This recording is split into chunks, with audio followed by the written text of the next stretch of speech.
And now I'd like to introduce to you Robert Moore.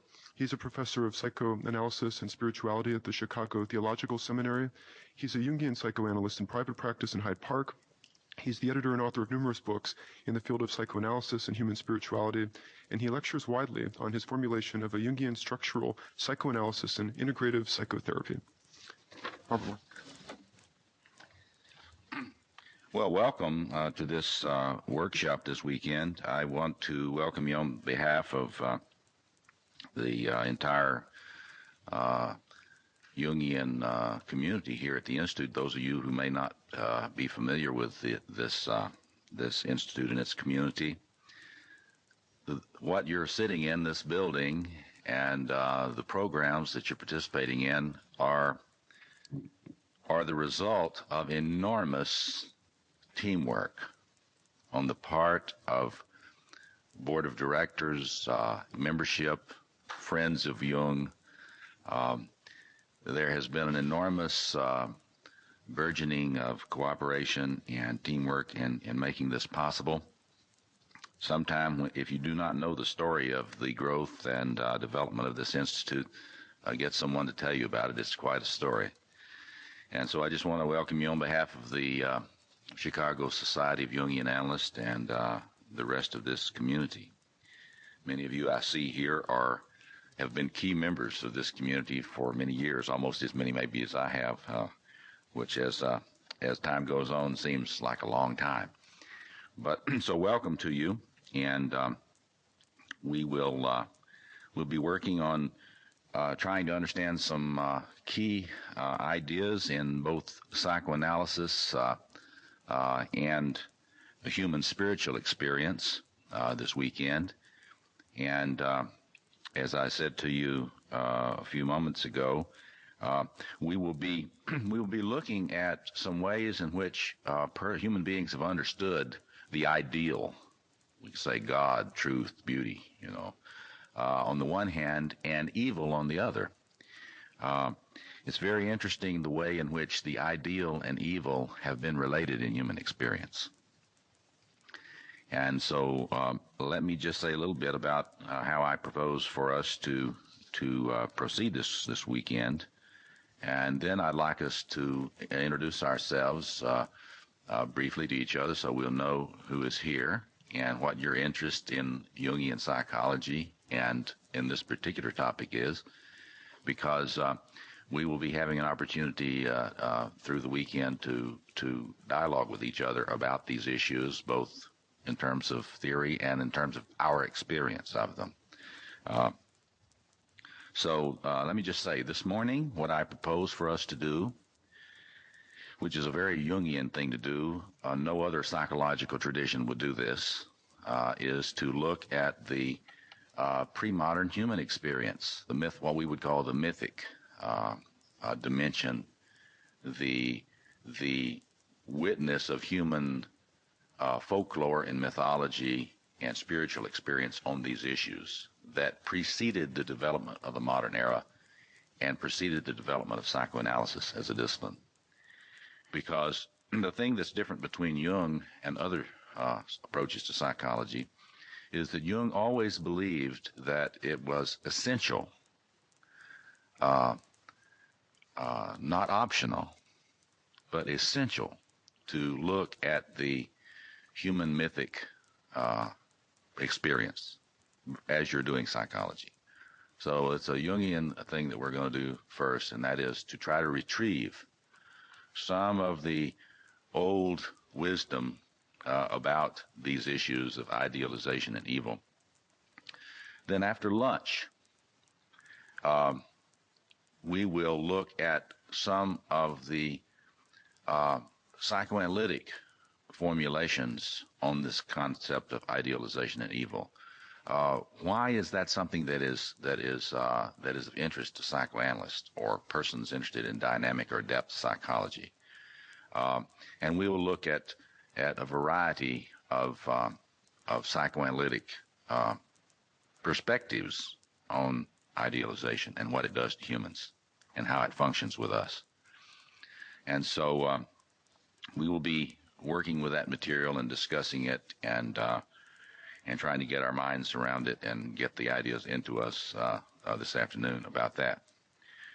In the morning, I will talk about some of my discoveries in my own research about this topic and the way in which we can get a sense of more of a mapping of idealizations. And in other words, in my view, it's possible to get much clearer about how we idealize than has been previously thought. So we will talk a little bit about mapping idealizations in the morning, and then we'll do some active imagination together to try to get some sense about, see if we can get the unconscious to help us get a picture of how we idealize. And we'll share and discuss around that as you feel comfortable. So that's the way I propose for us to work today and tomorrow. So welcome all of you. What a rich group, and hopefully you'll have a chance to converse with each other throughout this time we have together, and try to make offerings to each other about what you've learned about idealization, and perhaps how it has liberated, what you have learned has liberated you from those idealizations. There's a sense in which idealizations, we're going to talk this afternoon about how idealizations, you can't help having them. It's like it's a part of the developmental process.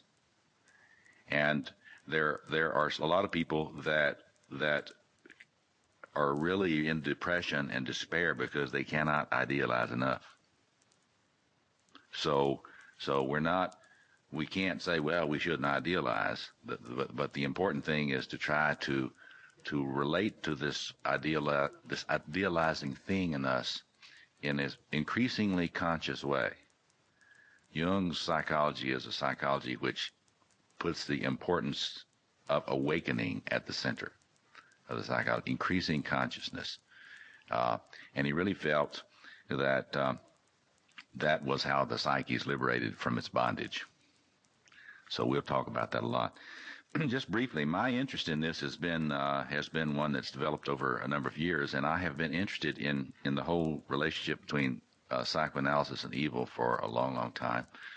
And those of you that know my work, that know that there are a number of lecture series I've given at the Institute here that relate Jungian psychology and other psychoanalytic theories to evil. In my previous series on narcissism and human evil, which you may have seen or listened to, I was focusing on the kind of phenomenon which Scott Peck has talked about in the book that was mentioned earlier, about a person who identifies with the ideal, what we call the narcissistic personality disorder. And that certainly is one very destructive way of relating to these ideal energies in the psyche. But today we're going to focus on the other pole. So this workshop is building upon the work that I did that you can have access to on narcissism and human evil that are available in tapes through the Institute. So this afternoon you'll see what I mean, because we speak of the way in which there is a sense in which human grandiosity manifests itself when you identify with it. That's what I spoke about before. Or when you project it and experience it out here in the other, which is what we're focusing on today. Okay? So let's jump in here.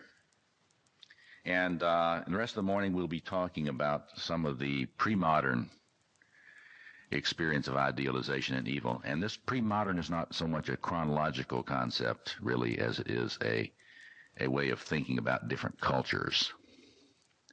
Because there are a lot of folks in the world today that function in a pre-modern way. So it's not really about 1997 or 1897 or 1597 or so on. It's really about a kind of a cultural approach.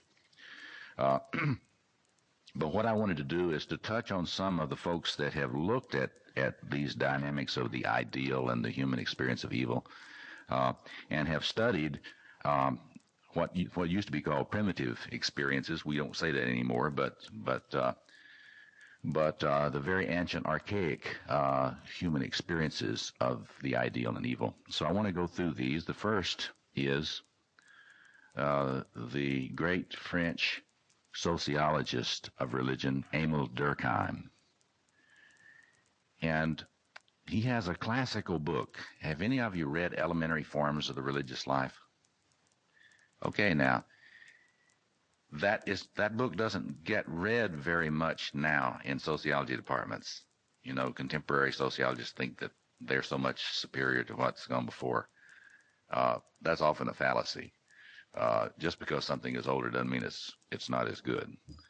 Emil Durkheim's work, particularly this book, is one that you would enjoy reading because it's a description of some of the dynamics that later on psychoanalysis became very interested in. And in this Elementary Forms of the Religious Life, he recounts the early discoveries of early researchers about religious practices in tribal cultures. And the key concept for us from Durkheim, and this book is very readable. I had it out just recently, reviewing it and reading it again. I was just amazed at how clear it is and what an incredible introduction to ways of experience that are different from ours it is.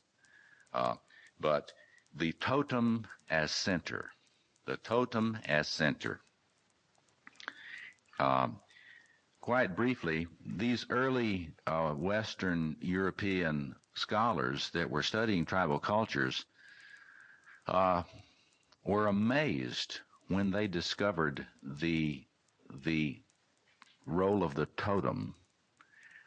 Now, the totem in these early studies was an animal or a statue of an animal, a representation of an animal. A tribe would have this totem animal, which would be set up in a shrine. And what Durkheim and other early scholars noticed was that there was something incredibly important about the role that this statue or other representation of the totem animal or the totem, how important this was to their psychological and group functioning. These Western Europeans were amazed at the awe that tribal persons had for this object. Now, you can already begin to think about how this relates to psychoanalysis and how this relates to our idealizations. There was a way in which they could experience themselves as secure and safe and functional only because of the totem. So they noticed that when thieves, either European thieves, which is, Europeans have been stealing ancient objects from indigenous peoples for a long, long time, taking them over to our museums and so forth. But what they noticed was that either thieves from another tribe or thieves from Europe would come in, and if they stole the totem, there would be enormous chaos in the tribal community. And there would be a tremendous psychological fragmentation and social fragmentation if the totem was displaced from its center. And so this was a phenomenon that Western scholars had never seen. And this Elementary Forms of the Religious Life discusses this phenomenon among others. And the whole thing, later on this afternoon, Freud wrote a book called Totem and Taboo. Well, it is these studies about totemism that intrigued Freud from a psychoanalytic perspective. And it was the incredible power of the psyche to displace its experience of the significant, the powerful, the necessary out here, and experience it out here instead of in here. And so that is one of the earliest studies which really focused on this phenomenon that today, as Jungians, we would call projection. You know, I suggested that you read this von Franz book called Projection and Recollection in Jungian Psychology, and the Edinger book on ego and archetype to get a little more comprehensive understanding of these processes according to a classical Jungian perspective. But this scholar, there was no psychoanalysis at this point. The important thing for us to realize is that, you know, if a phenomenon really exists, a lot of people from different points of view, from different theoretical points of view, will see it. And they will describe it from their own tradition. And so this is like to say, idealization is not just an idea. It is something that occurs, that people have seen and noticed and have described for a long, long time. So Durkheim is one person that you might want to pick up. Those paperbacks are around all over the place in used bookstores and so forth, and just get you a copy of that and read that section in there. It's fascinating. And not only that, I mean, it's fascinating about a lot of the other phenomena that they saw. And Jungians, of all the scholars, the most interested in that kind of material. Secondly, the work of Rudolf Otto.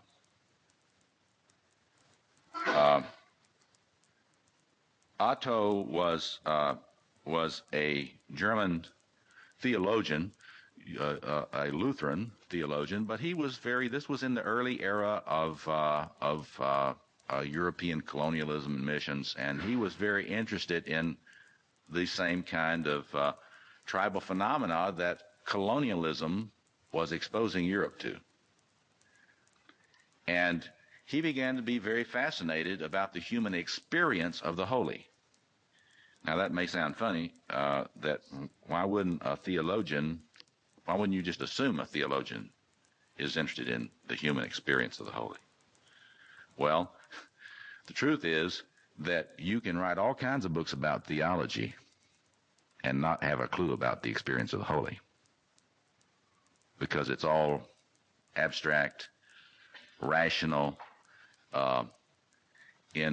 put in abstractions and not really focused on human experience. This is one of the things that Jung did not like about Western theologians or any kind of theologians, because they tended to be so removed from human experience that they didn't really talk about the experience, as he put it, of God. So Rudolf Otto was one of the scholars in the 19th century who was pushing people to look at the human experience of the holy.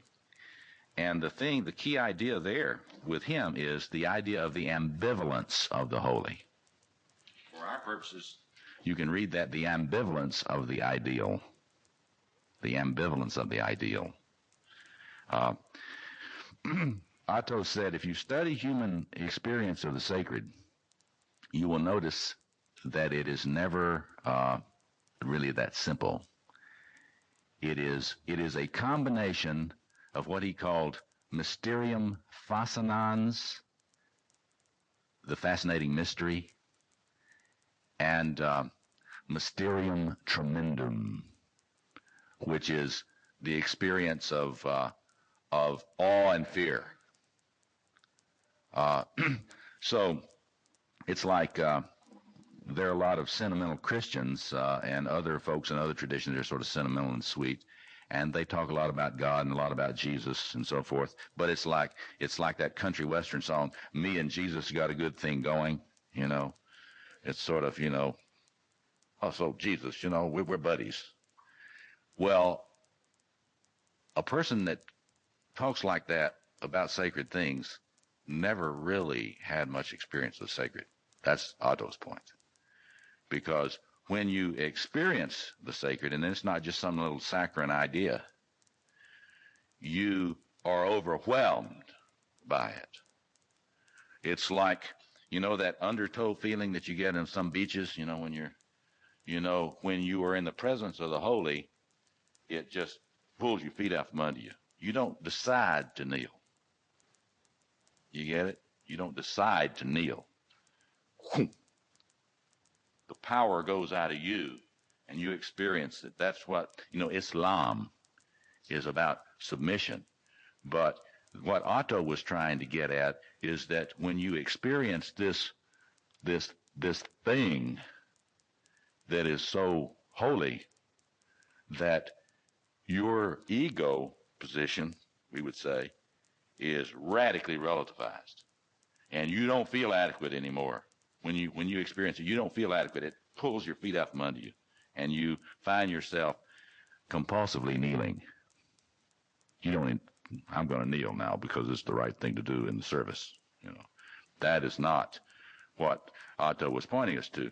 He was pointing us to the power of the holy to put you into a to say respectful is inadequate, because it is awesome, and it grasps you. And he spoke of this thing we were talking about, Tillich and Jung, in one of these courses.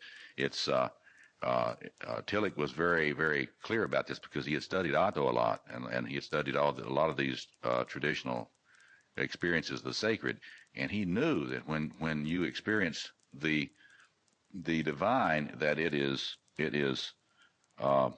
grasps you. You're grasped by it. You don't grasp it. The modern mind thinks we grasp. We take and we pick, and it's sort of the spiritual smorgasbord. But in this ancient experience, there was a real sense of the incredible majesty of the other, with a capital O, the other with a capital O.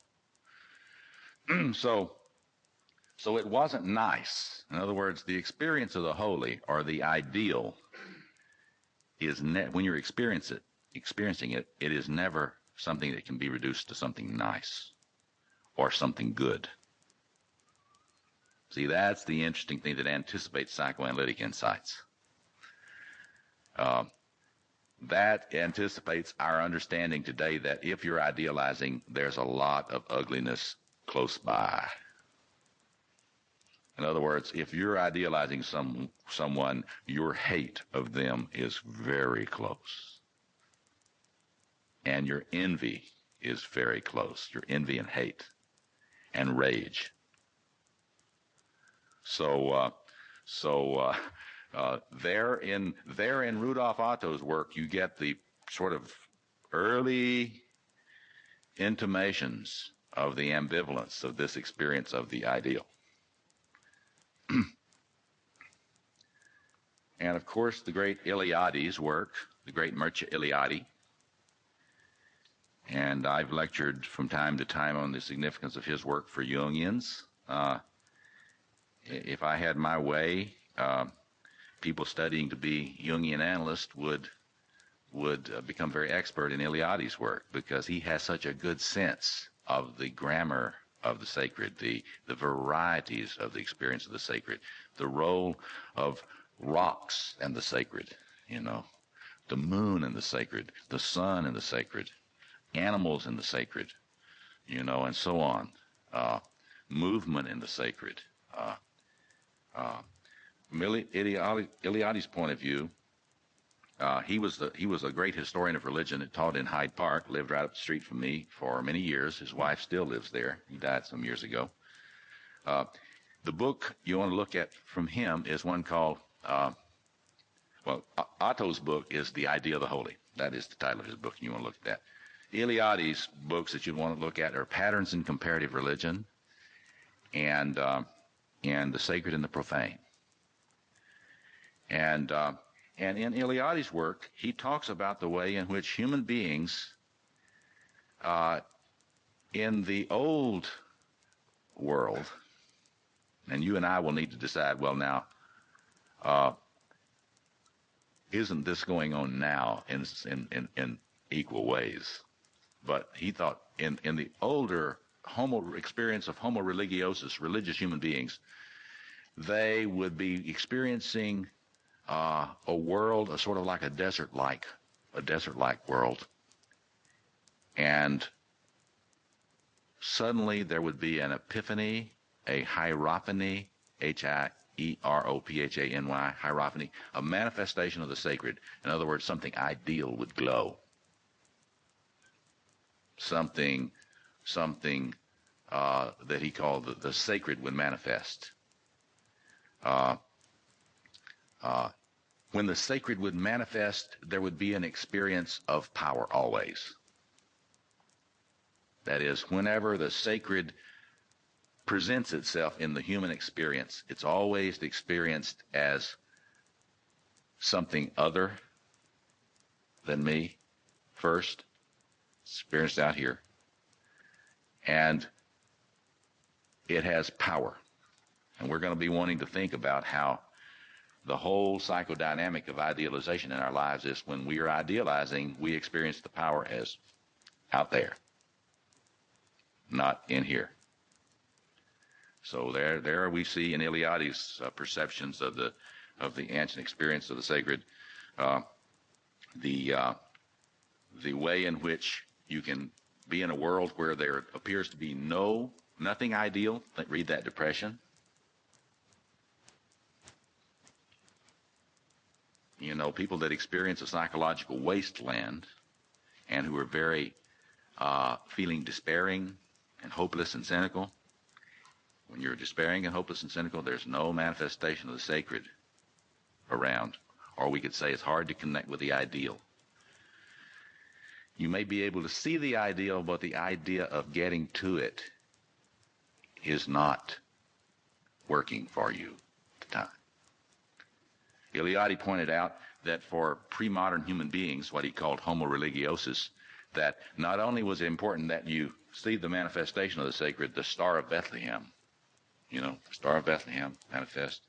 It hovers over the birthplace of the Sacred One who brings redemption. But it's not enough that happened.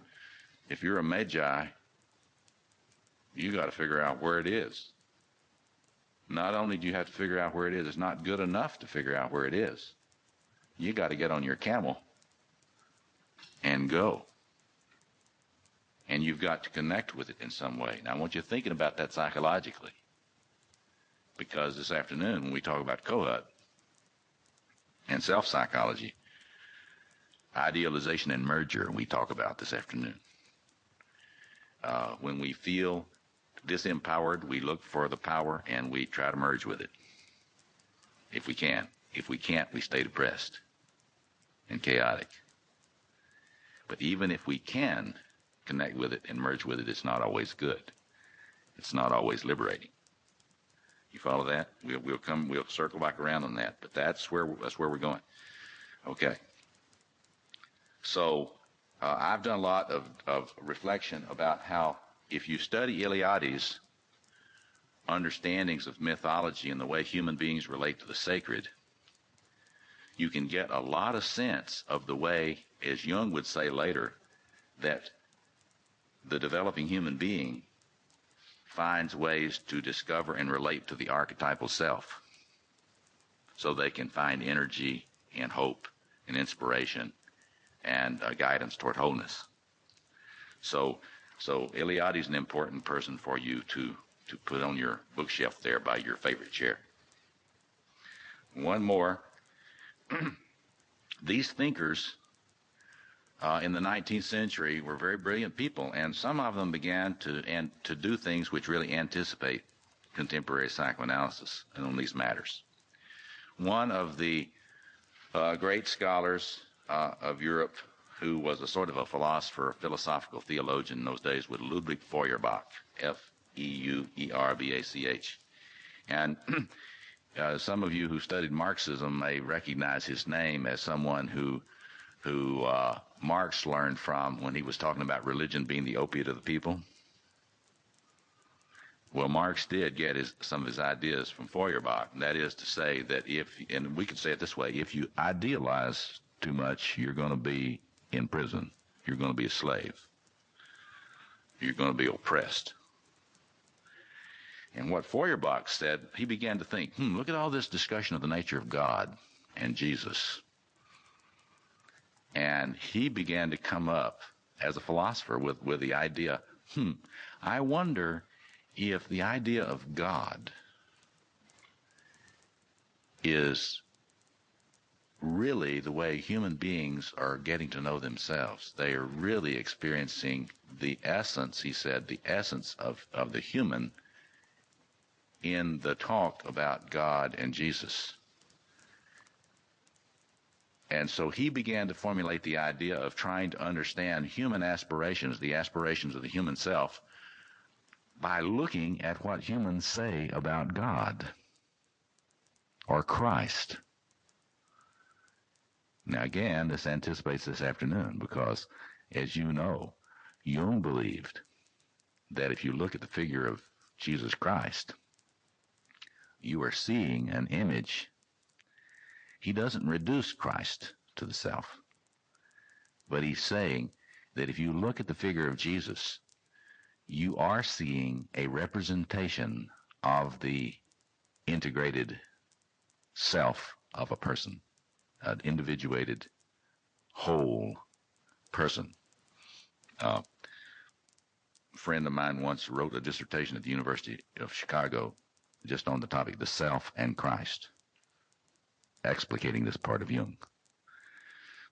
So Feuerbach anticipated, but this was a kind of the beginning of modern reductionism, where the idea is that if you think that humans project these divine ideas onto a screen, and if you just withdraw those projections, that means that there is no God. You know, that's where modern atheism had its roots. Jung didn't go that route, but he did work this whole idea is that if you look at what we project, the ideal forms of what we project, those are clues to things deep within our self-structure. Tomorrow morning, I'll be talking to you a little bit more about that whatever you project onto other people and feel that they are so much better than you at, and that you could never be any good at what they are good at, that very likely is a lost part of yourself that is lost through projection and idealization. So we'll think about that together in the morning. Now, let me quickly go through the way in which our understanding of the pre-modern views of evil grow out of and relate to what we've already said.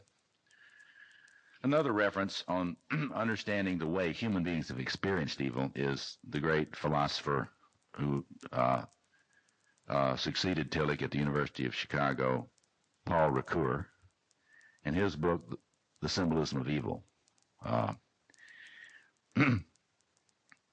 Ricoeur, in his studies of evil, said that human beings have experienced evil as defilement, evil as sin, and evil as guilt. And let me just run through these briefly, and then we'll use the rest of our time this morning to discuss and let you relate these things we've talked about to things that you already know. Defilement is one of the most primordial experiences of evil. The interesting thing is, this is a way of thinking about totem and taboo, because at the most basic levels, when something is sacred, you've got to be very careful about getting it on you. It works a lot like radioactivity. So you got to think about the way the ideal in our experience is ambivalent. It's powerful, but you've got to be very careful in touching it. And as we go this weekend, we will see the way in which, if you think about yourself and the way you have experienced this in your life, you will notice that relating to ideal things is a very, very difficult business. Some of us are so fearful about ideal things that we completely repress them. We don't even let ourselves be aware of them. But defilement is the concept of taboo. If I touch this thing that carries this energy, I may be contaminated. That is the way to think, right? That contamination is the key issue here. If I touch it, it is going to contaminate me. It will get on me, and somehow this will run the risk of destroying me. So there are a lot of persons, for example, say you're a star, and you walk into a room. Now, there will be people who are mirror hungry, and they'll run up to you and try to get your attention and try to get you to talk to them. But there will be others who are so fearful of the ideal that they will hang way back and they will not approach. And so the one who won't approach is fearful of defilement, of the contact that may contaminate and do something very destructive. And sometimes they feel that if I brought my unworthiness up to you, I might contaminate you. So there's where the idea that I don't want to touch the holy chalice or the holy wafers with my unworthiness or my dirtiness. It might contaminate it. All those old patriarchal ideas about the dirtiness of women, particularly during menstrual cycles, are related to this idea of defilement and taboo. And a lot of the time people have lost the sense of the ideal, the woman as ideal, as being behind that. The woman is the one who is connected with the creative powers, and therefore she is so powerful that I'm afraid to be in touch with that which is manifesting in her. So this whole idea of the power of the feminine as taboo is related to that. Now, that is an impersonal power. The ideal is impersonal power. And that's why I say it's like radioactivity or electricity, high-voltage electricity. Other forms, as the religions of the book, Judaism, Islam, and Christianity manifest, you get a sense of evil as sin. That is to say, there's a relationship involved here somehow. And there is a sense of the right way to relate to the sacred. And that if you do not relate to the sacred in the right way, you have committed sin, or you're in a state of sin, and that there are very dire consequences of that. But it is a relationship. And as we will see later on today, when we talk about in Jungian psychology, the ego-self axis that Edinger wrote about in this Ego and Archetype book, the idea of relating to your archetypal self in an appropriate way as being a goal, and that if you do not relate to it in an appropriate way, dire consequences result. It's related to this old concept of evil as sin. And then Ricoeur talks about evil as guilt. And this is when the ideal has become more internalized. And now, as Freud later on would talk about, and we'll talk about more this afternoon, it has become the superego, the Uber-ich. And it's in your head now. It's like the ideal that you fear is not out there. It's not even Mother and her rubrics. It's not even what the cultural rules are out there. There is something in your psyche now. It's not your ego consciousness, but there is now something in your psyche that holds up extremely high standards. Now, think about your own experience. Do you have a little something in your psyche that beats you up all the time because you're not perfect enough?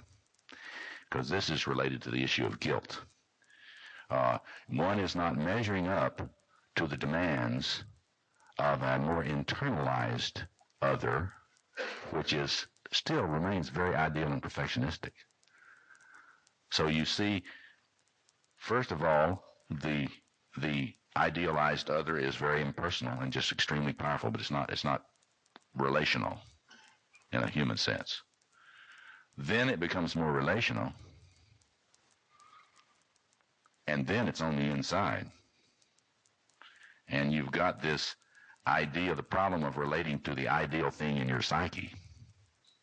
And this is one of the things you want to be thinking about this weekend. How are you doing at relating to that ideal thing in your psyche? Because if you're like most of us here in this room, you get beaten up by the ideal thing in your psyche. And if you haven't done enough inner work and enough reflection and enough psychological work, you may be very uncritical about what that thing is. You may not really know that that's not you. You may think that, for example, if you've ever had, there was a time in my life when I had some suicidal impulses when I was a young man. But I had no idea at 19 that the thing that was telling me I wasn't fit to live was not me. Who are being attacked by a thing in their psyche and told that they are not fit to live and not fit to relate to other people and not fit to have any hope for a meaningful or successful life. And that is an entity within, which is an ideal entity, but it is not the ego. And very often the ego will not be able to tell that it's not the ego. And that's one of the things that is important to think about this weekend. And pay attention to your experience. Like, are there times when there is this incredible perfectionistic judgment in your consciousness about what you've written, or your work, or your relatedness, your relationships? And the question is that related to this idea of guilt, and is it the internalized ideal that is not adequately differentiated from the ego's awareness? So we can discuss that in a minute. And finally, I want to lift up something that Ricoeur doesn't emphasize, that you get more in studies of folklore and mythology, and that is evil is chaos. Evil as attacks on the right ordering.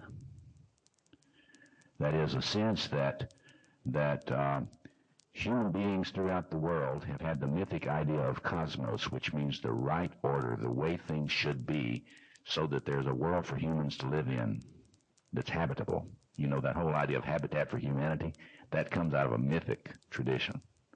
Habitat for humanity, every time you hear somebody speak about justice and peace, shalom, all of that comes out of the human mythic tradition of cosmos.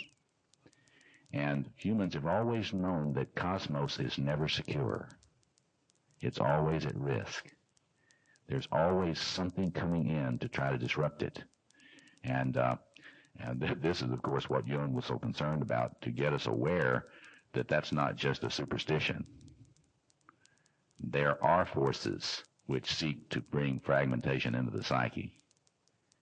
And some of the forces are idealized aspects of the psyche which are not adequately integrated or not adequately related to consciously. And finally, the mythic image that you see a lot in fairy tales, and if you read Maria Louise von Franz's work, her really wonderful work, particularly her book on shadow and evil in fairy tales, this idea of evil as enchantment. This is very accessible to Jungians, because the idea that somehow we go to sleep and we are sleepwalking, but we don't know it, and there's a bit like thing that operates like a spell, and that in that spell we somehow are mesmerized, or we feel drained of our capacity to function in a conscious way, claiming our own power as humans. And one of the incredible things is just study the images of enchantment in fairy tales, because human beings have known that something happens that just drains you of your energy.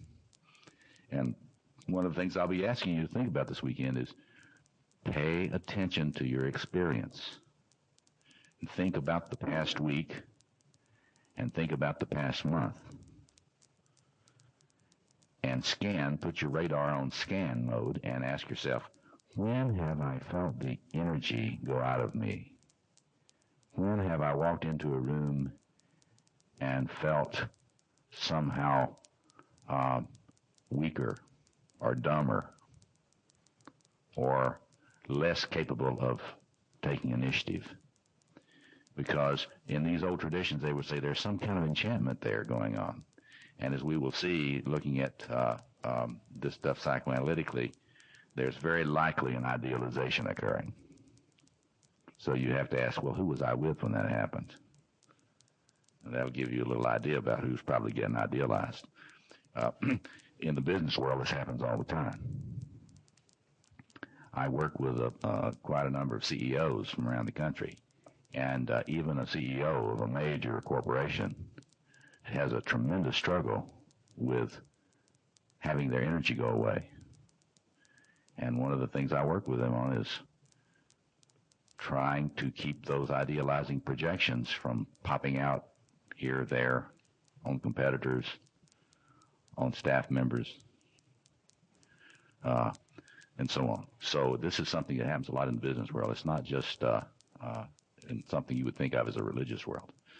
So there's the sweep of the experiencing that we will be talking about psychoanalytically together, and particularly in Jungian ways, and thinking about what healing really requires in this area, and the subtleties of that. Let me just open it up now. We've got about 40 minutes before we take our lunch break, and this is a lot of ground here about the human early experience and of idealization and evil. And I want us to have a chance to discuss this and talk about it together a little bit before lunch. We'll come back and we'll look at psychoanalytic ways of talking about this this afternoon. Yes, Carl.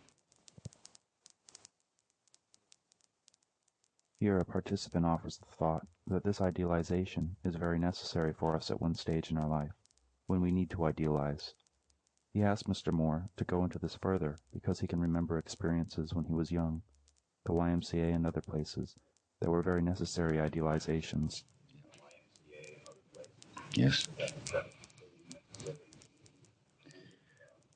Well, and you know, we're going to really get into that a lot this afternoon, the whole idea of necessary idealization, both in development and also there are ways in which, well, you have to, are you a cynical person? There are a lot of cynical persons out here. You know, there are a lot of people that don't have any hope for the future. It's very interesting and very scary. Those are people that are having trouble connecting with the great energies, what I call gold energies. And they are deeply related, closely related to idealization. And for many of us, we really do we still are in a position in our work that we still need to idealize. And we must realize that transference. Remind me for us to talk about, say, if I'm in analysis with you, and I have an idealizing transference to you, that needs to be honored by the analyst. You have to deal with my idealization and not just kind of dismiss it. And so it can be very growthful and necessary, and we'll be focusing on that more. But even let's just think about this in the pre-modern spiritual world. What was at stake? If you're not in touch with the ideal energies, it's a wasteland, and you can't live. So that is a general truth for humans, psychologically and spiritually. If you are not having access to what you could call the gold energy, if you use alchemical language, or divine energies, or the energies of the sacred, or the energies of beauty. See, truth, goodness, and beauty are all related to this idealization issue. And if you feel cut off, you're going to be depressed at least. And you're not going to have much energy. And you're not going to take yourself very seriously in a healthy way. I mean, it's just a rule. And early human beings knew that this is why ritual was so important to them. You got to ask yourself, what has happened to us humans since we stopped having a real serious interest in ritual? Well, you get increasingly alienated, you get increasingly depressed, and you get increasingly addictive. And you get increasingly unconscious in your behaviors, and you have to have a war to get in touch with the primal energies. And so it is a very key thing, and I'll just say that humans have always had this sense that without connection with the ideal, life is not worth living. Yes. This participant relates the social fear of young, delicate people to this idea of misdirection of idealization. Or inability to have it, inability to experience it. When you say they don't have heroes, a young person, let's just talk about the young person. I mean, I'd say a man or woman in their 50s or 60s that doesn't have some things that they experience sort of heroic is at deep risk, at terrible risk. But a young person, in their teens or early 20s that has not managed to connect with something ideal, they're at terrible risk of suicide. You cannot understand suicide among young people without understanding this dynamic. And we're living in a world now in which it's increasingly hard for our young people to find anything that carries that. Yeah. This participant relates the term addictional and the feeling of despair to this lack of idealization. Yeah, and I want you to think later about how idealization is working with the substance and substance abuse. Because there's an idealization of the substance. The salvific qualities of the alcohol or the drug or the sexual acting out or whatever, the salvific quality of it. So it is very instructive to look at what has been happening in terms of the loss of the capacity to connect with the ideal realm. Yes. The participant speaks of scholars who have studied the holy and the absence of the holy, the idea that in Catholicism, the ideals, experiences, and rituals of the holy are already in place. He asks why, in fact, this does not seem to be working even after 2,000 years. Maybe it is working. I should say that. Yeah, right. Different people have different experiences, but there's a principle that goes on here. You know that old saw that you've heard, familiarity breeds contempt? You heard that before? Familiarity breeds contempt. This is this interesting thing about relating to the ideal or relating to the sacred, because the experience is very fragile. It's not easily manipulated in a very deep sense. And there's this thing that we call sedimentation that occurs. That is to say, if something becomes familiar to you, ordinary to you, you will not be able to experience the holy or the sacred or the ideal through it. Think about the difficulties of married life and love affairs, because it is very, very, in every area of human existence, there is the possibility for the experience of the sacred or the holy or the ideal, but you can't capture it and turn it into a franchise without losing the ability to experience it. And you know what most religions are, I like to say to my graduate students, most religions, you have this, the religion forms out of an experience of this holy, the sacred. You know, that thing that happened in Bethlehem, whatever you think of it. I mean, you don't have to have any faith or any theological appreciation of it at all. But something happened in Bethlehem because there is this enormous, huge reach of institutional development that came growing out of that. Very, very powerful experience. But priesthoods and human experience have always taken hierophanies and tried to make McDonald's out of them. Franchise. We're going to franchise this. We're going to have the corner on it, and we're going to sell it. And so every time the priesthoods get it and they get it franchised, and they start trying to control the manifestation of it, then somebody will come along and they'll have a new hierophany. And they'll say, there's no longer access to the holy or to the ideal through this. Now you can become a Protestant, not a Catholic. See, or you can become a Mormon. Or you can become a member of the new religion, or whatever. And what you see going on there is the struggle of humans to maintain contact with a life-giving connection with some idealized energies. And the sedimentation process occurs everywhere in relationships, in religious life, in your psychological functioning. If you're depressed, if you're kind of depressed, it means that things are sedimenting for you. It's hard for you to maintain the freshness. You follow that? You got to think about that, because that is the dynamic that occurs, not just in Catholicism. And when Vatican II came along and sort of put less emphasis on some of the traditional rituals that had carried the sacred and the numinous for a lot of people, they inadvertently sort of fed sedimentation for a lot of Roman Catholics of their faith experience.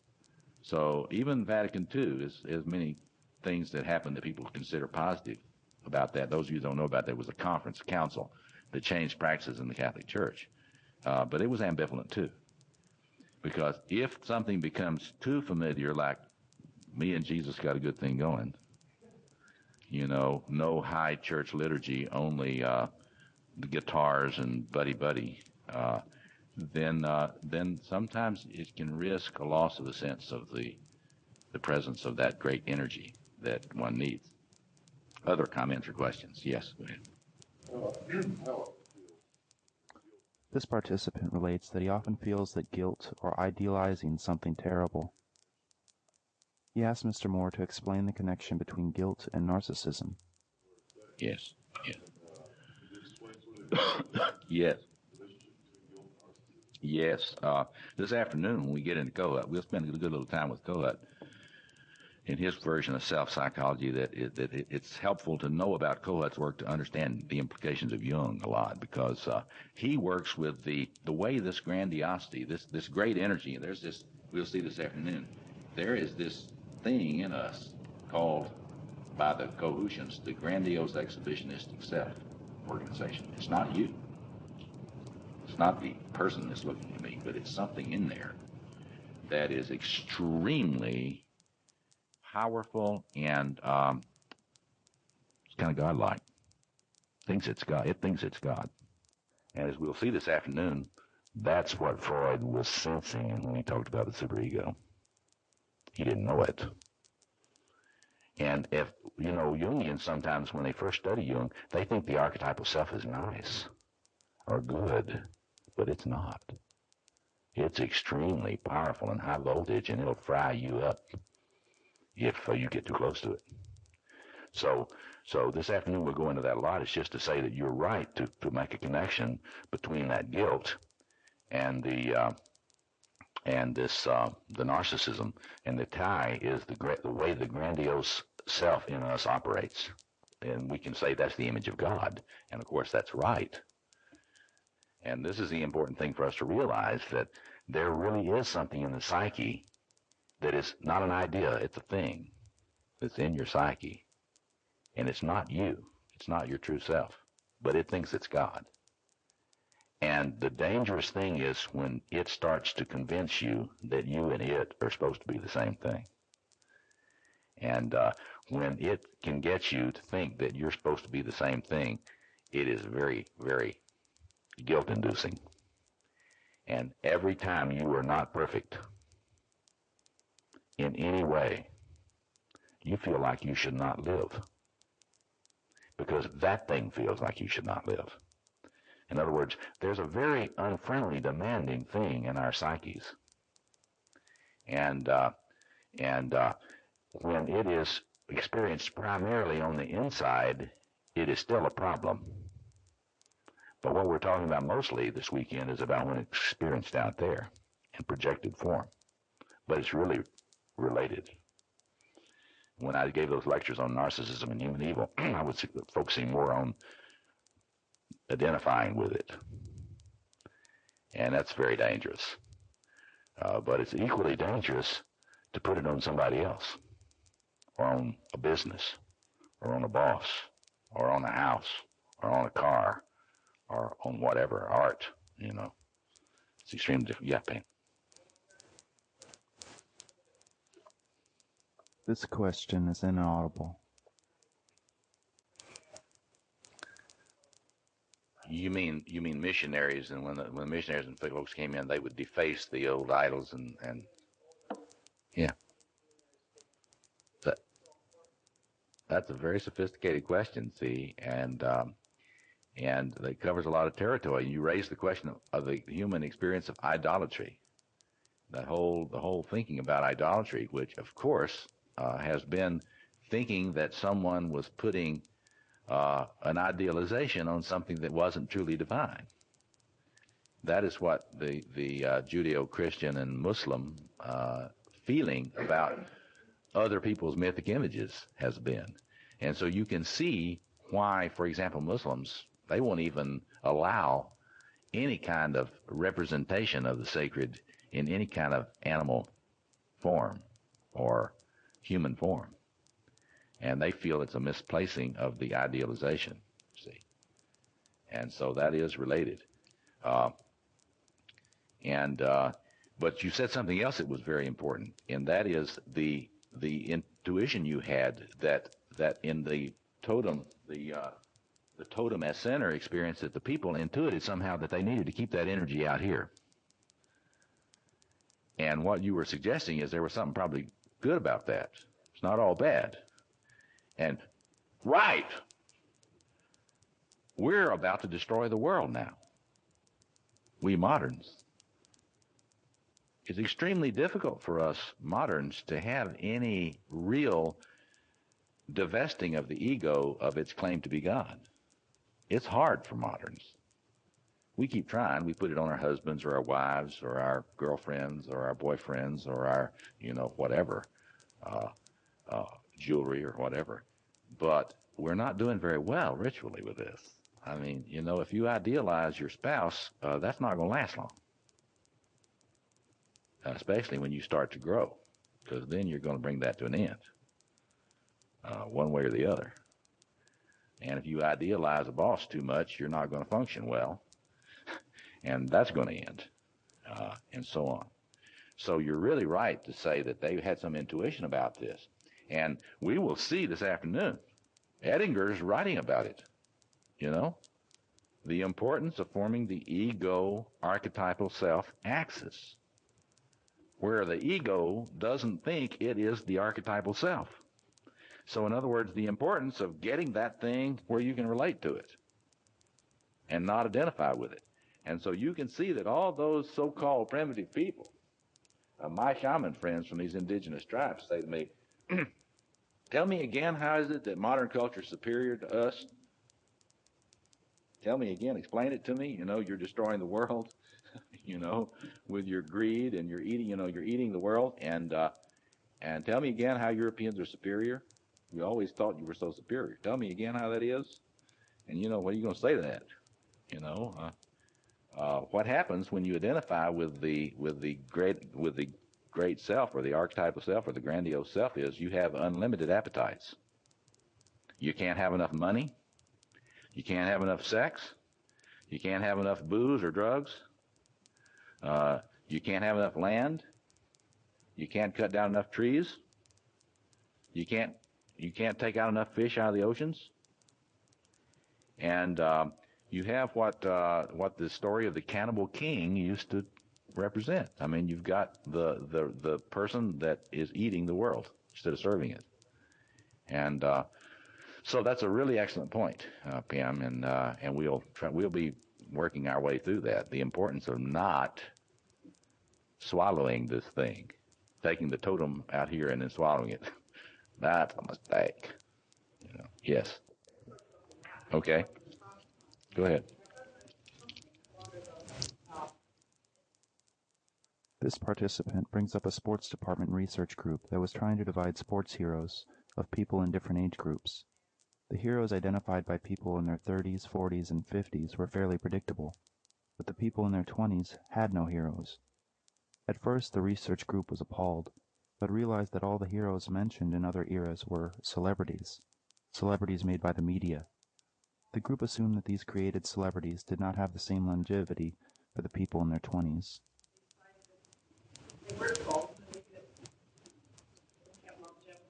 Right. If you have a critical mind, they don't stay on the pedestal long. Right. Yes, that could well be. And of course, what we want to walk is that little path between taking back your projections and becoming jaded, because it's a fine line, and it's very easy to fall off on one or the other side. Because, see, if I had a chance to talk to those people in their 20s that have no heroes, I would pursue my interviewing, and I would find out how they're viewing themselves and their lives and their leadership and what kind of world they envision, and what kind of inspiration they have in life, if any. Because what you find with a lot of those folks is that they have very small views of themselves, very small views of what's possible in the world, very small views of their leadership, and they're sort of thinking about their career trajectory and their retirement portfolio. And, that is not individuation. See, that is not great. And, well, let's hope, let's hope that they are, let's hope that what they're, yeah, yeah, yeah. They were saying, not that they're thinking about the career, Mm-hmm. they were saying, I don't know where I'm going. Mm-hmm. They were saying, but I know I'm here now and I'm doing what I know how to do. Yeah. Well, we'll see. See, the whole idea is there is a kind of an optimum way to optimize this.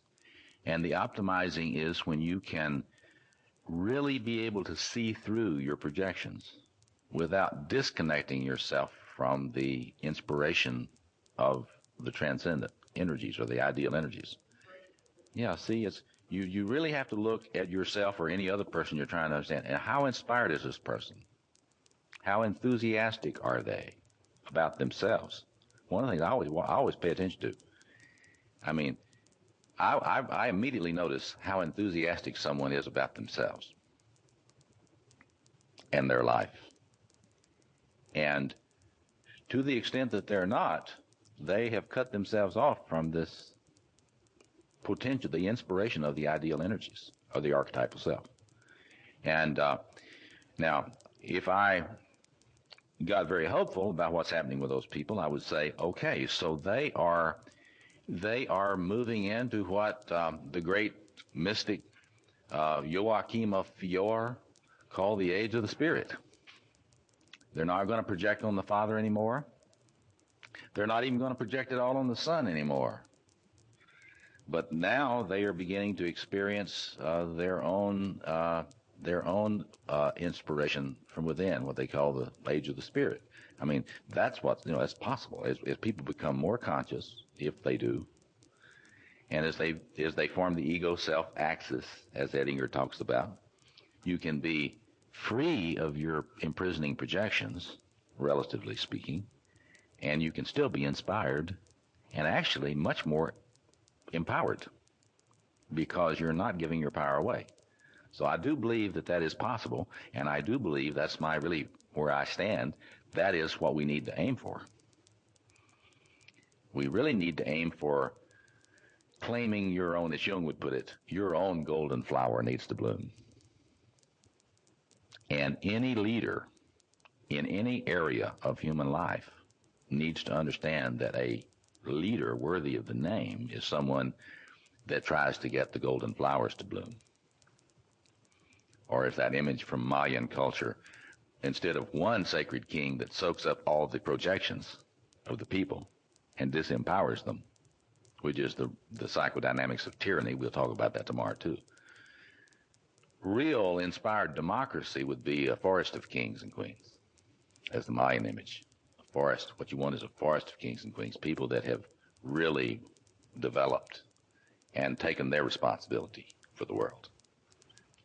And even in business, even in a business or corporate situation, this old tyrannical model of leadership is really stupid because you don't get the best of people when you lord it over them. You do not release their creative energies. Yes. Yes. That was back to what Karl Blockman was getting at. For example, let me just give you an example. We'll come back to this afternoon. If I'm a person who grew up in a family where if you really tried to make a claiming of your specialness, they would attack you. A lot of families, if you really try to show up, the family system will attack you. Envy attacks from sisters or brothers or even parents. The rule, if you haven't read Cinderella and Her Sisters by Anne Ulanov, you got to get it and read it, because envy is a big thing in human life. Every one of us in this room have had to deal with it. Some of us have been more hurt by it than others. But it's like if you were in a family that if you showed your gold, they would attack you. Then you haven't been able to relate to the gold in any conscious way. You may have had to just kind of pretend you don't have any. You come into a therapy relationship or an analytical relationship. If you're really deeply wounded on this connection with your gold, then you may not even be able to experience the gold in the analyst. There are a lot of people that come into analysis that cannot idealize the analyst. They're not feeling like gold themselves. They may be very depressed, but they cannot even idealize the analyst. It's hard to help someone who cannot have a transference, an idealizing transference like that. Someone like that, it's hard. It's not impossible. Thank God for Jungian psychology, because I like to say to people, if I were a Freudian and you could not idealize me, I could not work with you. I would just have to say, this person's not analyzable. You'd send them for behavior therapy or something, This participant mentions earlier discussion on the person who is not enthusiastic about their self. She asks, what about a person who is overly enthusiastic about their self and seems to be very close to that archetype? Yeah, that's a different phenomenon. That is very problematic and a different phenomenon. Let me just finish what I was going to say about this particular analyzan. So this particular analysan is not somebody that's close to their own furnace. And they don't even know a furnace exists, because it's been so dangerous to get close to any gold because of their family. So they come in, and if they go to some kinds of analysts who depend on a transference, an idealizing transference, or some kind of transference connection, a lot of those analysts can't treat them. Thank goodness, as I say, about a Jungian point of view, because if you can dream, you can be analyzed by a Jungian. You don't have to analyze the analyst at all. All you got to do is show up with your dreams. And that is one of the things that makes Jungian analysis so powerful for persons who are very hurt. Because if they can remember their dreams, they can be helped. They don't have to be able to trust. That's a really important thing. But Carl's point is that if you're really going to be healed, you're going to have to find the gold. And the chances are that you will experience it out here first, somewhere. And in analytical work, it's good if you can begin, if you haven't ever had that experience, to experience it in the analyst. And then gradually start the metabolism process where it becomes something you experience. We'll go over that process. But the person you're talking about, that's not their problem. They've got a different kind of problem. They've got a problem that they are losing the boundaries between them and the gold. They think they're just pure gold.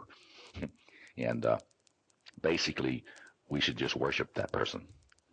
That's their attitude. Like, kiss my ring. And as we'll see this afternoon, there are a lot of people that come into analysis with a demand for mirroring, which really translates at, worship me. Shut up. This is to the analyst. Don't make interpretations of me or my dreams. Don't talk. Adore me. Perfectly. Adore me perfectly. That's the person you're talking about. And if I am not adequately enthusiastic about them, and that means actually perfectly enthusiastic, it's like if a person is really identified with the gold, everything I say is going to have to be perfectly related to what they wanted me to say. And if I say anything that is not perfectly related to what they wanted me to say, then I'm insulting them. It's very hard.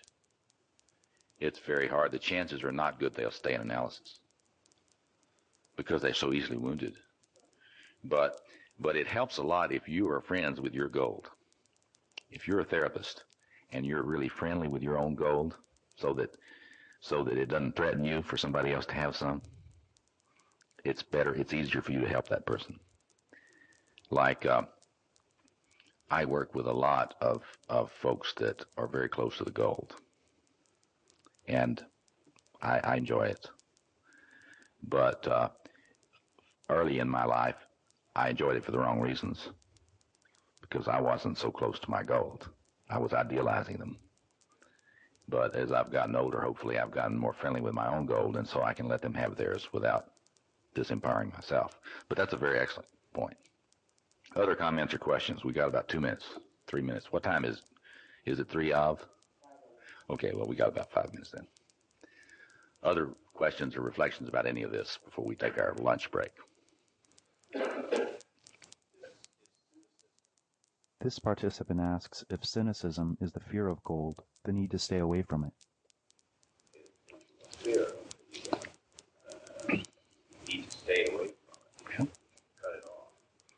Yeah, I think you can argue that anyone who's really cynical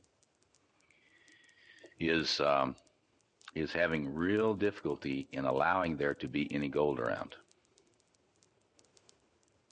And so you could say they fear.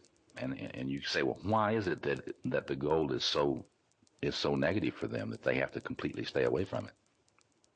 Well, I tell you, most people that are that way, they learned that honestly. I mean, they got that honest, I like to say, you know. They learned that for them to have any gold is extremely dangerous. You become attacked if you have it. See, there are a lot of, this is where we'll get into some of this afternoon. There are, would you believe this? There are actually parents that envy their children and hate them for being young and beautiful and smart. I'm sure no one here has had that experience. But one of the things that psychoanalysis, and not just Jungian, has shown us is that it's very common for parents to envy their children's beauty, smarts, their youth, and to hate the child for the beauty and the goodness. This is what Cinderella is about. Cinderella, the story of Cinderella is really about how dangerous it is to be young, beautiful, smart, personable. And so it's no accident that we human beings either are out of touch with the gold completely and depressed and despair, or we put it on somebody else and let them carry it. Here, you hold this, Jackie. You be the one with the gold. Or you, Kelly, you hold the gold, so that they can all hate you, not me. And so this is very important. We'll get into this a lot this afternoon. Yes? Yes. The comment for the tape is that Alice Miller has really been a pioneer in really laying all this out for us in painful ways, and that is true. Alice Miller's, if you want to kind of get in touch with painful reality, you just keep your Prisoners of Childhood or The Drama of the Gifted Child book nearby and read it a little bit whenever you're getting out of touch with these things, because she does do an incredible job of pointing out this experience of children. You could argue that the reason there is so much pathological idealization in the world, including giving our power away to religious leaders, giving our power away to political leaders, giving our power away to bosses, giving our power away to spouses, so forth, all that very likely is traceable to the lack of maturity in the nurturing elders. Because it is, why is that? Why is this the rule in the world now? It's so dangerous for helpless young persons to claim their gold. There is a opera. Margaret and I went to the opera last night, and this opera down at the Lyric is about a man who was ambitious, and he was a fisherman, and he was ambitious, and he worked very hard, and he was a little crazy too, you know. I mean, you could see he had some of the unregulated grandiosity stuff, but the people in the village hated him because of his ambition. and they wanted him to be evil, and he was destroyed. That's what the opera was about. Okay. Anybody want the last word here before lunch? Yeah. Anne Ulanov. She is one of our outstanding New York Jungian analysts, Ulanov, and you can usefully look at the books she's done with her husband Barry. But the Cinderella and Her Sisters on envy dynamics is a very important one. It's hard reading. It's very hard to read about this stuff. It's so painful because of our own experiences of this. Now this afternoon we'll circumambulate around back in through this, and we'll look at some of the we'll go back and look at this the Freudian thing about how the superego attacks us, and we'll look some of the British object relations theorists, the understanding of the way we split so that there's bad mother and good mother, bad things and good things, and how and why that is, because it's related to this idealization. Why is it that we need an idealization? Well, we have to preserve some goodness, because if we didn't preserve some goodness, we would really be in despair. And then we'll look at the Kohut stuff, which is real useful to think about the feeling pressured all the time. And then we'll look at Jung himself. Yeah.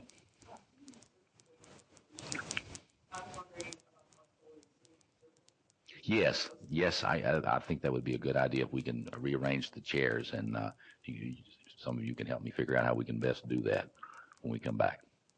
And then we'll turn to Jung and his, I think,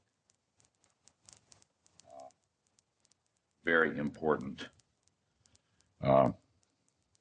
difference from these theorists. So let's start with Freud. We've already said in our previous discussion that Freud made a great deal of the way in which, in the course of development, normal development really, that this experience of the ideal becomes something that is experienced internally in the form of the superego, and it's still not the I. It is the Über-Ich, or the above I. And this is that.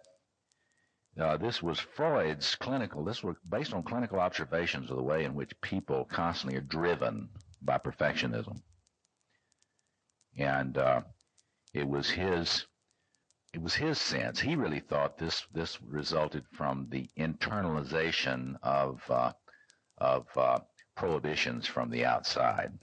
You know, it's like the little boy at the Bureau of Drawers who has been scolded for getting into the drawers and getting things out on the floor, and he slaps his hand and says, "Don't." So you see the superego being internalized there, according to Freud's perspective. And so the key thing about that superego, it is, depending on how integrated and matured and developed the personality is, according to Freud, the superego is more or less punitive. And in thinking about ourselves through a Freudian lens, we would say, well, just how perfectionistic are we? Just how beaten up by our inner perfectionist are we really? And, you know, you can think about that, and you may have started out really a rigid perfectionist, and you may have mellowed out as you've gotten older. We'd be interested to hear from you on that, what you've observed. But this is not just Freud. He's observing something that's real here. He's observing in his social context that a lot of people have formed superegos, and some of them have managed to learn a healthy relationship to the superego, and some have not. It's interesting, in our time, there are fewer people with established superegos. So it's more common now for people to not really have much limits on their sense of their instinctuality. This is why, you know, there's a lot of talk about this now, that in our society, the conditions for nurturance and maturation of the personality have gotten worse. And so we're not seeing as many neurotics now. We're seeing more people that are not developed to the point of being a neurotic. I mean, if you get to be a neurotic, that's pretty good according to a Freudian point of view. That's an achievement. And according to many analysts today of other schools, the forms of personality that our society is generating are much less developed and integrated and matured than the neurotics that Freud saw. But the more interesting thing for us here in this idealization issue is the way in which Freud's understanding of the Oedipal issues in our lives relate to idealization. And you might just give this some thought. Most of you have probably studied Freud at some point in your life. But Freud believed that we have enormous ambivalent feelings about our parents. Fancy that. And that obviously, from the child's point of view, the parents are extremely huge figures. And given our topic today, we could say that the child will have an idealized perception of the parents, or will try to.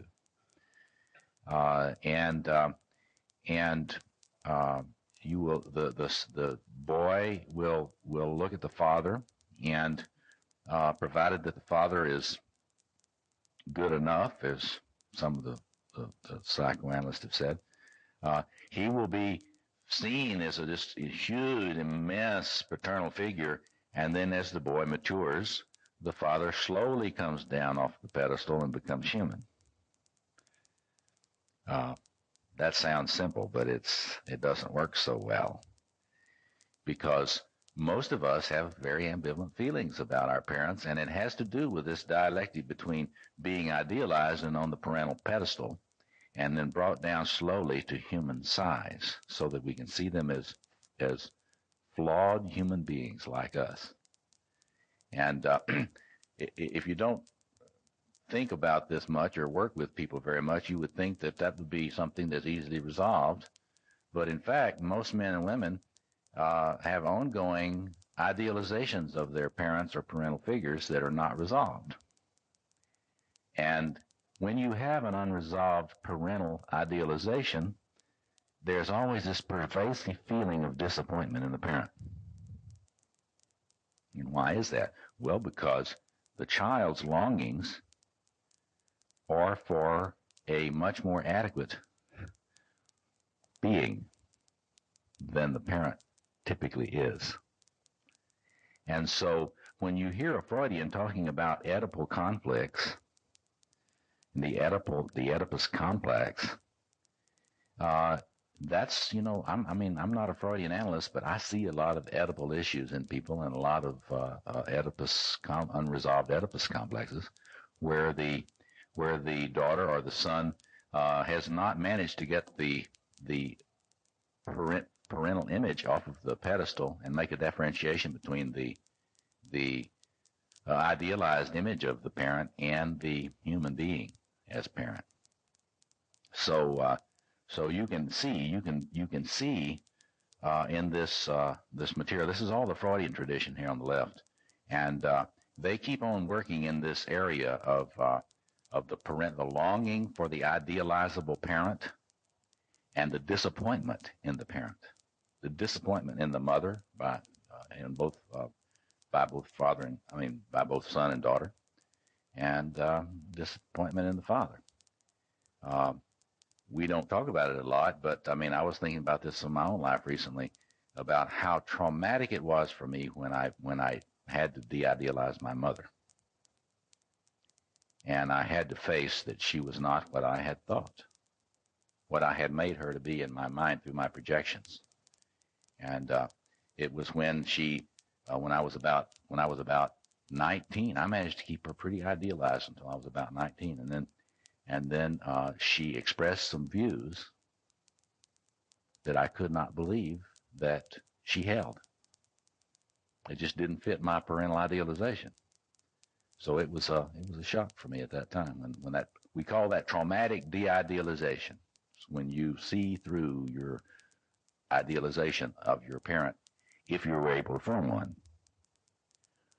what we know now is that there are a lot of folks that were never able to idealize the parent because the parent simply wasn't able to carry an idealization. So we can think about together about what happens when the parent can't carry it. What happens to that when the parent can't carry it? Does it go away? Does it mean you don't have to deal with it? Or does something else happen? So we'll discuss that. So in Freud, you see it, this idealized thing in the superego and in this idealization of the parental figures and the pervasive disappointment one has in them. And until you have worked through your disappointment in your parents, from a Freudian point of view, you say you haven't resolved your Oedipal conflict. So that's pretty much the classical Freudian take on this idealization. Now, object relations is a school of thought that was developed out of the Freudian tradition, is particularly in England, and there it's a kind of an odd kind of a school of thought, but it's very interesting. It's the idea of the object is really about these internalized images of parents. And what they do a lot is to talk about the way in which, for the infant, that it becomes necessary for the infant to develop two different images of parental figures. Particularly, they focus a lot on the mother. The mother gets a lot of, blame in object relations theory. I mean, if you really want to find a justification for blaming your mom, you look at object relations theory. But anyway, what they'll do is this. In the course of development, see, the child begins in a situation of merger with the parent. The child, according to our object relations theory, in the very early period, there's a kind of a primitive merger of child and mother, where the child doesn't know where the mother stops and the child starts. But inevitably, sometimes I cry and mom does not come. And so as the child begins to develop, there's this horrible reality that begins to dawn. There's somebody that doesn't come. Who is this somebody that doesn't come? Well, now, according to the way these object relations theorists think about this, it's like, now I'm little, and I'm vulnerable, and I'm hungry, and I'm probably wet. And this is very uncomfortable and very scary. Now, I used to think I was the same as this great being. There's some very awful things beginning to dawn on me. I may not be the same thing. Now, if I'm not the same thing as this great being, and it is withholding, if this great being is withholding, then this is an untenable reality. This is something I cannot face. That is, could it possibly be that I could be hungry and wet and afraid and upset, and the being that I'm dependent upon withholds her presence? No, that could not possibly be so, because if it were so, I might just die. It would be too much. You got to think about this in terms of our own managing of our own anxiety. So what the object relations theorists think about is there is a thing that goes on psychically whereby the infant is able to preserve the idealizable object in its psyche. In other words, the good gratifying mother that was the one that came and fed me and washed me and held me and calmed me and soothed me and was there for me, she's really real. So that is this.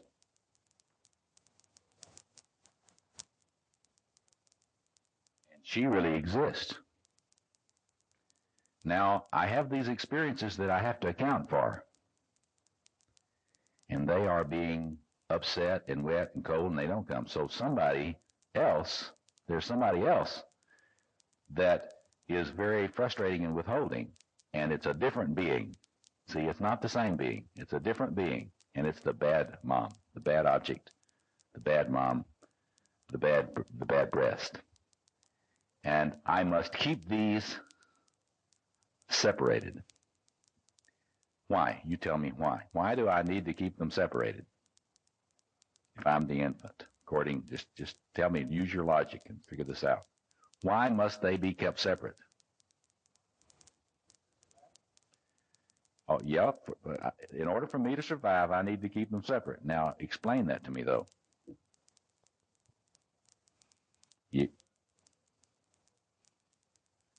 Exactly. Now, why I'm the infant, I need to preserve this idealizable object. I need to prevent it being defiled. What would happen if it was defiled and it turned out it wasn't as good as I hoped? I feel I would die, because that truth is more than I could bear. If my source of life, if my source of food and love and calming and nurturance and soothing is tainted, then I cannot face being here. It's that kind of idea. So according to the object relations theorist, this splitting of the parental relationship into the bad and the good is a normal aspect of the infant's development. And so the idealized image is created in order to preserve a sense of a viable world. Now, as you have already guessed, if you're an object relations theorist and you're working with me, we've got a lot of work to do, right? If this has happened to me. Because if this has happened to me, and if I have not had the nurturing experiences and the developmental experiences which I need, then I will not have been able to get past this splitting. What would you say would probably be seen in the life of a person who had not managed to get past this splitting? What types of things, perceptions, and behaviors would you think you would see in someone like that? Anybody? Yes. Extremes of good and bad. Could you give us an example? The participant says that a person is either all good or all bad. So if this person always pleases or satisfies, then she sees that person as all good. And if she sees something that doesn't fit that image, she immediately has to destroy her relationship to that person.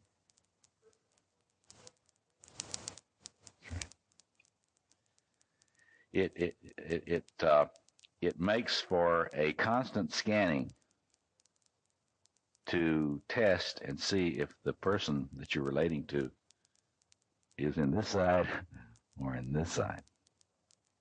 And now I want you to think about this, because it'll help you understand what happens when the longings for idealization are extremely strong. Because you will be holding on to that idealized image.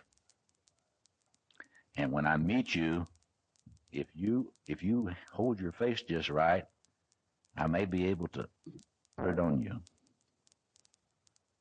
And I may be able to experience you as the good object for a while. Then there's the Mexican jumping bean effect. You disappoint me in some way by doing what? But that's the way to think about it. It's all personal. It's like not being what I want you to be right now. Not 5 minutes ago. Because what I wanted you to be 5 minutes ago may be very different from what I want you to be right now.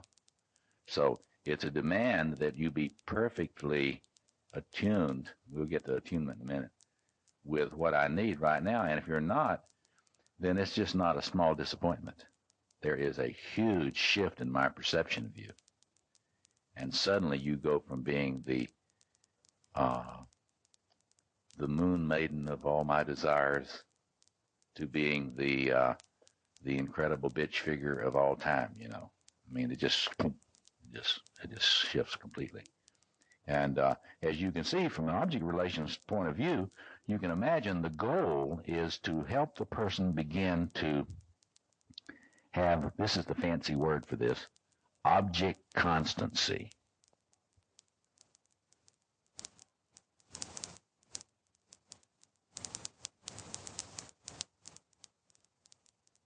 She says, does a person that doesn't have object constancy tend to be addictive? They can be manicky, but they can be, there's all sorts of ways that can express, but, well, see, they tend to be desperate, right? And anxious. And so it would follow that you would tend to try to medicate your emotional pain with addiction. Because this is a painful place to be, right? If suddenly, if you never know when, say, I'm with you, and I never know who's going to be there in you. It's like, it may be my perfect gratifying one, or suddenly the other one may come and be the total rejecting mean one. And you can see how that would be a terribly anxious place to be. No safety, right? You can't count on anything because it may shift immediately. And as you're suggesting, the personality that does not have object constancy is extremely rigid and it's kind of fearful. And you can see why. And so, the way to think about this is if you tend to blow hot and cold a lot in relationships, and you can often see that a person will do what you've said, that there will be a series of disappointments in relationships because one will have high expectations and then they will show that they don't meet that, and then there's a severing of the relationship, traumatic de-idealization, right? So that's a good point. Anything else you would add to what you see about that?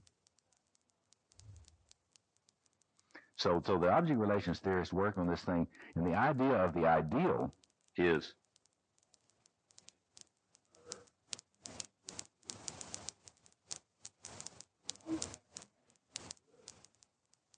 you split it off from the rest, and so one is constantly scanning for the good one, and as the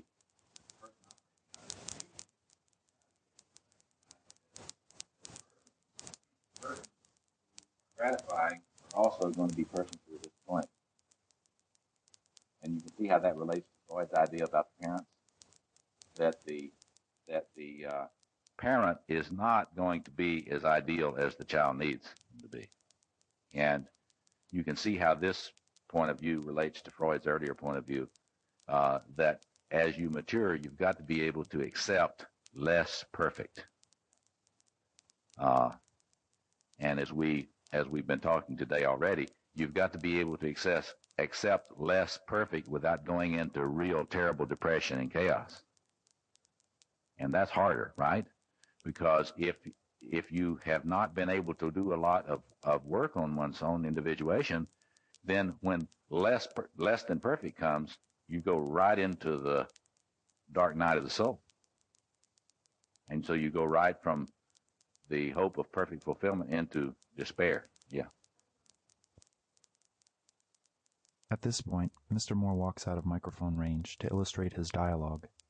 He says that if you really want to understand the demonization and dehumanization of people and the rationalization of genocide, you should see it as when this bad object is projected on others.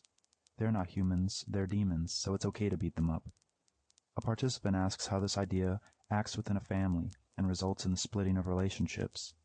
Mr. Moore says that we have got all this longing for something that is trustworthy, but we are fearful, and we build up a lot of narcissistic rage around this. We try not to discharge this rage in our relationships because we know it will happen. The relationships will end. Moore then speaks of the human need for a receptacle for dumping all this bad feeling, that it shows us how dependent we are on the significant other in our life. Yeah. What Okay. Okay. Thank you for warning me about that.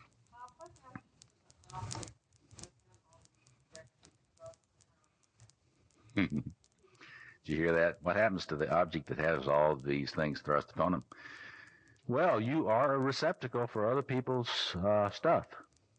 And that's one of the important and scary things about psychological work, doing this work of becoming conscious, because you can't live in the innocent world anymore, because you begin to realize you are a screen upon which other people put their stuff. And you might even think, you are a pot in which other people put their negative contents, as well as the good ones. And we can think together about what it's like when they put the good contents on you, because it sounds naively as if that would be fun, but it's not. I always say to me, when I feel somebody idealizing me, I'm already, well, when is the other shoe going to drop?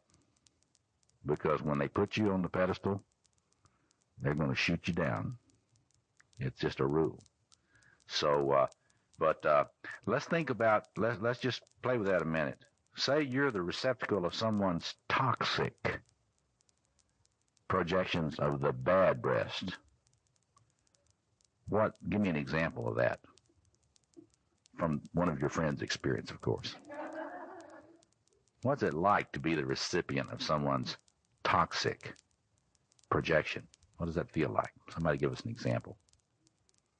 Yeah, I mean, you just give us an example of what sort of toxic content might be put on you. Participant speaks of a neighbor whose mother used to cut up her clothes.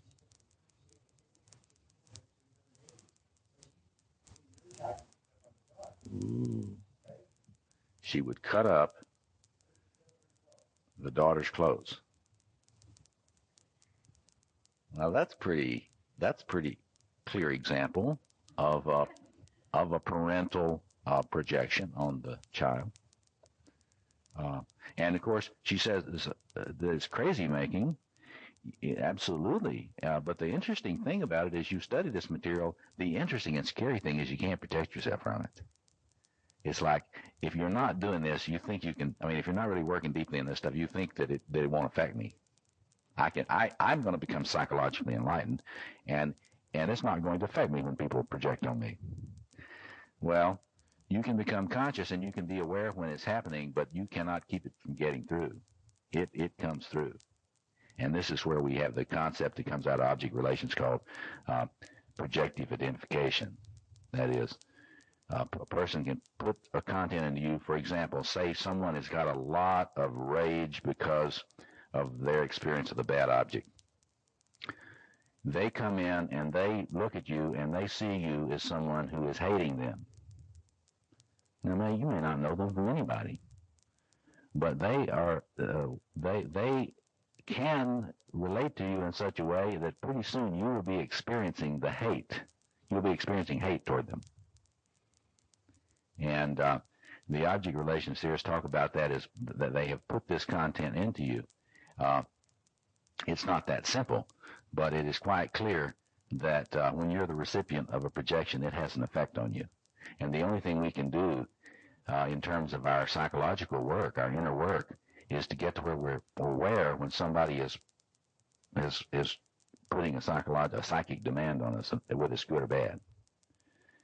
And then you can try to dance your way through that minefield, either one.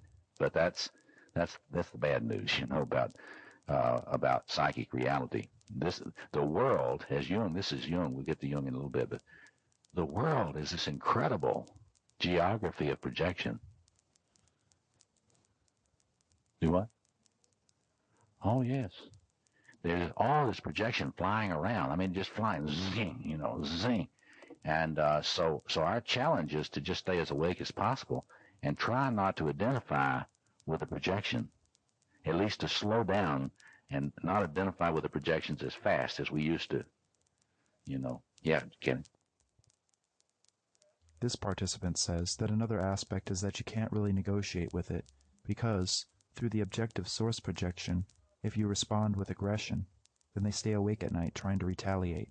If you try to be kind or generous, then they think that you are trying to trick them or being condescending, and it's very difficult to know what kind of response to have because any one is going to be wrong. That's right. And her sense is that the only solution would be for you to be dead if you're the recipient of that. Of toxic contents, if you're really getting toxic contents, there is a big wish that you die, and painfully, over a slow and tortured period. You know, and this is what Ann Ulanov makes very clear in her Cinderella and her Sisters books, that you know, if somebody envies you, some of that poison is going to get through, and it's going to hurt, and you're going to have to realize that there's a limit to what you can do to protect yourself from that. Consciousness helps, and you can, by interpreting and drawing on healthier relationships that you've got, you can strengthen the psyche against these attacks. But it hurts. It hurts. Yeah.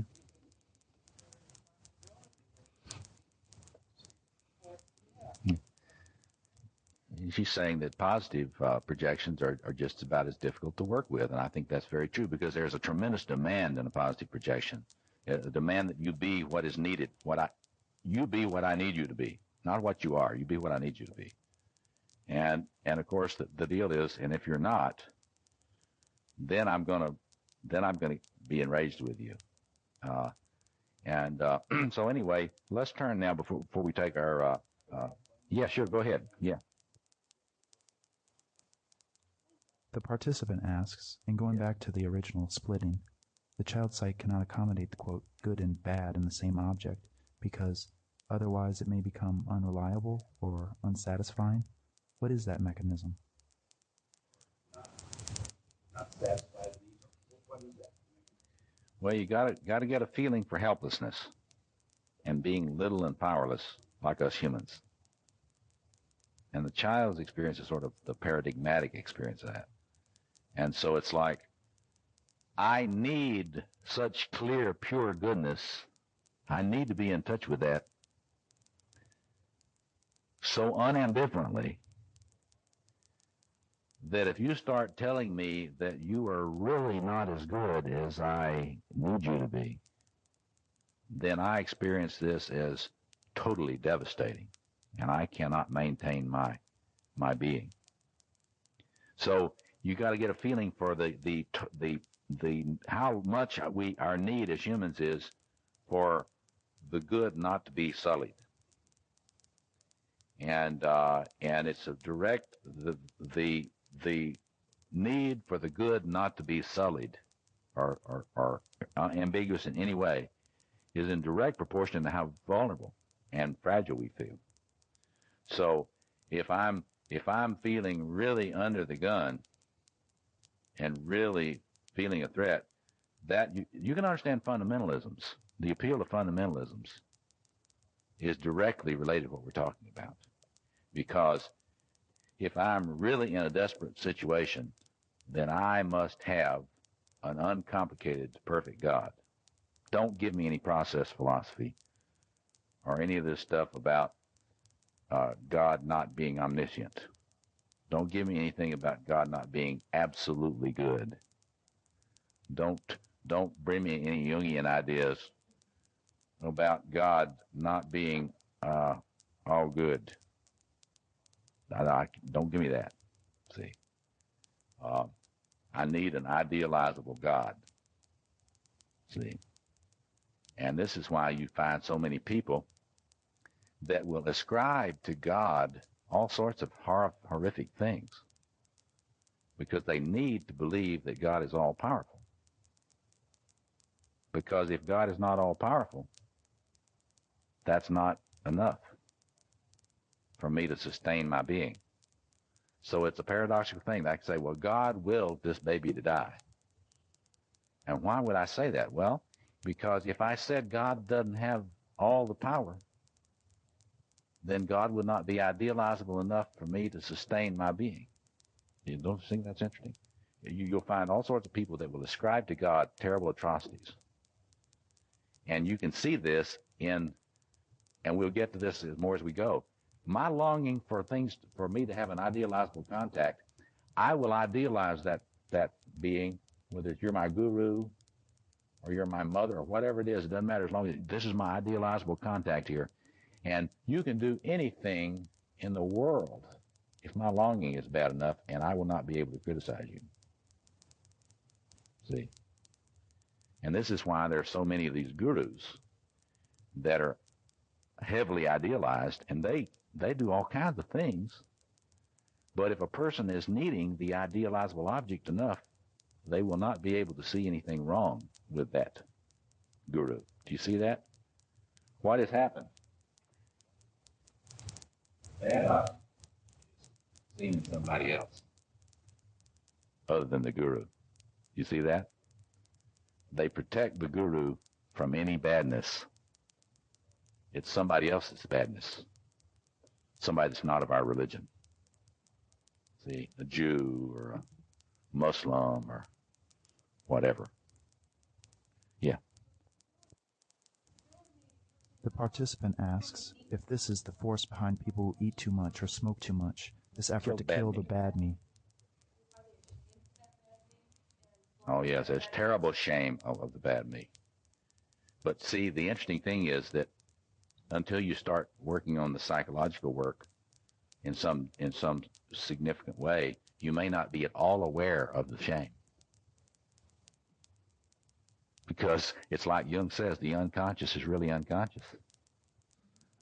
You know, you don't have any awareness of the shame, the shameful me. It's split off.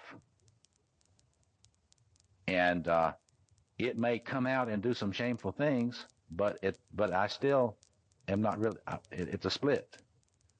So this is how you get personalities that can do all sorts of wild things, but they seem to not notice it. Because there's this split in there. So the main thing to get there is the longing, the desperate longing for the idealizable connection to sustain one's life in the face of all the scary things about the world. See? I mean, is an American school of thought of self-psychology. There's a book called Psychotherapy After Kohut that traces this history. And what he emphasized was that that actually in the normal development of the self, there is what he called the bipolar self. That these two things are in each one of us as we begin our psychological development. And the two poles of the forming self, before you have an integrated personality, before you have a cohesive self with a little s, there's the grandiose exhibitionistic self-organization. That's one pole. And it has one kind of demand and one kind of expectation. On the other pole of the personality is the idealized parental imago. And if the personality develops and integrates as it should, then the grandiose pole that demands that someone adore it turns from being tremendously demanding of worship to having self-esteem. Turns into self-esteem. And the idealized parental imago, which demands perfection in those that we look to for the idealization, to carry the idealization, that becomes, in the mature personality, ideals that regulate one's life. So here's what they say about this stuff, that if the grandiose exhibitionistic self-organization is dominant in your life, you will demand mirror.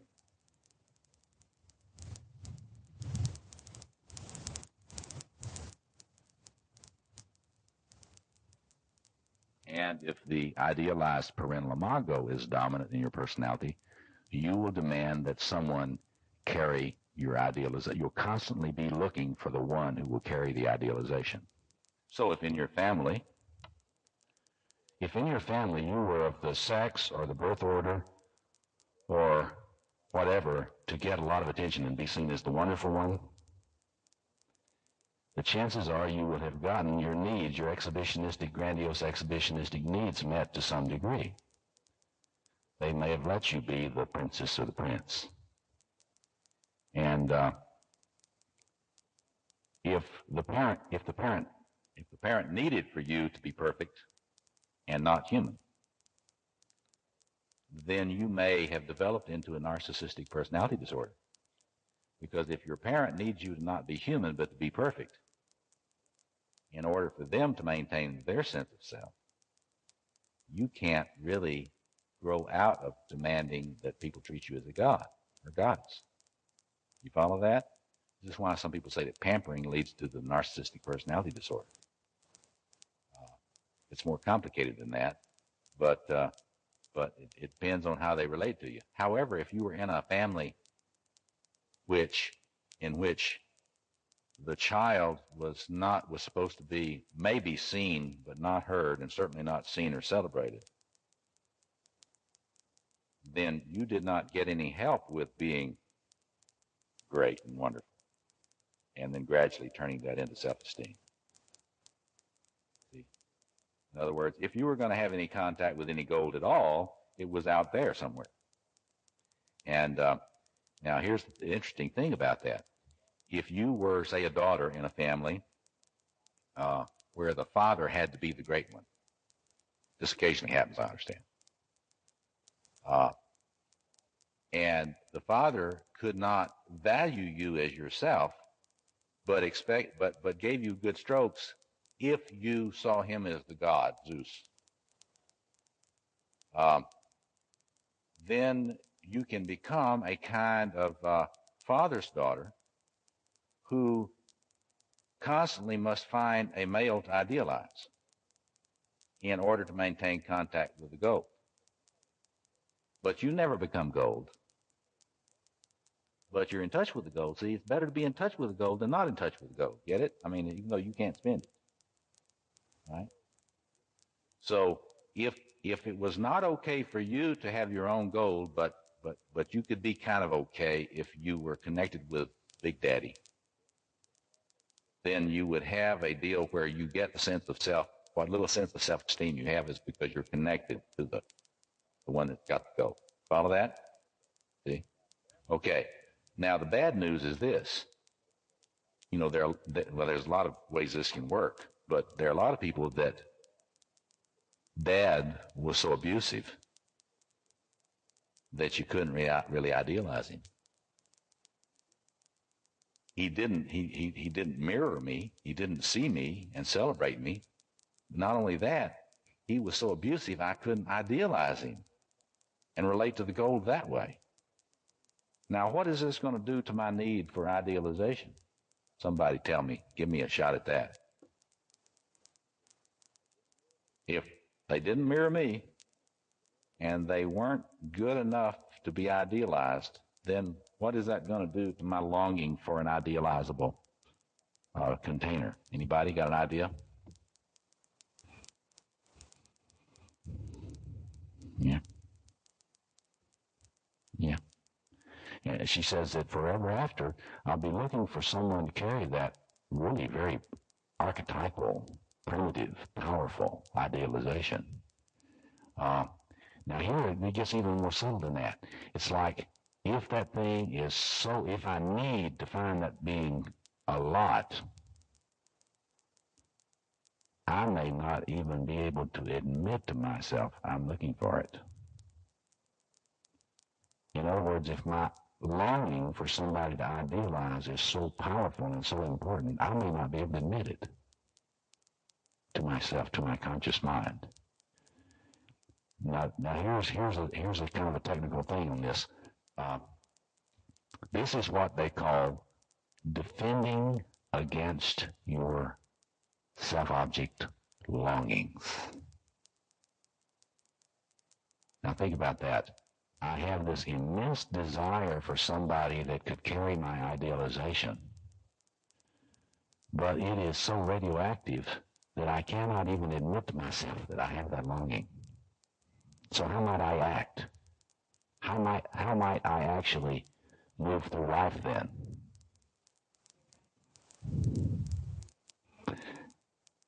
I could unconsciously seek it out, but now, what else might I do? Go ahead. And unconsciously push it away. She says, I might be kind of frozen, and this all goes together here, what you're saying, what you're all saying, because if I really need to find that idealizable object, because I know I'm nothing. See, they ensured that I knew that I'm not gold, because they didn't really look at me like I was the Christ child in the manger. And if they didn't look at me like that, then I know I'm not gold. But I must have some contact with her. I'm going to be really terminally depressed. Yeah. So I'm going to scan, but what you're getting at, each one of these comments gets at it. I'm going to be afraid of getting what I want.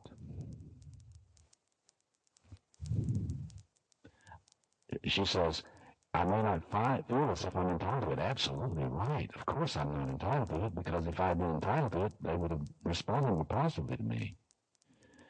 But you see, the important thing about this idealization thing is, this is not something you decide to choose. We need a connection with the gold in life. We need a connection, we can say, if you use spiritual language, with the divine.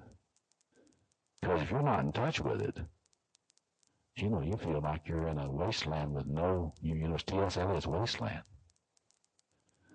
And yet, the greater the longing I have, the more fearful I am about getting what I want. Now, tell me again now, why would I fear finding an idealizable self-object? Now, you read this, why would I be afraid to come into therapy with you and really attach to you? Yeah, I might lose what little self I've got because I long to merge with you so much. If I really believed that you were what I want you to be, if I really believed that you were what I need you to be, then I would just disappear into you. That's Kohut. Idealization and merger. That's a longing to idealize and merge. I want to come sit on your lap. I want to find you, and if you're good enough, I want to just come sit on your lap, and not only that, I just want to go right into every cell of your being. I just want to just get in there and just participate in all your gold. But you're saying, as Carl is pointing out, but I'm not altogether happy about this. Why? Well, because if I merge with you, I disappear. Do you get it? This is that bipolar thing here. Look at that. See, that's why Kohut says that it's bipolar. It's like you really need both of these things going, because if you don't have some of your own participation in your own goal, then you just don't exist. This is why I say to a lot of folks that, it's important to be able to idealize somebody, because if you can idealize well enough, you have some connection to the goal, but it's not the destination we're going to. Because the destination we really need to go with our personality system when we feel like the lapis, the philosopher's stone is in here, too, not just in you, it's also in here. Yes, go ahead. This question is inaudible. Exactly. Well, let's just stay with that important point first, and then we come back. See, she's talking about the fact that what we fear happening to us has already happened. Probably more times than we can even imagine. Where we got our hopes up. Dad's really going to be a dad. Mom's really going to be a mom. And every time we got our hopes up, they got dashed. And so every time, this is what's so poignant about us. We human beings are amazing. It's amazing how hard we try. It's amazing how much we keep trying, isn't it? I mean, you got to just admire us. I mean, really, because the way we keep coming back, and Kohut believed that that if you put a person in the proximity with someone who is good enough, that these longings will remobilize, that they go dormant. Can I go to sleep if there's no healthy stuff in the environment? But if you get, the good news is, if you get in a milieu where there's some hope, that there may be some supplies for the self, that thing will tend to wake up. That's the good news. The bad news is when it starts to wake up, it feels like a leg that's waking up from being asleep. It's very painful to have your longings wake up. Yes, Mikey. Oh. Yeah, how would you see the shame coming in? I think you're absolutely right. Shame is a big thing here, but how would you see the shame coming in?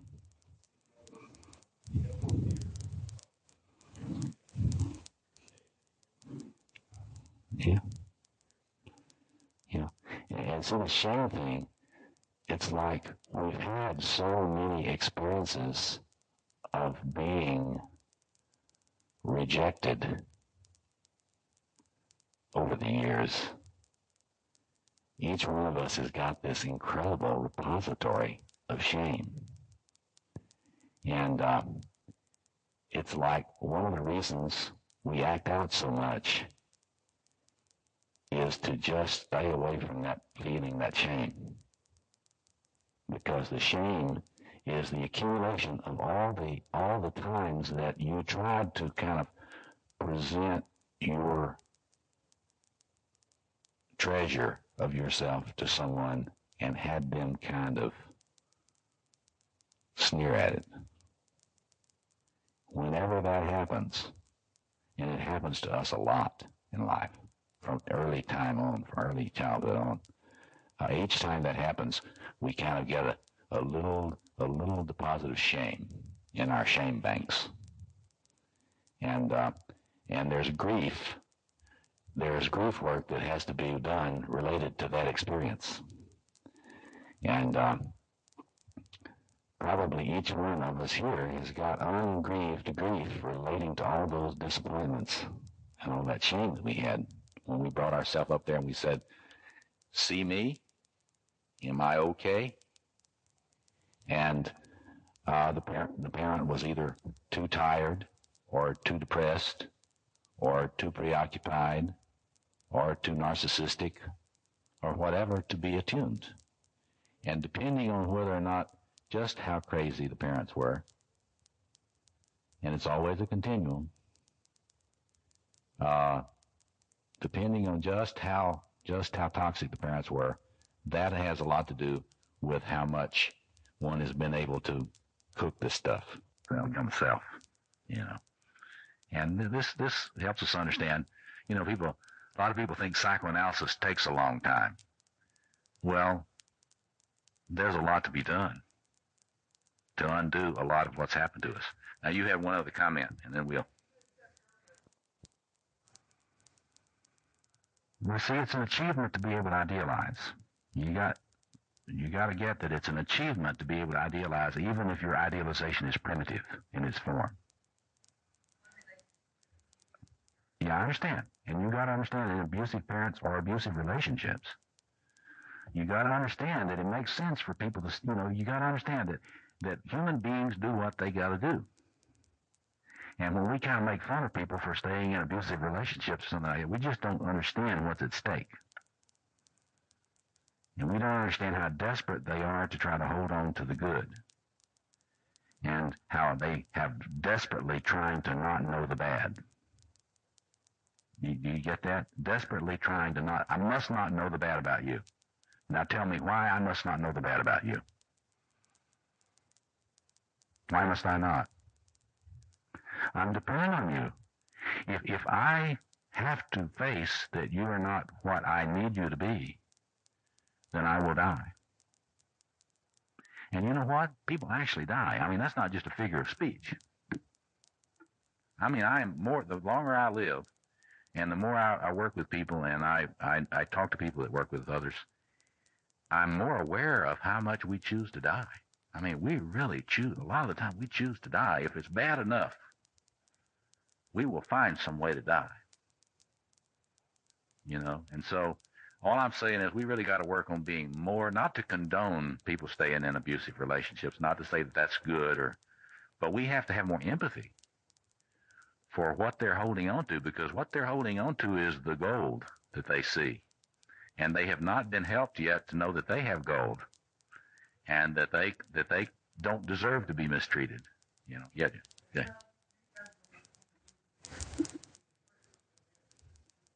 Yes. Yeah. Oh, yes. Look at Jane's bringing up this phenomenon that we see so often now, increasingly, of when a woman gets independent enough that she can leave an abusive husband, that he will often pursue her to try to murder her. And what you've got to understand is going on there, this is what we would call a very, very primitive self-object relationship, in which the male self is so undeveloped that it cannot imagine being alive without her. And so when you hear these males say, well, if you're going to leave me, I'm going to have to kill you, you have to understand what's going on there, because this is a primitive self-object merger, and he feels that if she leaves, he dies anyway, that he dies. So if she's going to try to leave, he will kill her because she's killing him. So it's a primitive kind of retaliation against the one who is killing me. That's why they don't feel any remorse at the time, you know. But it shows you. There's a book that I recommend that you read, those of you that are males and want to understand yourself, and those of you that are females and want to understand all these weird men. There's this book by a friend of mine, Terrence Real, and it's called I Don't Want to Talk About It. And it is a treatment of what our culture does to the ability of males to be connected with their feelings, and why they are so rigid and unable to deal with their own emotional pain, and why males tend to inflict it on others. You know, if they have a depression that they do not know they're depressed, they tend to make other people depressed. So it's an important book to look at. Terrence Real. Yes.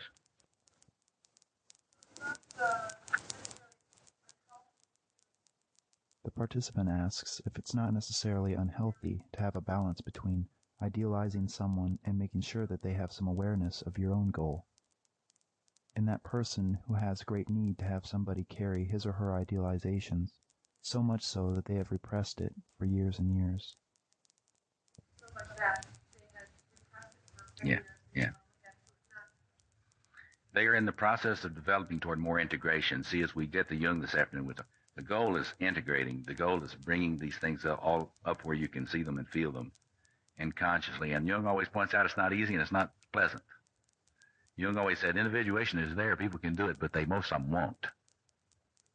And the reason that most of them won't do it is because it is painful and it is hard, and it's a lot of work on cooking all this stuff so that you can get the opposites in one psyche.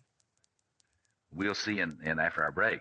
You know, Jung had this real clear understanding that we tend to function with splitting of opposites. And these are some of the opposites. These are really, you know, these longings are in all of us, and it's important to make them conscious and try to get as much of it gratified as we can. We all need attention, not just children. And it's very interesting. If we can't admit that we need attention, we're in denial. We all need that mirroring. And we don't need, the maturing personality, the individuating personality doesn't have to have a perfect self-object. But hey, we need to have folks that we admire. And I like to make a difference between primitive idealization and admiration. But it's very close. We need people that we admire, because if you don't have it, it's very easy to slip into depression. And It's like we need a community. We need a community of persons, not perfect, but it's good enough for us to feel admiration and some attention. And if we're not being able, if I can't admire you for something you're doing, and if I can't feel that you see me, then I'm going to be less psychologically healthy than I could be. And so this is the thing that Kohut emphasizes. That's what I really love about him. You know, we Jungians are often too quick to say, oh, you're inflated. See, because if you want me to see you and really celebrate your achievements, some Jungians before Kohut Jungian would say, oh, he's inflated or she's inflated. And after what we've learned about Kohut, hey, you need to be recognized, and that's not pathological. And if your family experience and developmental experience had been as blessing of you as it could have been, conceivably, then you would be more comfortable with getting attention.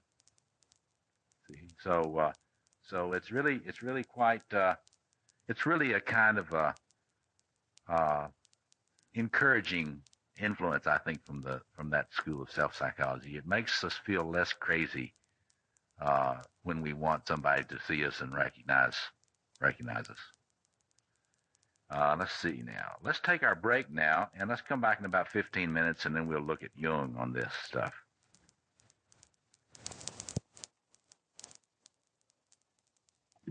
Okay, let's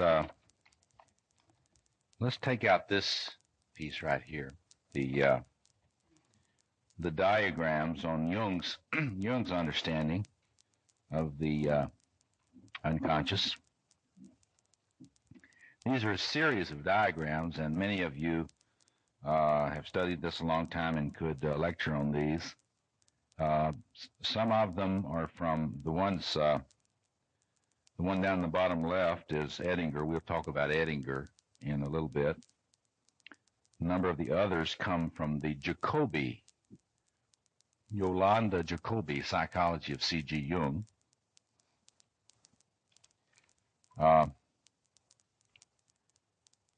What these diagrams are seeking to express is Jung's understanding of the various levels of the psyche, which, as some of you said earlier, are more subtle and complex in Jung than in many psychologies. If you look in the top image here, the one that says conscious, ego, and unconscious, now that diagram could be used to illustrate Freudian and Jungian points of view, where you get the sense of the uniqueness of Jung's point of view. If you look over on the right margin, where you see these images of layering in the unconscious, where you've got the conscious mind, the personal unconscious, and the collective unconscious. Jung had the idea that we have evolved a 2 million year old self, archetypal self, we write that often with a capital S, to indicate that this is not the little s self of Kohut and some other psychologist. The archetypal self is the inherited potentials for human psychological development. And you might say this is our psychic inheritance. This is the potential that is in you, and it's really quite a magnificent potential. It's why actually the individuation process is such an exciting and challenging adventure, because from a Jungian point of view, the farther reaches of human nature are really quite incredible. I mean, that is, you are an enormously complex and rich being. Now, your ego consciousness, that is your conscious mind, what you've been able to form as a conscious personality, you may not feel that way about yourself. But this was Jung's way of helping us to understand that we are worth a lot of effort. That is to say, really individuating, becoming what you potentially can become, is a long process and a worthwhile process. And so the archetypal self is not really personal. It's not really personal. It's an impersonal, you might say, blueprint. I like to call it codes. It is codes for what you might be able to grow into, what you might be able to, as you get more and more, as you become more whole, what you can experience. Now, Jung talked a lot about the struggle of the ego in forming based on this blueprint of the archetypal self. And of course, the ego that you and I have developed has come out of our particular culture, our particular family tradition, our particular birth order in our family. And we're all sort of warped in individual ways. You know, we just have to have a sense of humor about it. Nobody comes out of a family totally balanced. You know, you just got to give some thought to your family and what your experience in the family did to your ego formation. Because your ego formation will be as it is because of the early experiences you had in your family of origin, and what got blessed and what got cursed, and what your sister and brothers are like, and all that stuff. Jung, with regard to this idealization issue, Jung would always talk about how for the emerging ego, the presence of the archetypal self is really an extremely powerful kind of experience. One may not, it's paradoxical almost. If you've not worked on developing a relationship with the archetypal self, you may not be very aware of it. I suggest that you read Jung's volume Aion, A-I-O-N. He does a lot of talking about the archetypal self in that volume. He says paradoxically that the archetypal self is this incredibly powerful thing which has tremendous influence on our psychological life. And on the other hand, it's kind of a weak and vulnerable thing that has to have our very attentive nurture if it's going to really incarnate in us. So it's not something that is easy to relate to, the archetypal self. He talks about it as being very much as in alchemy, it's like the philosopher's stone. It is the pearl of great price in our lives that we're seeking to relate to. And in the context of what we're talking about today, it is that gold in us that we're seeking to find. Because if you're able to connect with this archetypal self in your personality, you will begin to be able to feel comfortable with your own specialness. In fact, there's one way to think about individuation is getting a sense of your specialness, getting to where you can accept it. So the ego consciousness is just what you've been able to develop in your own personality so far. The archetypal self contains these enormous potentials that you have inherited, but perhaps not learned to relate to. The individuation process in Jung is that process by which you discover what parts of your inheritance you have not yet claimed. Now, what has happened to those parts that you've not yet claimed?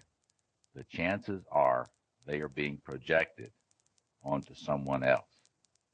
There's where we get to you. So when we talk about von Franz's book, Projection and Recollection in Jungian Psychology, we are talking about recollecting the parts of ourself that our experience in life so far has made it difficult or almost impossible for us to relate to. Uh, you can think about it like this. Jung says in Volume 8 of the Collected Works that there are two kind of forms that that psychopathology may take. Recently, here I gave a lecture workshop on spirit complexes, and you can listen to those lectures about that. That's one kind of form psychopathology takes. That is that there are some things, some archetypal things in your psyche that don't really belong to yourself. There are entities in the psyche that are not personal and do not belong to you. He called them spirit complexes. And if you try to integrate those, it makes you crazy. And I gave a 2-day workshop on that recently. Yeah. It was I can't remember the exact title, but it was about the spirit complexes in the title of it. Something like, yes, it was recorded, angels, demons, and the spirit complex, something like that. And yeah, it's one form of psychopathology is when you begin to falsely believe that some things that are in your psyche are you when they're not really you. And they are what Jung felt to be extremely powerful psychic contents that if you try to integrate them, they will make you really psychotic. And I went into some of the expressions of that in that workshop. Sometimes you'll see these demonic images in dreams. And people that don't study this part of Jung will sometimes assume that's part of the personal shadow and needs to be integrated. So they will say, oh, yeah, go ahead and dialogue with that werewolf in your dream. Find out what part of yourself is a werewolf and so forth. So, well, if you study that part of Jung, you will be very careful before you'll suggest to somebody that they merge with the werewolf or merge with the vampire or whatever those negative images are. But that it's possible that those are images of things that are in the unconscious that are not properly you and need to be bid goodbye. Or if they're a muse, if they're your creative muse that's teaching you how to write music or something, you don't claim it for yourself. You say, this is my muse, my inspiration, my genius, and I will relate to that, but I will not try to integrate it. It's not me. It's bigger than me. But in terms of what we're talking about today, Jung spoke of another kind of psychopathology, which is the kind of thing we're talking about. And that is when some parts of yourself, your archetypal self, potentials lying within your archetypal self that are rightly supposed to be used by you to integrate and become fully who you are left outside the self.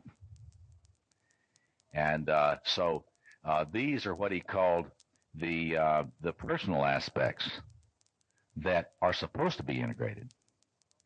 And Jung, the way he thought about this, and he writes a lot about it in the volume Ion, is that he really believes that this is why he takes the alchemical process seriously. He believes that the symbolism of alchemy is about how you retrieve these parts of yourself that have been split off from your experience of the self and put into the unconscious and usually projected on someone else or something else. And so he says this is sort of the basis of shamanistic healing, because the shaman would go to try to find the parts of yourself that were lost in the other world. And Jung felt that this is a way of thinking about what we have to do in terms of our workshop this weekend, our idealizations. So when we speak of projection and recollection in Jungian psychology, we are asking the question, what sector, what parts of the archetypal self have been split off from our personality for good reasons usually in our experience, but which are being expressed in the form of idealizations. And so here we get to the whole question in Jung of idealizing projections. And let's take a few minutes here just to give some examples of what that might look like. What kind of idealizing projections might you have seen or might you see in persons? Places where the some potential that is really rightfully belongs to the self is carried in projection form, in projected form. Give me an example of that. Someone. Yes. This example is inaudible.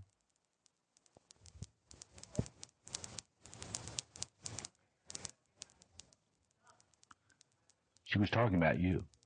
Mm-hmm. Right.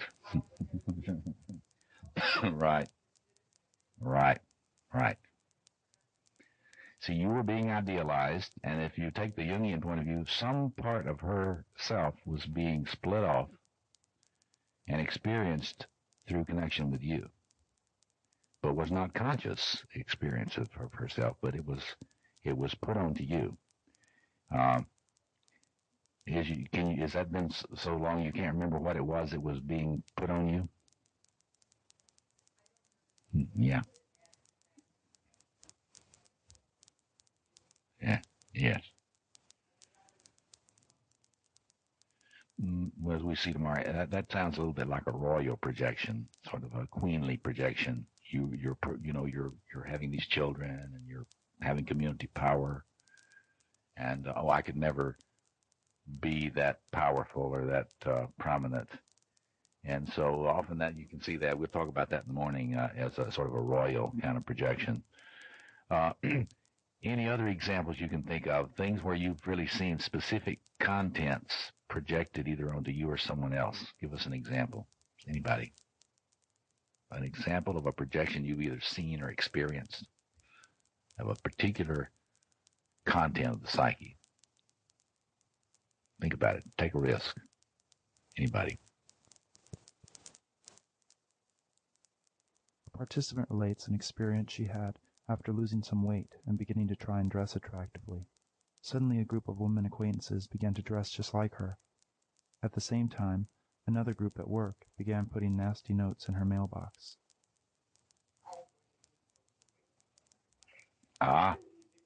Okay, so now,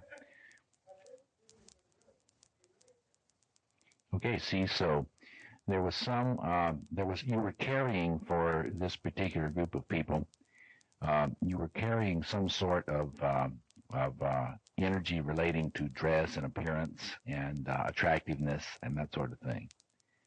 Some people would call that sort of an Aphrodite projection, or some, I would say it's related to lover energies.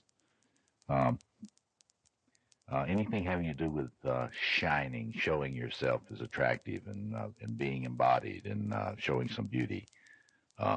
That's a fairly widespread thing. People that feel unattractive, who really idealize others that they deem attractive in some way. And so it's very interesting they were bringing you these things to show you. Now you get to think about idealizing and merging. So they're idealizing her, and they're bringing her these things to say, I am like you. See? So you were carrying a lot of sort of power there for them. It's kind of a scary place to be. It's not too friendly. Well, see, they felt they didn't feel like they could merge,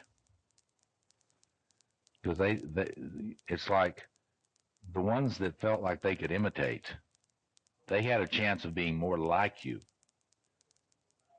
And it doesn't mean that the ones putting the notes in were not idealizing you. They very likely were idealizing you. It's just that they didn't feel like they could be like you, so they had to be envious. See? When envy says, I can't be like you, and I hate you for it.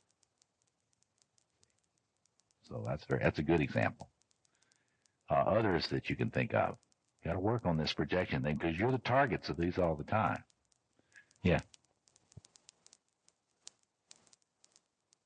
participant speaks of her suddenly estranged relationship with her daughter, who lives about 7 hours away and whom she visits 3 to 4 times per year. Her daughter had a child, and in the years since, the participant has suddenly become a bad mother in her daughter's eyes. She is confused about why this has happened, but she sees it as a way that her daughter can put an element of control into an otherwise chaotic lifestyle. Well, yeah, well, when we do get really super busy and overwhelmed, we do tend to regress and not be as sort of empathic with our relationships, and we will tend to split more when we're fatigued than when we're not. But the other thing, if she's 35, it's like you're coming down from the pedestal now. Then you've been on the pedestal, and I wouldn't be surprised that she's in therapy. Well, but you don't know, see. But you see, it's very typical when one gets into, see, if you're not in therapy, haven't been in therapy, the chances of having really thought carefully about your relationship with your parents are not, most people have not thought much systematically carefully about the relationship with their parents. When you get in therapy, suddenly things that were not in the foreground begin to be in the foreground. You begin to think, well, now what about so-and-so? And what about so-and-so? And gradually you start, the bad you starts to come in, and suddenly the rest of the experience begins to come. And so a renegotiation process begins. It's always true when you're being de-idealized now. You mean that? Yeah, go ahead. Well, you mean on her part? On her part? You mean on her part? Well, it's certainly a change in the nature of the projections that have been there. There's a renegotiation of what you are carrying, and yeah, sure, yeah, sure. And of course, that's a big transformation, and so she's going through a big transformation herself now, being a mother, as you said, and it's creating a renegotiation of all these projections. This is where I say to parents a lot, write letters. Write letters. Just keep writing letters. Because, if I'm projecting onto you, it's a lot easier for me to project onto you if we just have verbal conversations. You know why? Why? It's real easy to reconstruct what you said after you hang up the phone. It's amazing what you said when you hang up the phone. If you write a letter very carefully, well, I emphasize carefully how you want to write these letters carefully, and read it when it's cold and see if you're reading it from the child's point of view, so how it's likely to sound. You can always edit. That's a good thing about letters. You can edit it. But writing letters to children is a real good idea on a regular basis. Trying to have constancy, see? Be constant. Emails, oh yes. Mm-hmm.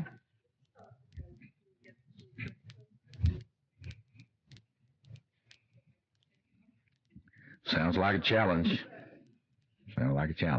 But clearly there is a reconstitution of the field between the two of you. And, that's probably very good for her. I mean, and hopefully she will be able to metabolize it. It's very traumatic, though, to discover your mother is not the goddess.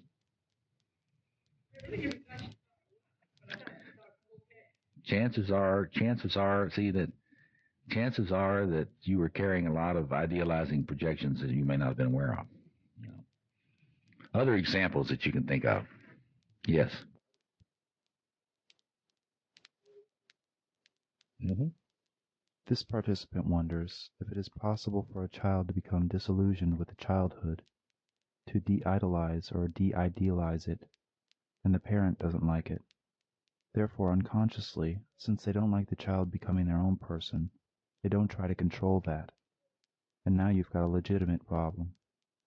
The child says to the parent, "You're trying to control me." And the parent says, "Oh no, I'm not." And it becomes more than just a child's issue. In fact, they are trying to control him. What might the parent be trying to have the child continue to do? I mean, view me in what way? Give me attributes, give me that before I Mm-hmm. Mm-hmm. Mm-hmm. There is this thing where if I form a relationship with you, and it can be with a child, or it can be with a friend, or it can be with in analysis, it can be the analyst can have a real tremendous need to be idealized. And if I begin to develop my own standpoint and start bringing you down, whether you're my parent or you're my friend or you're my analyst, I begin to bring you down to human size. This is very traumatic. You know, it doesn't feel good to be brought down to human size if you have been, there are a lot of us that really kind of like to be idealized because it feeds some of this, the grandiosity. There are a lot of analysts that can't allow an analyzand to resolve the transference. If the analyzand begins to resolve the transference, they will often feel really so insulted that they somehow will attack. I mean, it's a very common thing in therapy, and it's just like parenting. So you're absolutely right. I mean, that happens a lot. If you have been up there and enjoyed it, one doesn't expect to be taken down from that place. So I think that happens a lot. And so what do you do in a case like that? What's the challenge? If you have a friend or a child or an analyzand that's working through their idealization, so what's your challenge in that situation? What would you say? As a father say?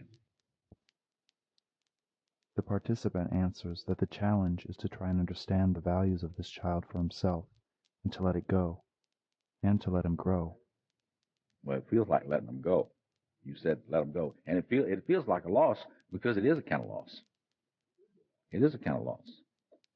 And this is the really hard thing about parenting that they don't tell you when you're getting ready to be a parent, about all the loss that occurs when the child takes you down off of the parental platform. And it is experienced as a loss and has to be grieved. I've got a lot of friends that are going through the beginning part of the empty nest syndrome right now. And it's really hard for them. They're in their late 40s and early 50s, and their kids are going off to college, and you can just see it. Other examples of projections. You know, there are a lot of very simple ones that we need to get out on the table that are flying around a lot. Go ahead. A participant speaks of a friendship that started 20 years ago, which he realized recently in the dynamic of their relationship is that the friend idealized her strength, while she projected on her friend's weakness. The participant admits that she was very controlling and domineering, because as long as her friend stayed weak, she could stay strong. That's a classic example of what Jung would talk about as the way that these projections are usually a kind of an unconscious agreement. You stay weak, I'll be strong, and so that's a very good example about the sort of mutual agreement to carry each other's contents. And there's usually an idealization as a part of one of these poles. She was idealizing you. Now, what would be in it for me if I were to idealize you and have you be the strong one? Let's talk about the dependent personality disorder here. What's in it for me to idealize you and make you the strong one and me the weak one? What's in it for me? Go ahead. I don't have to deal with it.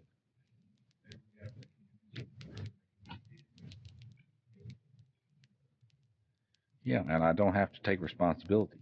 See, there's what we were talking about, that in every idealization there is a declaration of bankruptcy of some kind. And what we'll do as we work on this stuff is think, what is the particular potential that we are expecting the other to carry in the projection? Because until that is discerned, one can't know what one's individuation task is. Jung, in this discussion of alchemy, says that the alchemists had this sense. They knew that the task of the self is to withdraw all these projections into the environment, and they knew you had to locate what was it that had escaped, what part of the philosopher's stone had escaped into what sector, and so in that kind of example, any kind of sense of competence, for example. We have in the psyche, we have potentials to experience competence and effectiveness. And if one is a dependent personality, one will often project that onto someone who is quite willing to carry it. And that would be an example of what you're talking about. What are some other typical idealizations? Yes, Jack. A participant relates a quite scary one. A number of years ago, she was in Jewel, shopping, going down the aisle, going about her business, when all of a sudden a woman came out of nowhere and got right in front of her. The woman was very deformed, and looking the participant straight in the eye, spat at her directly in her face. Then the woman turned around and fled out of the store. The participant says that this was very troubling, and offers the thought that we may be carrying projections we don't know about out into the collective. Yes. What do you think was coming at you there? What were you representing to her? Do you have any idea?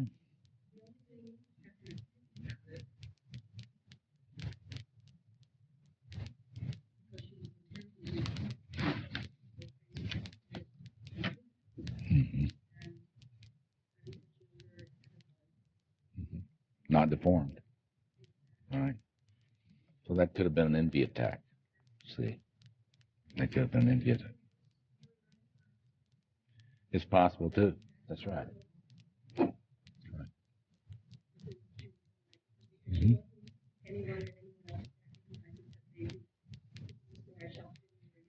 Mm-hmm.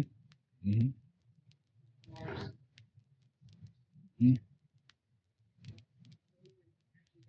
That's a very scary part because, as you say, you never know what you're going to carry for a stranger on the street. So there are these random projections that do occur, and it is very frightening. But the ones that go on with our friends and families and co-workers and husbands and wives and so on, they can be equally frightening here. Let's just. What are some of the other projections? We'll do some active imagination in the morning and let you see if you can connect with what idealizations you tend to have. And one of the things we'll be doing is trying to have you think about that thing we talked about earlier about when do you feel weaker or less energy or disempowered. That's almost always an indicator of a projection. But what are some of the other contents that you have seen projected? A participant speaks of her mother, who seems to be very resentful of her relationship with her husband and modern relationships. The mother is in her 60s and seems to resent the sharing of responsibilities. The participant says that she is sure the mother puts projections on her and gets angry at her for things that she does without the husband.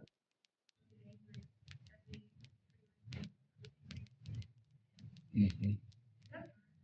Yeah, that sounds like related to envy dynamics. That you've got some things that she felt that she did not have. That's right. Well, there's the Cinderella thing. The Cinderella and her sisters. Anytime you feel that coming under attack because of something you have, it's usually an envy attack. You know, and But I'm thinking of simple things, for example. We'll come back to that tomorrow, but I'm thinking of simple things like when one is seen as the smart one. This is typical in families. I mean, an idealizing projection related to the intellect. It's very common. You know, in families, they will parcel up the space. There will be the smart child. The rest of them, you know, in terms of the actual testing, their IQ may not be more than 3 or 4 points difference. But in the family, this one is assigned to be the smart one. This one is dumb. This one is, you know, yes. And so these projections will often have a very specific content, like intelligence. And in my family, I received the intelligence projection. My brother was not supposed to be intelligent. And later on in life, when he took an IQ test, his IQ was actually better than mine. But in my family, the projections were that he was inadequate intellectually. So that's an example of it. The good one, the good one, the rebel, all of these things. And what we will see tomorrow is that you may not think of the rebel as an idealizing projection, but it is. Now, how would the rebel be an idealization? How could you understand a rebel as an idealization? What is ideal about that? Yeah. Why?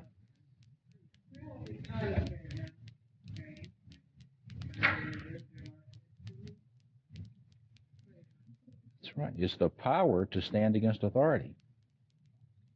And as we will see tomorrow, in my understanding of the psyche, that's actually a psychic space. That's actually a particular sector of the self, the ability to stand against authority. And even though the parent won't think that that's ideal when that's going on, it is a certain kind of idealization, this rebel content. So the smart one, the good one, the pretty one, you know, the funny one,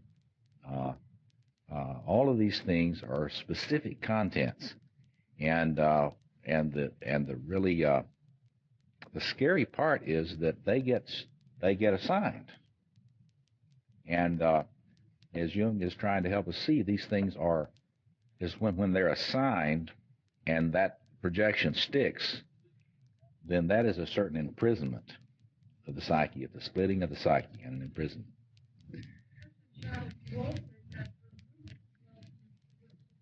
Surely, it is a kind of a transaction. We get something when we play receptacle. I got a lot by being the smart one. You know, it didn't occur to me until I was 40 that it was a trap. But early in my life, I got a lot of mileage out of that. So the child does play to that, and your friends play to it. If you look at overnight, this is your assignment for the evening, and that is to do some scanning in the history of your relationships, and also in your current relationships, and do some reflection and hypothesize some about where you are probably idealizing, and what form does it take, and what's the price tag on it? The particular form it takes. What is the price tag that you're paying? Because every idealization has a certain price tag. Other comments or questions or issues that come up as you look at this idea of Jung that the archetypal self is potential, it's gold in us, and the task of individuation is to retrieve all the gold from all our projections and to claim it for ourselves and integrate it into the golden flower. Yes, Jane?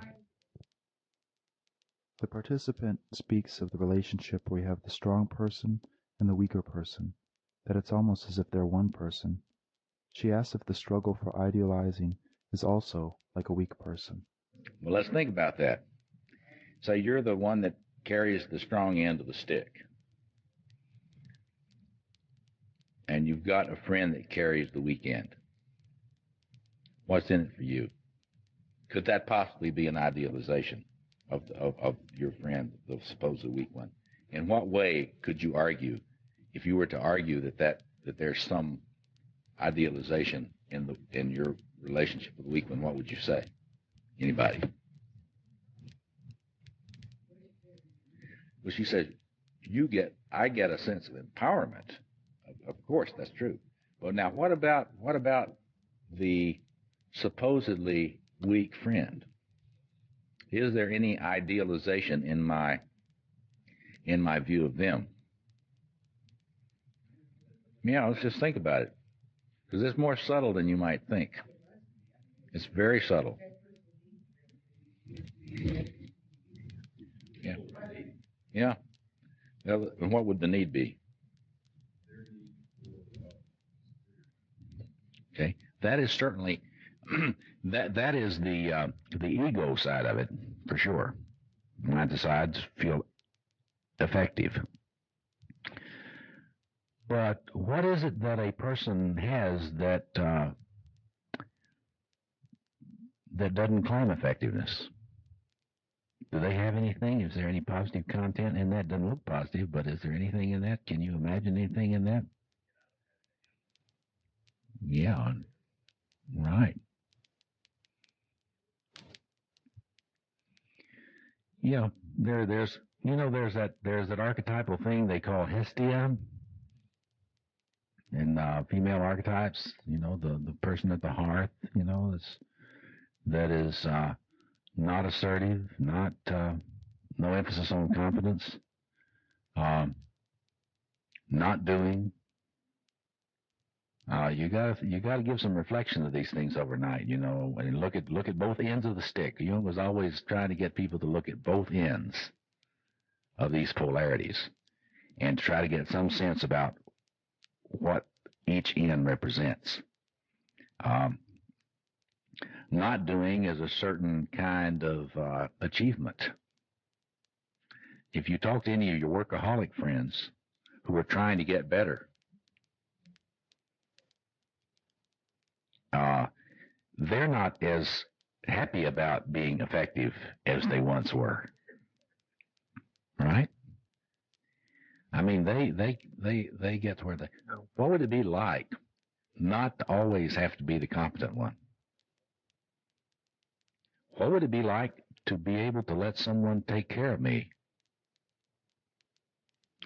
It's like when you realize that a lot of people cannot stand the thought of having anybody take care of them. This is what happens when somebody that's been a workaholic and very much in charge gets sick and goes to the hospital. And they run into this entire different sphere of life that they have no preparation for at all, to be a recipient of care. And of course, if we age enough, if all of us, we live long enough, and we get old enough, we're not going to be able to be in charge.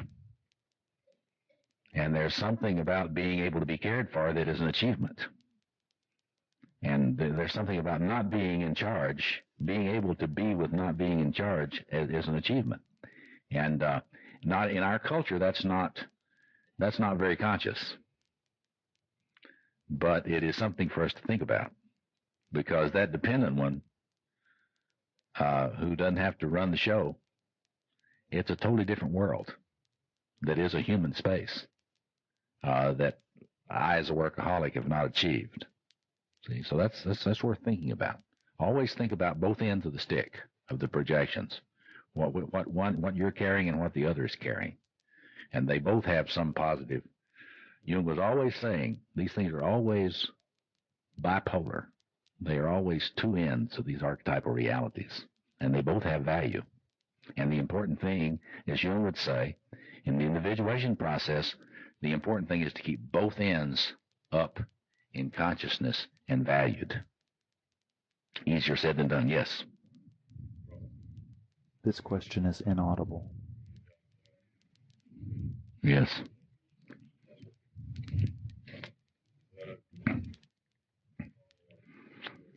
Absolutely. I was thinking about you're having your baby, and I was thinking that we should really talk about the sort of the divine child archetype and how that is appropriately constellated when one has a young child. And it is an idealization. And we were talking at the break, and it has a purpose, of course, in terms of evolution, because one needs to have powerful investments in the child if one is going to care for the child enough for the child to survive in terms of our long evolutionary history. So it is a very big issue and a very powerful idealization, and it's hard for parents to let children become human and not divine. And as the child gets to becoming their own person, this gets more and more in focus as they get 9 years old, 10 years old, 11 years old, and pretty soon it's like with some, there's a lot of literature on this, in particular the self-psychologists write a lot about this. That child starts becoming less and less my child and more themselves. And this seems insulting. So you're right, this is a big challenge. And as in all these things, Jung's recommendation to us is not that we be exempt, that we just try to become as aware of these things as we can, and I think it's saying keep a sense of humor, because we're all subject to it. Any other thought along those lines that you've been thinking about as we've been talking about these things, about how that comes to you? Any other ideas about that? Or A participant says that he projects so much idealization on his new baby, probably because he doesn't project it on himself too much. He says he might be overdoing it on him. Oh, that's interesting. That's interesting. Well, we'll talk about it a little bit more about, well, actually, of course, there's this more subtle thing that is, that child really is wonderful. You're idealizing, but that child really is wonderful. And so, we have to really kind of support you in thinking that child is wonderful, because if we were not such old, jaded cynics, we would see how wonderful that child is too. So that's one truth. But the other side of it is, I have seen a lot of fathers who have tried to live their lives through their sons. And that was related to what you're talking about. That is, if the father never received permission really to bloom, they will often load that son up with such divinity that it's an awful burden for the son. I mean, I can think of several examples of that in my own experience where my friends have had that kind of dynamic going with their sons. And it's really a very powerful, scary thing to see the father not being able to value himself very much and putting it all on that boy. So I think that you're lifting up a very important thing, and it's important for a dad to understand that he's wonderful too. That's the way to think about it. It's not that the child is not wonderful. It's that the father is wonderful too. And there's no necessary conflict between those two things. And that's the challenge, So, yeah. Participant asks if idealization is more than simply projection. Right. We got to get that in here tomorrow. See, It may be true. yeah, that's that's what makes it subtle. And maybe that's the idea of the whole. That's right. Because it's not just reality. Yeah. It's another. Yeah. There may be something about that child that's not simply a projection of yours. You're not living through him. He is true. Maybe you're wrong. Yeah, let me repeat that for the tape because Dan is making a very important point that we really need to get on the table tomorrow, really, really out there so that we all see it. Because there's a danger that you could get the idea that when idealizations occur, that it's really projection upon a gray and ordinary and not very worthy reality, and that it's all phony. And you're raising this very sophisticated philosophical. It's not just psychological. It's a philosophical, what I would call an ontological or even theological or spiritual dimension, which is to say that that child does have worth that has nothing to do with the father's projections, ontologically speaking, philosophically speaking. And so, and you made the move that I think is the correct move intellectually there.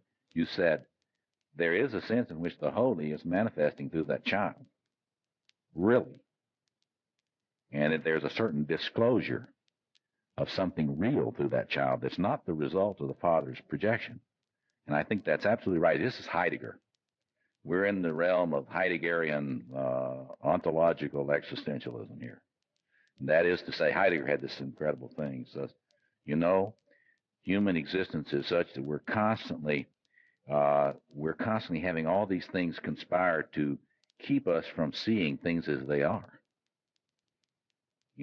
Keep us from seeing how beautiful things are.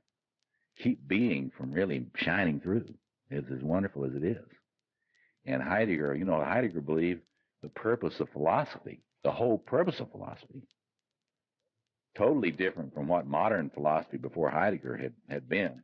He says it is to aid in the disclosure of being, and in its majesty, in its beauty, its majesty, its incredible epiphany. That's what Heidegger would always use, his word epiphany. So that's what you're getting at. It's like when you see someone and they shine, sure, there are probably some projective dynamics going on there from your own projection, but don't take that to mean that there's not something shining there, really. So that's a beautiful point. Right.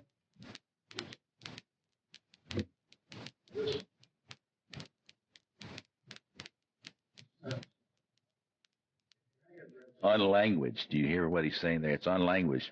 And this gets back to what some of you were saying at the break, that really this is ineffable. There is something that's shining forth here that is really not capable of being expressed in language. And that's right. Yes, absolutely. And see, here again, this is Jung.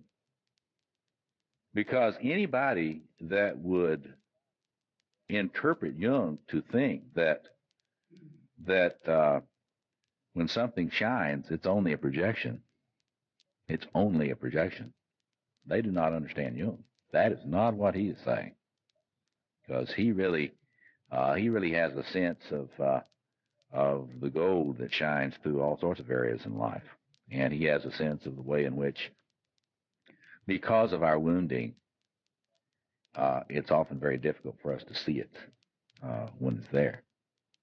Yeah, Kelly.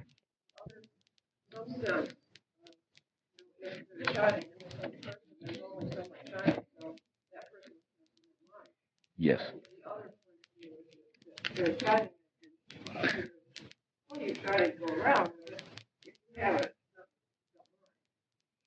Now you're getting to the other thing we need to talk about. We've got to remember to come back to that tomorrow. Precisely the point that the individuation process, when one is still on a scarcity model, as if I'm having an envying projection toward you, if I see you and you're smart or talented or attractive or whatever, that envying thing is based on the assumption that there's nothing in me. I am empty. I am zero. And it's a zero-sum game. If you have something, I have nothing. And so what Kelly is emphasizing here is that that is a very, very tenuous connection with the gold. And from Jung's point of view, it's the golden flower that is within all, and that as you individuate, it gets more like the great Sufi mystic Rumi, who, as one gets more and more aware of fullness, and one begins to get more and more aware that this gold is everywhere, and so I think that's a very important thing to realize, that as the psyche develops, the sense of scarcity declines. And this is related to that stuff about generativity. That as you get more integrated as a personality, you don't have to be as stingy. You can be more generous and generative, and let other people have the gold. That's a very good point, Kelly. Yes, Jane. The participant asks for the psychoanalysis perspective on a certain politician, whose name cannot be heard.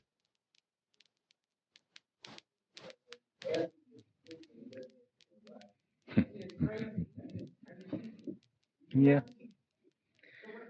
Yeah, I don't know. I don't know enough about that to have any sense for that, except that when you get into realms of politicians, that successful politicians, we'll get into this in the morning some. The royal projections. See, we need to talk about royal projections tomorrow. What royal projections are like, and around any kind of successful politician, there will be royal projections, very similar to the royal projections that existed around Princess Diana.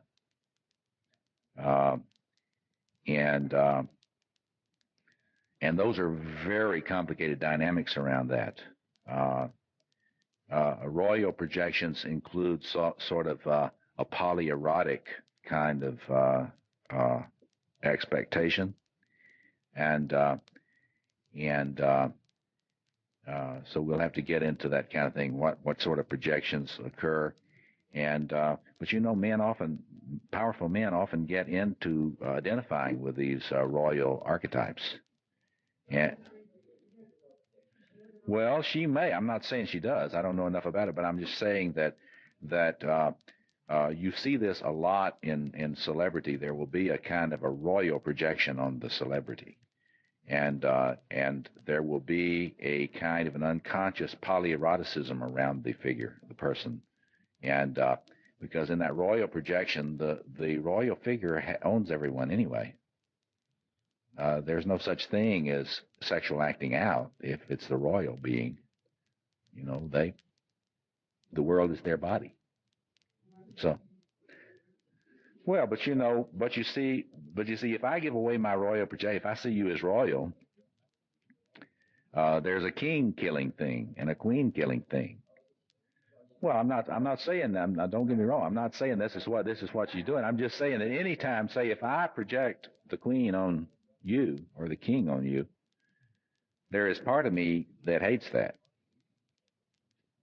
because I don't want you having it all, and there's a part of me that wants to destroy that royal thing in you if I project it on you. This is why it's so dangerous for people to evoke the royal archetypes projections, because if you evoke it, you also evoke the royal, the murderous feelings toward the royal that come with it. In the archetypal world, the royal is supposed to be sacrificed. You kill the king and eat it. I mean, that's the way that works. And so there's all sorts of possibilities there that might be operating, whether there's any kind of literal truth to her claims or not. The projective fields would have to do with a lot of this royal transference or projection and feelings about it. So we'll get into that more. I'll go over that with you in the morning. Because you can tell the difference between, say, an ordinary erotic kind of projection and a royal projection, because they're different qualities that are projected, or an aggressive transference or projection where you carry my aggression. There's very, very different kinds of qualities in these things. But anytime you get a powerful political figure, you got to know that the royal image, the royal imago, is not far away. think of Gary Hart. Remember Gary Hart? Yeah, somebody else had, yes, one last comment. This participant offers that these people are cultural projections, and that the dynamic exists that we set these leaders up with celebrity and then seek to destroy them. Yes. And you have to think about what's going on there. And because here's the rule, back to Jung. Jung's assumption is, and one we're operating on, that either you have it in here and you're relating to it in here, or you're relating to it out there and you're ambivalent about it.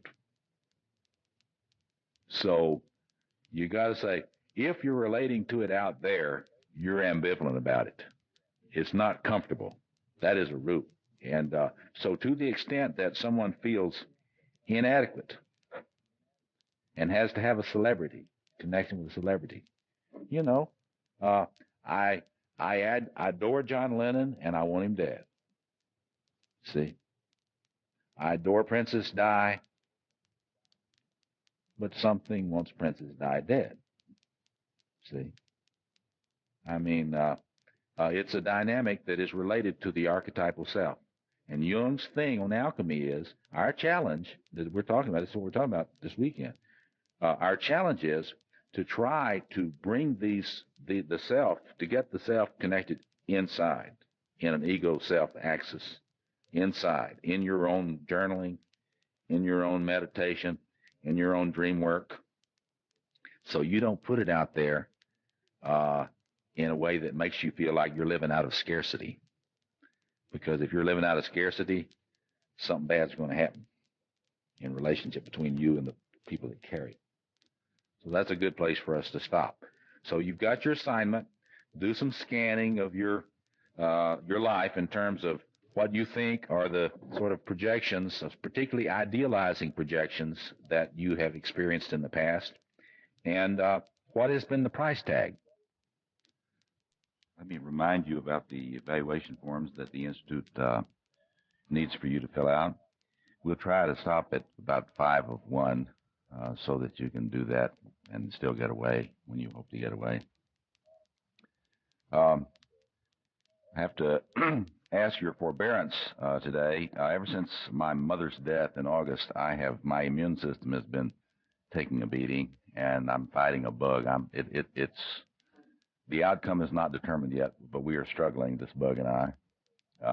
But anyway, if I'm a little dull today, I'd like to at least blame it on that. Here's what I propose for us to do between now and 1 o'clock. I'd like us to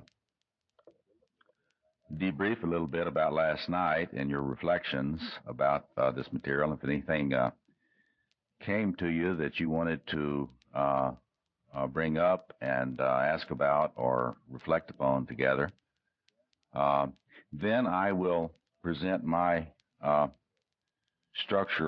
Jungian structural psychoanalysis with regard to idealization, and lead you through asking a little more specific questions about idealizations based on my work. Then we'll do an active imagination. I'll lead you in an active imagination with your inner magician figure. The inner magician figure is the one that knows what's going on in you better than you. Your ego doesn't know, but your inner magician figures know. So we'll do an active imagination in which you can converse with your inner wisdom figure about your idealizations and see what they have to say. And then we'll turn off the tape recorder, and we will share any of that material together that you feel comfortable sharing, and then discuss that and what it may mean. And then before we stop today, I'd like to talk a little bit about the political and social ethical implications of this idealization process. Because I'm quite convinced that our world is at great risk today. I spent a lot of my time in my teaching and my research at my graduate school looking at global trends. And I'm convinced that idealization, unconscious idealization, is one of the main engines of our inadequacy in responding to our present situation. So I want to put that on the table before we stop today. So, and you can also, in this period now, put anything on the agenda that you want to and help me remember to come back to it. So let's just open it up. And was there anything that came to you last night as you reflected or as you dreamed about this material that you feel comfortable sharing with us? Or what question does it raise for you about your own experience of idealization or those that you've known personally? Let's just open it up and see if any of you had thoughts over the evening that you'd like to share. A participant says she was puzzling over the evil part, how she sees how this is unhealthy and unproductive, but can't relate it necessarily to evil. Yeah, well, there are lots of things, there are a lot of levels to look at that on. First of all, I mean, one way you can think about the way in which we humans have experienced evil, we experience evil when we split. That is, we will see things that as evil that are not evil when we split. If I am an Arab, poor Muslim young male living in Cairo, and and many such persons have no support from anyone. And it is very easy for me to experience a splitting so that Jews carry the image of evil for me. It happens all the time now. And so one way to think about the issue of evil is the way in which we humans as a species, all of us included, demonize when we get so regressed that we split. Now, you may not use the word evil, but the way you construct the other person in your mind is demonic. That is, they are constructed as a demon. They're not really, they're not human like you. They're simply bad, and they intend bad things. There's no good in them. And I don't know about you. Maybe you are around people that are always fully functioning, and you never run into that. But in a given week, I will see quite a lot of splitting and projection, scapegoating, demonization of a variety of groups, whether they're conservative or liberal, Christian or Jew, Muslim or Jew. It happens a lot, and it's getting worse on the planet. There's more splitting now than there was 50 years ago. So that's one take. And then there's the other philosophical take, which you have to come to terms with in your own constructive thinking. And that is there such a thing as evil? Or is that just an idea that can be reduced to something else? Jung made it very clear where he was on that. He thought there was indeed such a thing as evil, radical evil. And he thought that one of the worst things the Christian church did in the West was to define evil as an absence of good. Because when you define evil as privatio boni, the absence of good, you cannot, with that definition, recognize the malignancy of evil, the way it functions like cancer cells, the way it's opportunistic, the way chaos comes in and chaotic forces in life will not hit you when you're really most capable of fighting them. They like to hit you when you're down, when you're already down for a count. And you can see this in all kinds of things, particularly in health issues, because if your systems are weak, then chaos in your bodily systems has a lot of opportunities to move in, and pretty soon your kidneys won't work, your liver won't work. You start having all kinds of systemic malfunction because of the chaos coming in. And throughout history, humans have identified chaos and evil, and in spite of the recent romance about chaos theory, I still think that if you're a Jungian, one of the ways to understand this is fragmentation of the self leads to chaos, both intrapersonally and interpersonally. That is, if you're fragmenting internally, you're likely to have disruptions in your relationships, right? You know, your capacity for patience goes down, right? The more you're fragmented. The capacity for empathy goes away. So, so Jung really believed that, you see, that's the confusing thing sometimes about Jung. Sometimes he's got his philosopher hat on. Sometimes he has a scientist hat on. And it's hard, you know, if you're not trained in this stuff, it's hard to know when the hat's changed. But when he's talking about evil, the radical reality of evil, he's got his philosopher or theologian hat on. And he is asserting a particular view of the way the structure of being operates, yes. A participant speaks of the projections of evil upon others, especially in the interpersonal relationships of a child. She cites a book that she read where the author suggested that the downsize theory, or the incorporation and the way it is done, is parallel to Holocaust. The participant says that evil doesn't come in one big package, that it's like the malignancy that starts with small seeds. Well, let me just comment on that. It's like whether a downsizing of a corporation itself is evil. You have to look at that through lots of systems. But one thing that is clearly, from a theological or philosophical or spiritual point of view, evil, is how little empathy and compassion and desire to care for the wretched of the earth exist among the economic and political elites of the world. Now, in any system of thought, that is evil. In any serious system of thought, that is evil.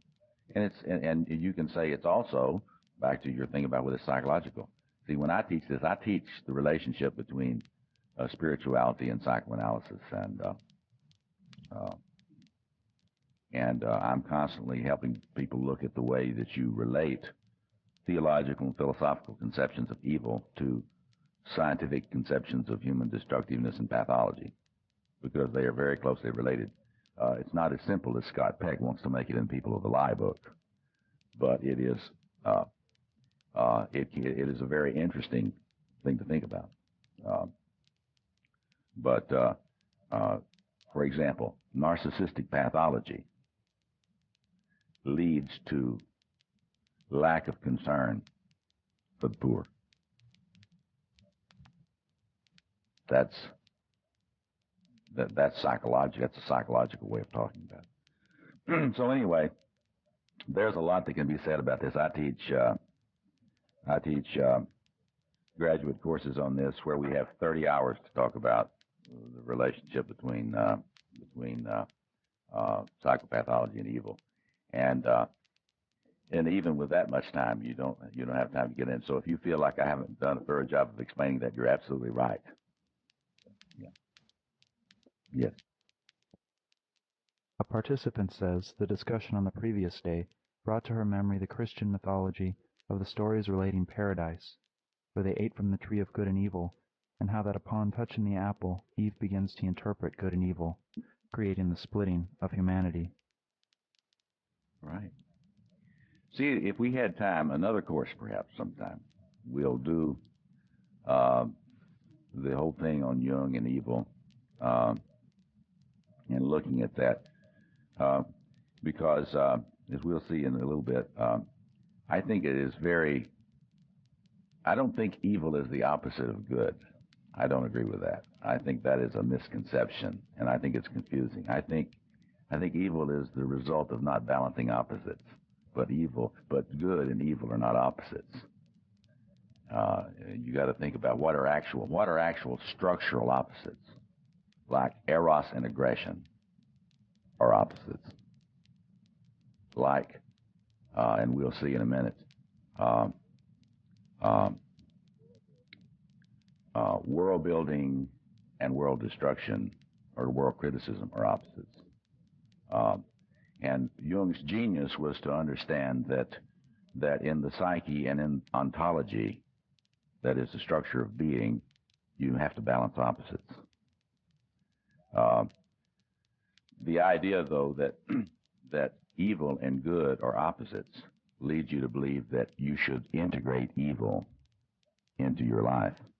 That's foolish and a mistake, because it does not account for a lot of the other things he said about not doing that, precisely not trying to integrate what he would call demonic spirit complexes.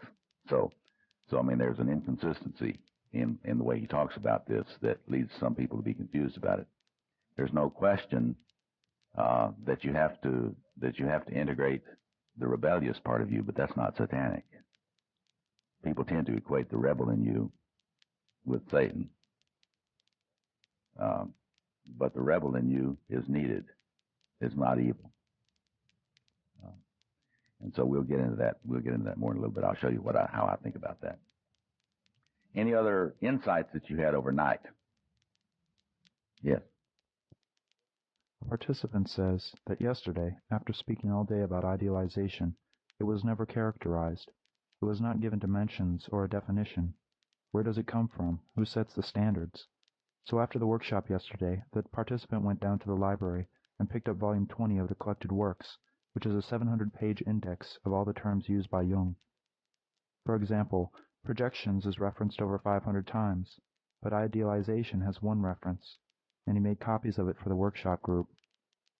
He says that the reason he did this is that Carl uses a word he has never seen in the reference page. He looked the word up in a dictionary and found a Greek word, apotheosis, meaning the raising of a mortal to the rank of divinity. The participant kept searching for the meaning of idealization and realized that it was not in the texts. No, that's right. Because the reason for that is that it's much later in psychoanalysis that people have realized how important idealization is, and that you really don't understand projection if you don't understand that a great deal of the time it is idealization. See, and so all those books are old books, and the books that really deal with idealization as an issue and the articles that deal with that are much more recent. And they're not Jungian for the most part. They're self-psychology. And then in recent self-psychology, they're sort of losing their own sense of direction, and they're not following up those leads. They're sort of doing other things, which happens when you get too cult-like in psychological schools of thought. You're a scientist, so you understand about this kind of thing. If you do not stay in touch with everybody else's theories and continue to build your theory based on all the other things that you know, then you can really get in a cul-de-sac. And so there's a great danger for the important. That's why I taught this course, because it's really, we're in danger of losing Kohut's contribution on focusing on how important idealization really is. Go ahead. The participant reads a passage. Ultimately, however, it appears that projections always originate in the archetypes and in the unconscious complexes. The participant says that this made him start thinking more about his own complexes and the archetypes underlying them. Yeah. So that makes me start thinking more about my own complexes and the archetypes underlying them. Yes. Let me just stop you right there, because that's a very important point. See, there are a lot of folks today that will talk to you about your complexes, but they will not seek the archetypal core. And I think that's a mistake. I think it's very important to seek the archetypal core of it. Go ahead. All right, go ahead. The participant relates the story of the Metamorphoses, tale of the Golden Ass, where the hero of the novel travels on a white horse. The participant says that he does classical versage for fun, a type of Spanish writing where he has a big white horse, that he projects all of his courage into? For fun, I do plastic massage, type of writing, and writing. Yes, yes, yes. I have a big white See? I'm just all courage. So, what you like. Right, there you go. Well, but look, we have so.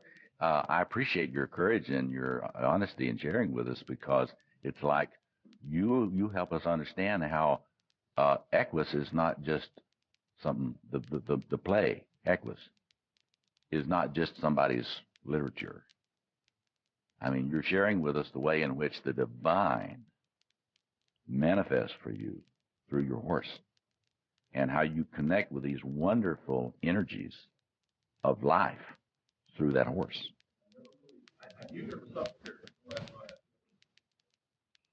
And you see, this is related to what we were talking about yesterday. This is not just his idealizing projection. If you really have eyes to see, that horse is magnificent. That horse does, as Heidegger says, that horse does disclose being with a capital B. And so it's not just your projection onto that horse, but you're experiencing a hierophany, a kratophany, a manifestation of the sacred, a manifestation of power through that great being that you get the privilege of relating to. So I hope you in this, is this a male horse or a female horse? I hope you and this wonderful being have a long and beautiful relationship. Huh? Actually, I work out downcast. I'm terrified. Okay, so let me just say to you, what you're called upon to do now is to love him adequately and care for him adequately. Well, so that you can help his quality of life, so that you don't encounter a lot of unnecessary guilt. This relates to human relationships, But also, it's very, very important. Remember the thing, if you've seen Equus, you got to remember that what is being disclosed in him is not just in him. That's the important thing, because otherwise, and this is true in other relationships, otherwise, when he makes his transition, as my African-American friends say, when he makes his transition, when he passes, you will lose touch with that. And the important thing in our lives is to realize that when Edinger is writing about the ego archetype connection, this is not just a theoretical thing. This is probably the most important thing in your whole life. Because if you don't form that, you won't have the life energy you need to survive, much less to thrive. So what we've got here in this magnificent horse, I think of, you could play Patton in my movie. Patton loved those big white stallions. You have got a connection there with the archetype of the self through this horse. And now your challenge is to consolidate that in a wider sense. And that is all of our challenge. Because, see, here's the key, and we can just go home. The key to all this is that when you're having an idealizing kind of arcing connection, the sacred is located too much in one point. It's not that that's bad. Because, like in the Christian story, the Christian myth, the Christian narrative, it's like there's this incredible darkness over the world. And the light comes in and manifests here. And so when there's great darkness, you want light to manifest, even if it is located in Bethlehem. However, the goal is the spreading of the light, like the great Count Tolstoy. If you haven't looked at Tolstoy, a friend of mine, a wonderful doctor from Gainesville, Florida, is a writer, and he's been immersing himself in Tolstoy. And Tolstoy really got it. It's like that you've got to connect with the fire, and then the fire has to spread till the whole world experiences it. And I didn't know until my friend shared this with me that Gandhi got his inspiration from Tolstoy, and Martin Luther King got his inspiration from Gandhi. And so there is a big challenge for us to realize that a projection which enables you to experience the fire in one place is good, because otherwise you might be out there in the dark. But the goal is for you to have much more of a sense of your own numinosity, your own, the way in which you are like that horse. That's the goal. And here's where Rumi comes in, the great Sufi mystic, for whom the whole world was hierophany. All the most simple things. And I think that's what your great mystics experience. You know, everything is a disclosure of the jewels in the crown of God. Yes, I do too. I do believe that he's experiencing things that are actually very precious, very like jewels. I'm thinking about The participant says she is thinking about what Joseph Campbell said about about following your bliss, that another way of saying it is about following fascination, and that the other participant's fascination with the horse says something about himself. Campbell says this is how we learn about ourselves, about our gold.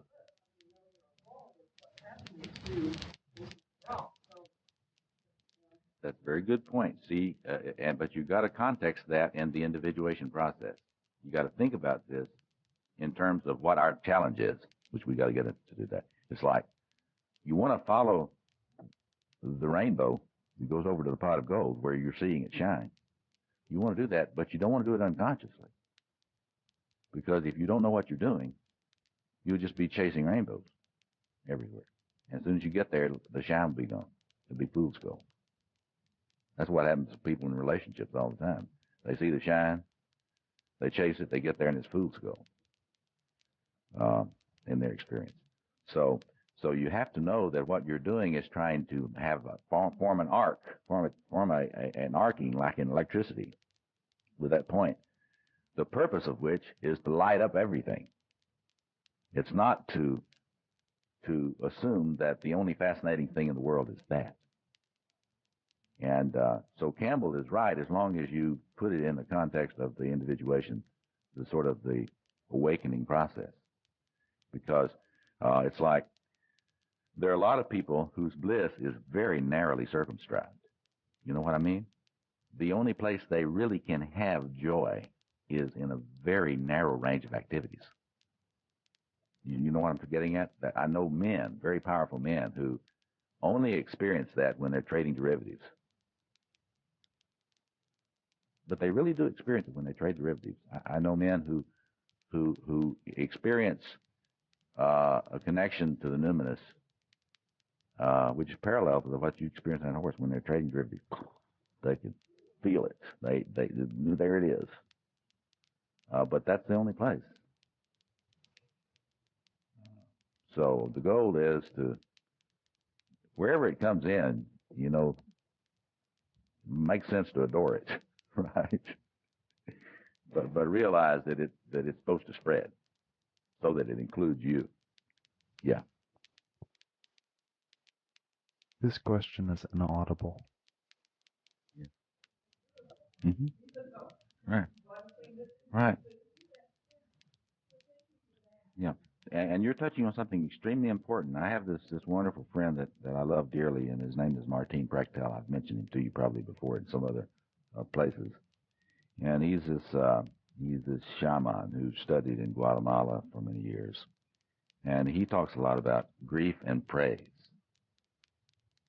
and the way that they are inextricably related. You cannot separate grief and praise. And that is, I think he will have something coming out. You should keep an eye out. Maybe the bookstore here will get some of his works. He's got a book coming out now, and some tapes on this grief and praise, and he's working on that a lot. But the idea is very simple. There's no way that you can become aware of how beautiful and wonderful and precious life is without being at the same time immersed in grief. Because when you value it, and you realize that the Buddhist sense of impermanence, the flow of passing of time, when you value it, and then you realize you don't control it, you're going to have a sense of grief at the very same time you're having a sense of joy. That's why I always say to people, when the lover in you opens up, you get both grief and joy. So what you're talking about there is something we all need to work with, to realize that having joy does not mean you don't have grief. It means, and if you're grieving, it means you're realizing how precious something has been, even in its imperfection. So that's a very profound kind of area to think about, reflect on. Yeah, one more, and then let me go through this quickly, and then we will take a short break, and then we'll do an active imagination. Yes.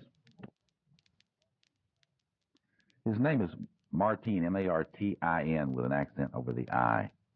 Prechtel, P-R-E-C-H-T-E-L. He grew up as he likes to say it, a half-breed on the Santo Domingo reservation, and then I went to Guatemala for many years, and where he was almost murdered by the government. But he is a very, very exotic bird, and he flies very close to beauty all the time. And it is a very, very, somebody like me is so much in the magician archetype, as we'll get into in a minute. It is really good for me to be around him, because he helps me to open my eyes up more to beautiful things that I will typically just interpret. So keep an eye out. His book will be coming out quite soon, which is the story of his initiation as a shaman. Will be coming out very shortly. Putnam Press, Putnam Publications. Well, let me just show you here what I have tried to add in my work. This is that diagram I passed out.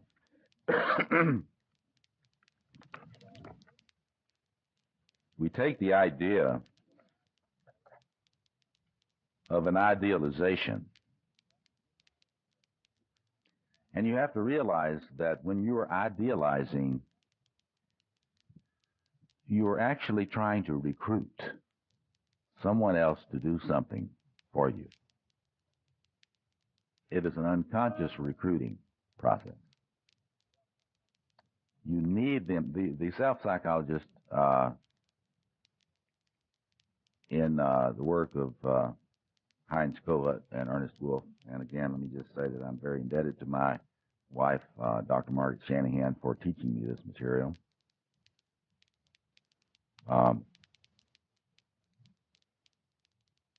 Kohut and Wolff, in my view, were the greatest of the self-psychologists. And they talked about how you will, if you're not really very developed in terms of your self-organization, you will have a lot of things farmed out as self-object functions that will not be integrated into your functioning as a self-function. So a self-object function is when I say I become friends with Carl Blockman here. And I need Carl to carry some part of myself for me.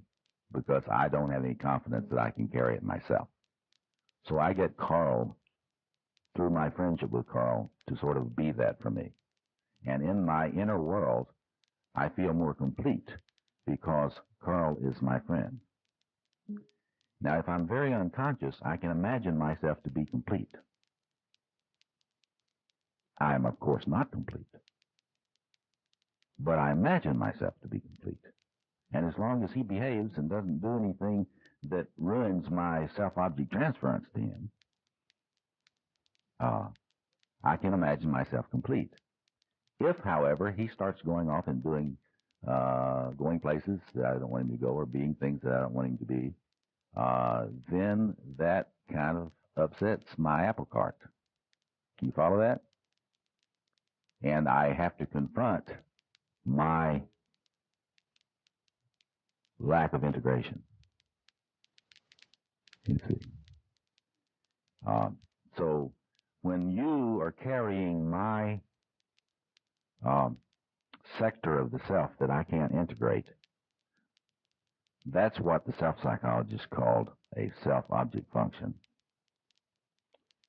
And when I get mature enough and integrated enough to do it more or less for myself, so that I don't have to have you do exactly what I want you to do in order to be integrated, they call that a self-function. And I think that's useful terminology. And so that's the context in which I'm talking about this. So in my work, I won't belabor you with it, but in my work, I have thought a lot about different energies in the self, different potentials in the self that I believe are the building blocks of the integrated self. And I call this a structural psychoanalysis because my basic feeling is that any really and truly Jungian approach to psychoanalysis is a structural psychoanalysis because it deals with the deep structures, the building blocks for the self. And if it's a point of view such as that of Hillman, for example, he does not, at least in 90-something% of his work, he does not really think these structures operate in any kind of way like the collective unconscious does in Jung's thought. So I differentiate myself from that. I really believe with Jung that there is a quaternio. There really is something in our psychic apparatus that is a quaternio. It's fourfold. And as he says so many different places, forming a self, a little s self, based on the plan of the big S self, requires overcoming the opposites and retrieving what has been lost. So in my work, what I've offered is a different suggestion about what the four elements are. I don't think typology does it. Typology is useful the way it's developed, but I don't think they are the four elements. I agree. I really stand in Tony Wolf's tradition here.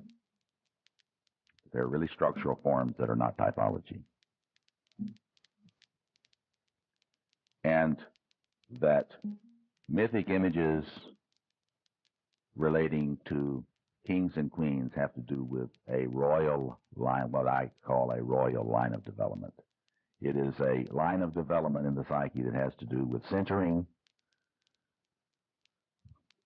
and nurture and vision, what we might call servant leadership. Servant leadership.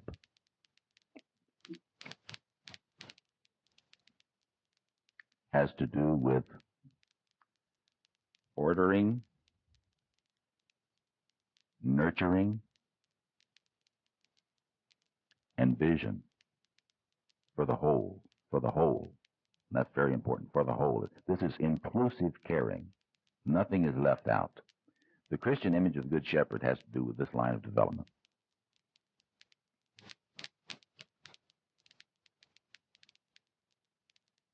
So that's one line. And if I have had an inadequate relationship to that particular energy from my parents, then I will continue to want or need others to provide that for me. And what I like to say is what I'm looking for, what I was looking for from my parents and didn't get. And then what I continue to look for others is blessing from a very powerful being. So I believe that Kohut, when he was talking about the idealizing and mirroring transference, I believe he was wrong about making those opposites. I think they are both included in the royal function. In other words, if you're not really very special, I don't care whether you bless me or not. That's the way people are. You know, you can offer yourself to give people blessings at a cocktail party, and if they don't think you're important, they won't give you the time of day. So what we're longing for, the self-object longing, is blessing from someone who really matters. And I believe that is the royal line of development. And most of us, sadly, have not had enough of that. So, in terms of idealization, you look at your idealizations and you ask yourself, is it a royal idealization? Are you constantly looking for some significant person to really bless you and tell you you're really fine, you're really good, even better than fine, you're special? So that is one kind of idealization. It is different from other kinds of idealizations. This is what I have tried to do to go beyond Kohut and Jung, to make very clear what these idealizations are and how they're different for different purposes. Second line of development is a line of development that's related to the myth of the warrior, the archetype of the warrior. It has to do with doing, has to do with protection, has to do with boundaries, has to do with discipline, has to do with a sense of completing one's mission, has a sense of limits.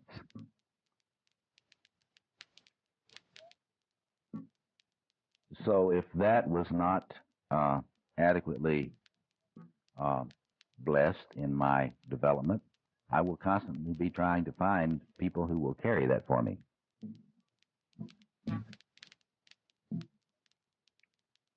I'm not as young as I once was, and I still do it. I still am looking for my warriors that are going to do what I need to do for me. When what I really need to do is turn that self-object function into a self-function. I need to do it myself. So, in other words, then what is a warrior idealization? Well, it is someone that that I allow to carry my aggression in a projected form, and I'm wanting them to do something, either to me or to someone else. But your sadomasochism, you see, you can really look at how that operates there. You know, because the sadomasochistic relationship, very often one who doesn't feel one has enough aggression, they will idealize the aggression in somebody else, and they will try to get in touch with their own aggression by being aggressed upon. So, in other words, then what is a warrior idealization? Well, it is someone that that I allow to carry my aggression in a projected form. And I'm wanting them to do something, either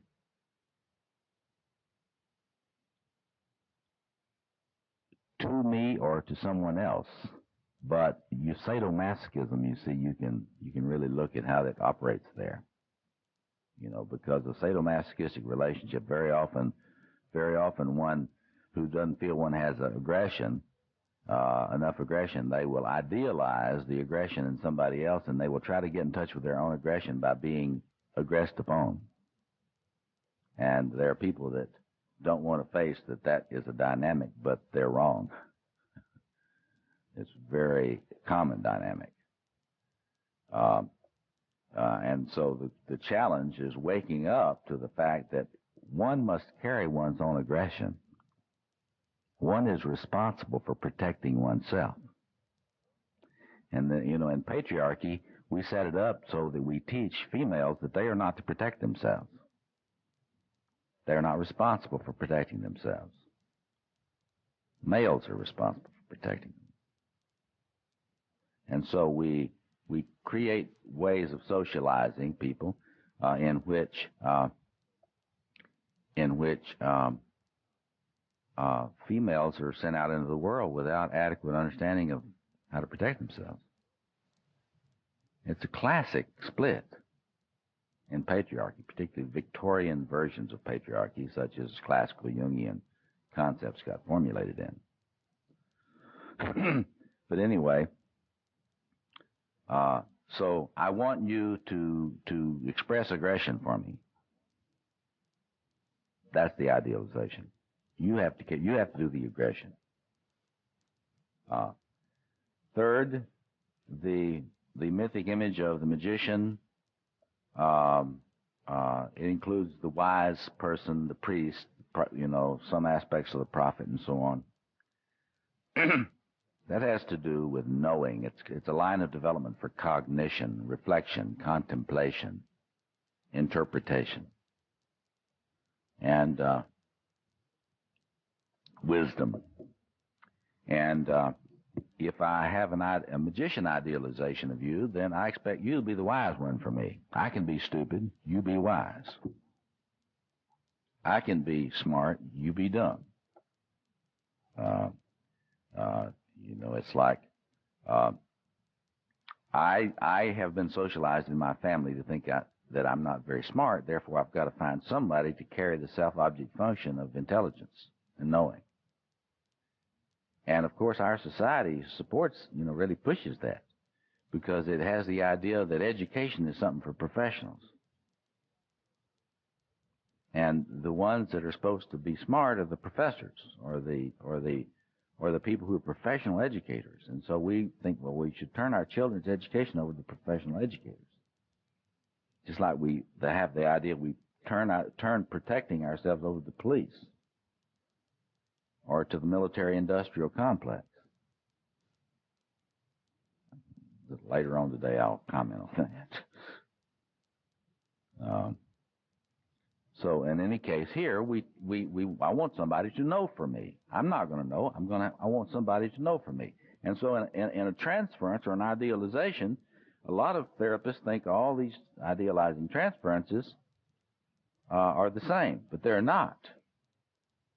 A magician idealization, if I'm idealizing you for a magician, I don't want you to bless me. I don't care about your blessing me. Don't bless me.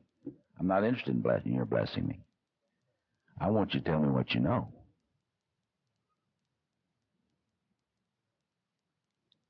And I want you to share it with me.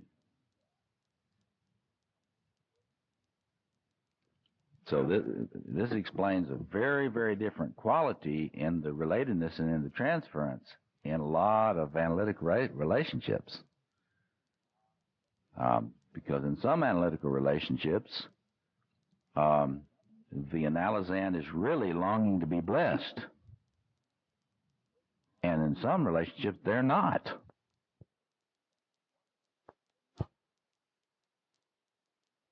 So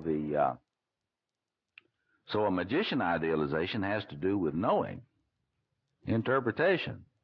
I don't feel comfortable doing it because I'm stupid. You do it for me. And you can see how dangerous that is, right? That is a scary one. I'm going to go through life, I will not know.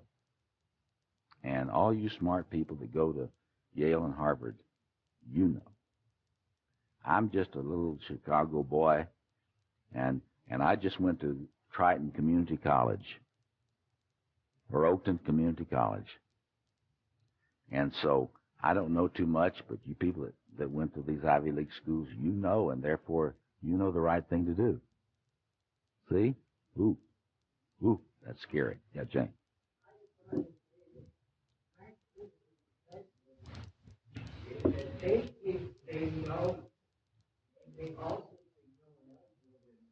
That's the magician archetype. That's a magician, and they invite a magician idealization,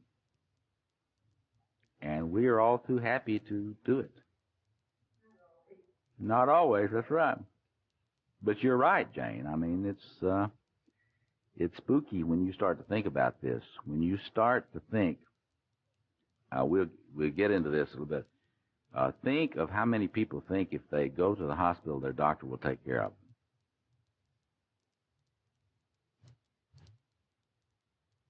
If you believe that, I have a bridge I want to sell you.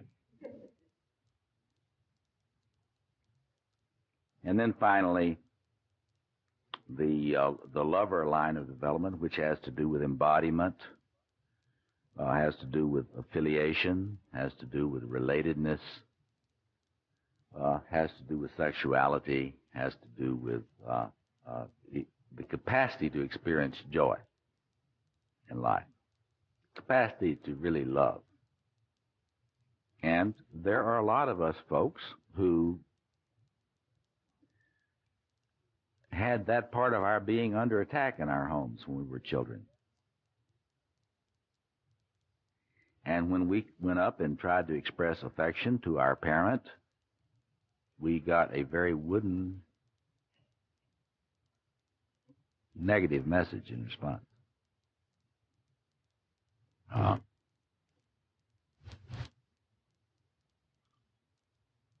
My mother, one of the things that's hard about grieving for parents, is because you have all these things that if you're up in years, as I am. And my mother's own wounds in this capacity to receive and give affection was very toxic for me as a child, as an adult. And so when you come up enthusiastically to embrace, and my mother's version of hugging was like this, and hadn't been for my father, I'd really be crazy. So if your home was like that, and many of us have experienced stuff like that, or we've experienced sexual abuse, or other kind of emotional abuse, which really wounds this sector of the psyche. And therefore, we begin to look for persons to idealize who can do what we can't do. They can feel. They can experience joy. I may be anhedonic, as the DSM-3-4 says. Anhedonia. I can't enjoy anything. But I may make friends with you because you have so much fun. And don't you have friends that know how to have fun? See, I mean, you have to understand here, this is what I would call a erotic idealization or a lover idealization. And, therapists that don't understand this sort of thing, this is why there's so much sexual abuse by therapists and clergy. Because they don't understand what's happening here. Somebody gets in a relationship with them, in a relationship of caring, and then the erotic idealization comes up.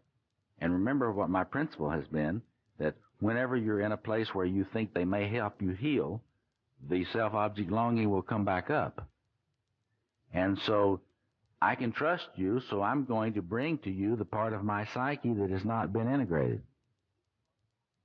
And so what is it? Well, if it's in this one, I bring you my love. And I'm going to love you. And I'm going to open myself to you. I'm going to open my heart to you. I'm going to open my body to you. And if a clergy person or a therapist doesn't understand what we're talking about today, they will tend to literalize that. They will tend not to understand what the individuation task of the person is, that they're trying to reclaim a part of themselves through an idealizing self-object transference, and that they need help in claiming that part of themselves without being harmed. And the last thing you need when you're trying to reclaim the lover sector of yourself is to be around predators. That is the last thing you need. And predatory clergy and predatory therapists are epidemic. And,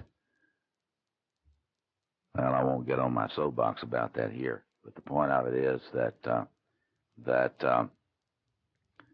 this is the way you can understand what's going on. My analyst, I am presenting you the part of myself that has not been brought back home. And I need for you to help me claim that without abusing me. And, for example, if you're my male therapist and I start bringing this back, you will say, oh, he's really homosexual. Underneath his heterosexual adaptation, he loves me. And therefore, this must be homosexual. And then depending on how homophobic you are, and many therapists and analysts are homophobic, you won't be able to help me. You follow that?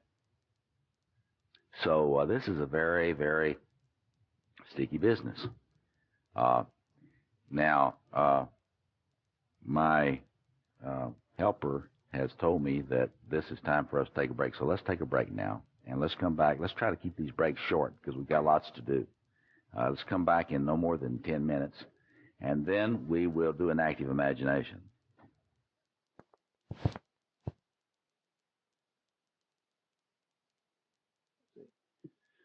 The key thing here we want to do is shift gears here.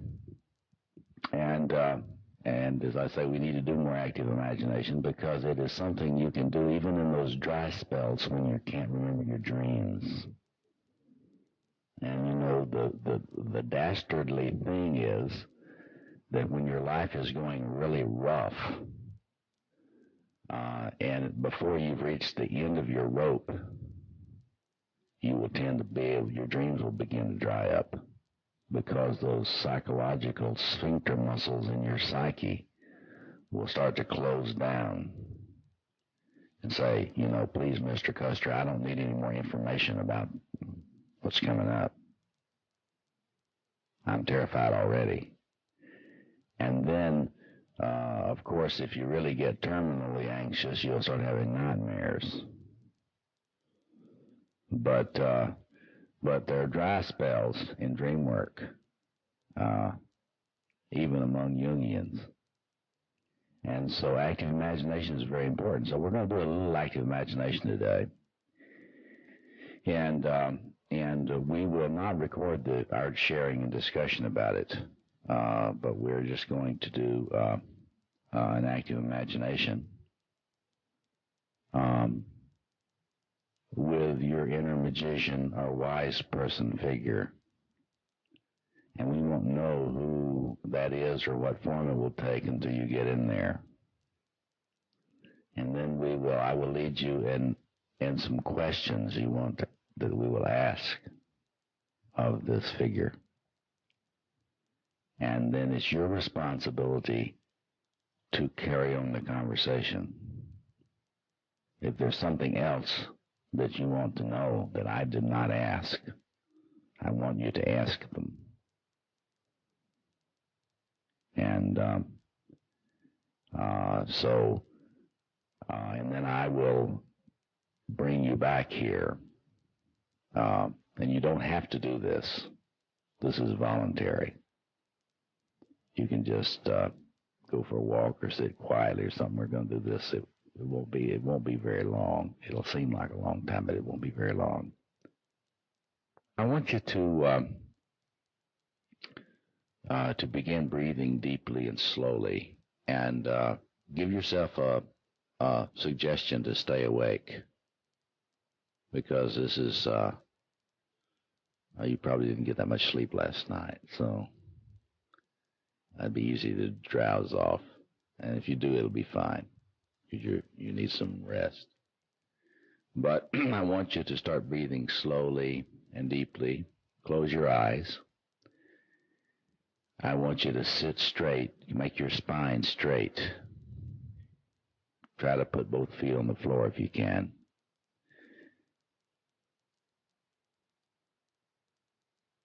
And keep your knees as low as possible.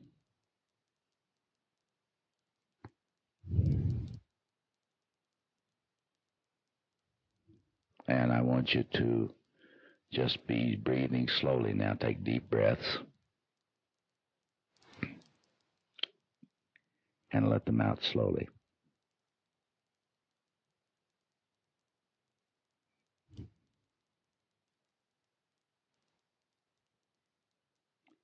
Keep breathing. And keep alert.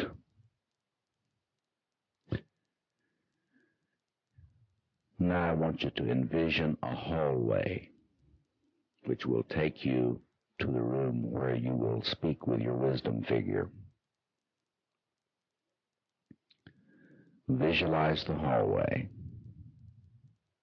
and pay particular attention to how it is formed, how it is made, what it's made out of. Look around.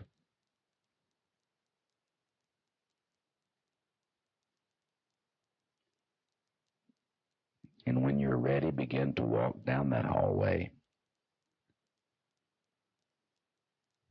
paying attention to everything as you are walking.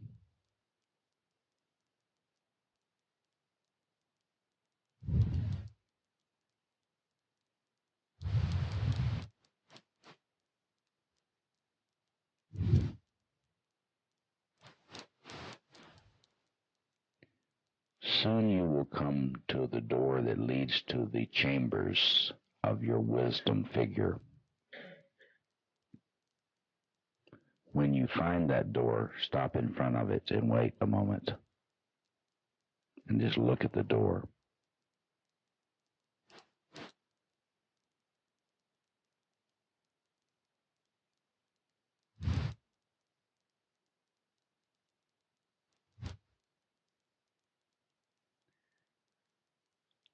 And before you enter the room, when you get into the room, I want you to do the same thing again that you did with the hallway. I want you to look around the room.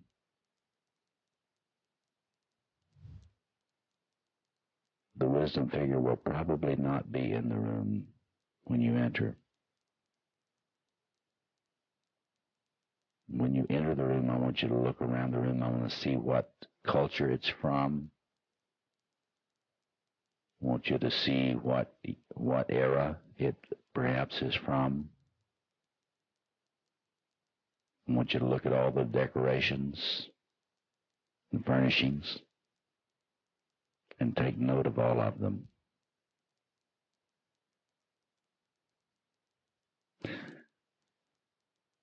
So when you're ready, I want you to enter the room and find whatever seems to be an appropriate place to sit.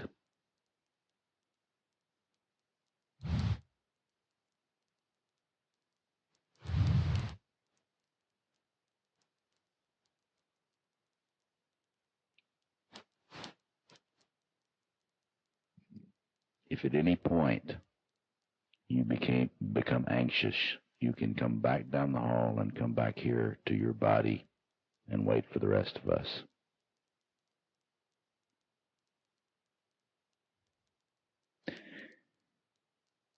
If the wisdom figure or the magician figure is in the room, you begin your conversation with them. If not, you wait.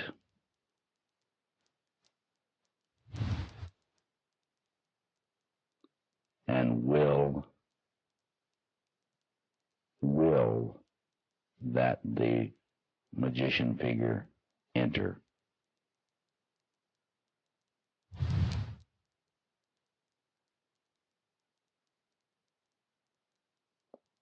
If the figure does not enter, just continue to sincerely invoke his or her presence.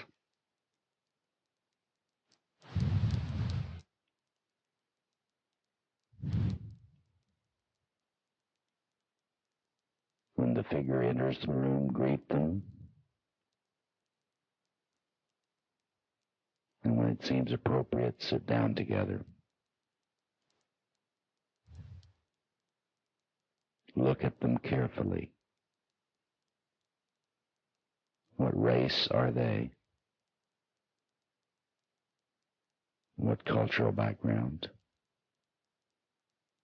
What else can you tell about them?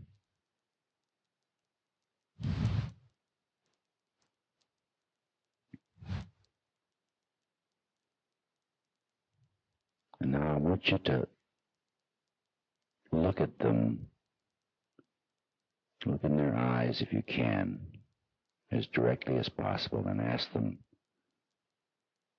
where you are idealizing in your life. And listen very carefully to what your wisdom figure says.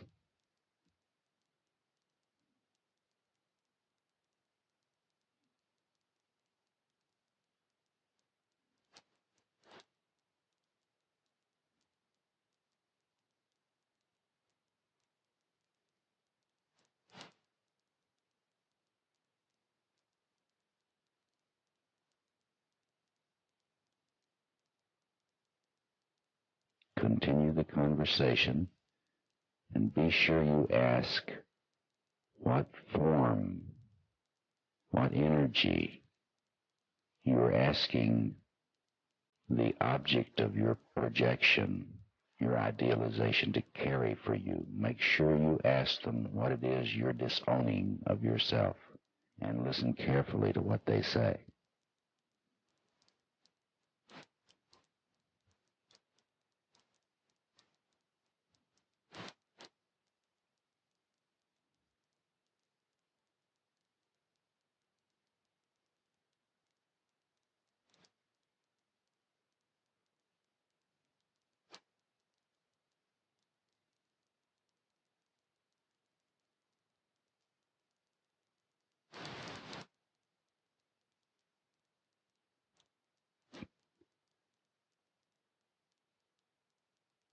When you're ready,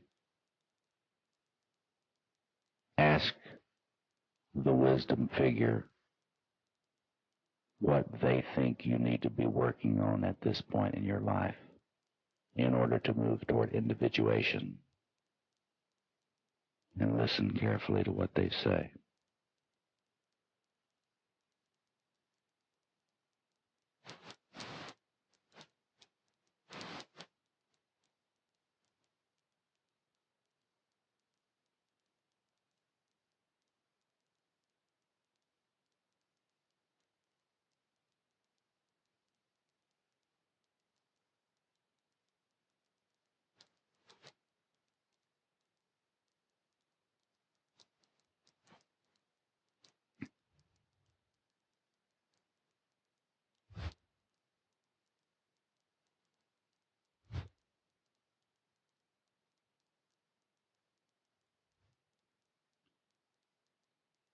And when you're ready, ask the wisdom figure what happened to you in your earlier life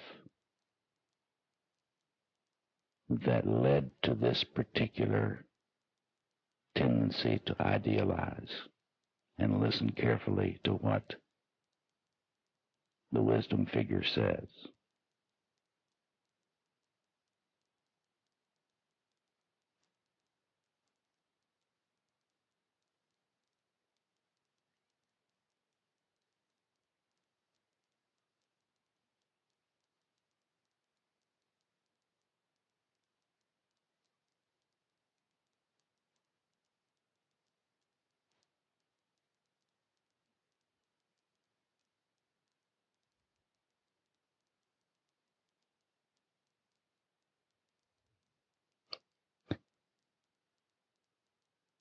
It may be that the wisdom figure wants to ask you a question.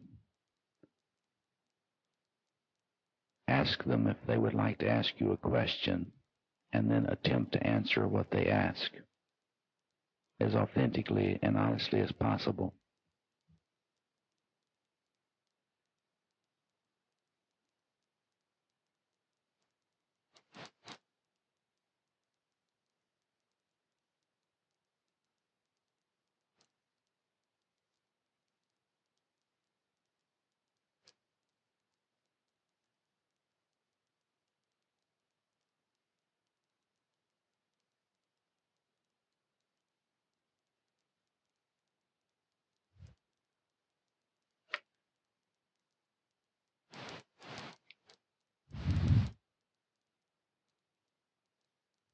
Continue the conversation as it seems appropriate.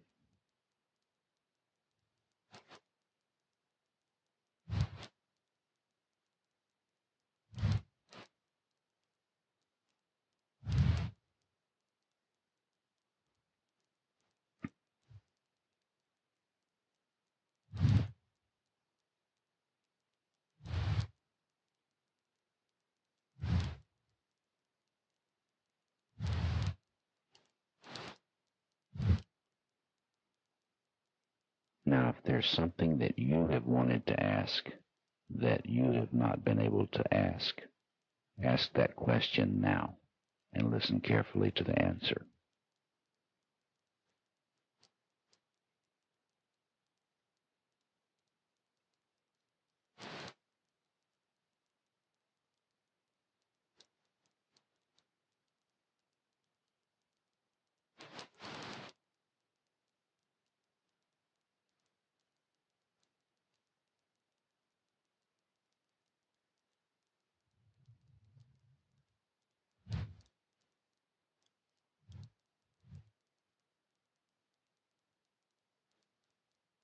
Now, take a few moments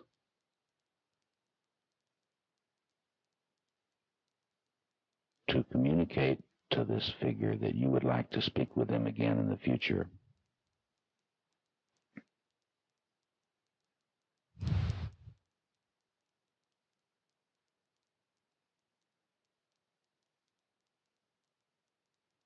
And when you're ready, as graciously as possible, take your leave, bid them goodbye, and come back to the corridor.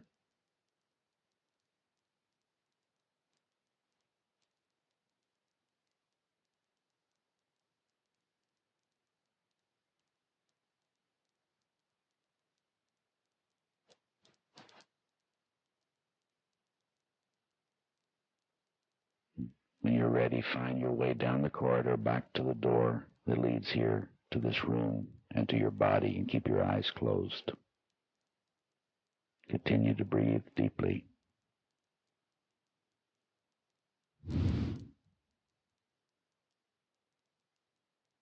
And be aware of your entire body.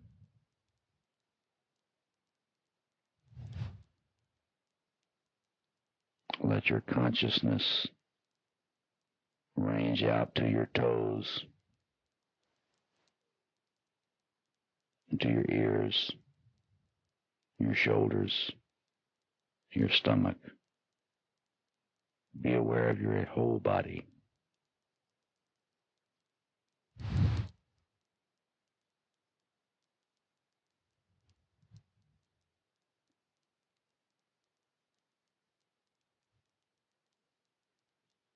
And when you're ready, you may open your eyes, and you can either stretch or sit quietly. And we will turn off the recorder and share in a few minutes. We'll take about 2 or 3 minutes to just relax.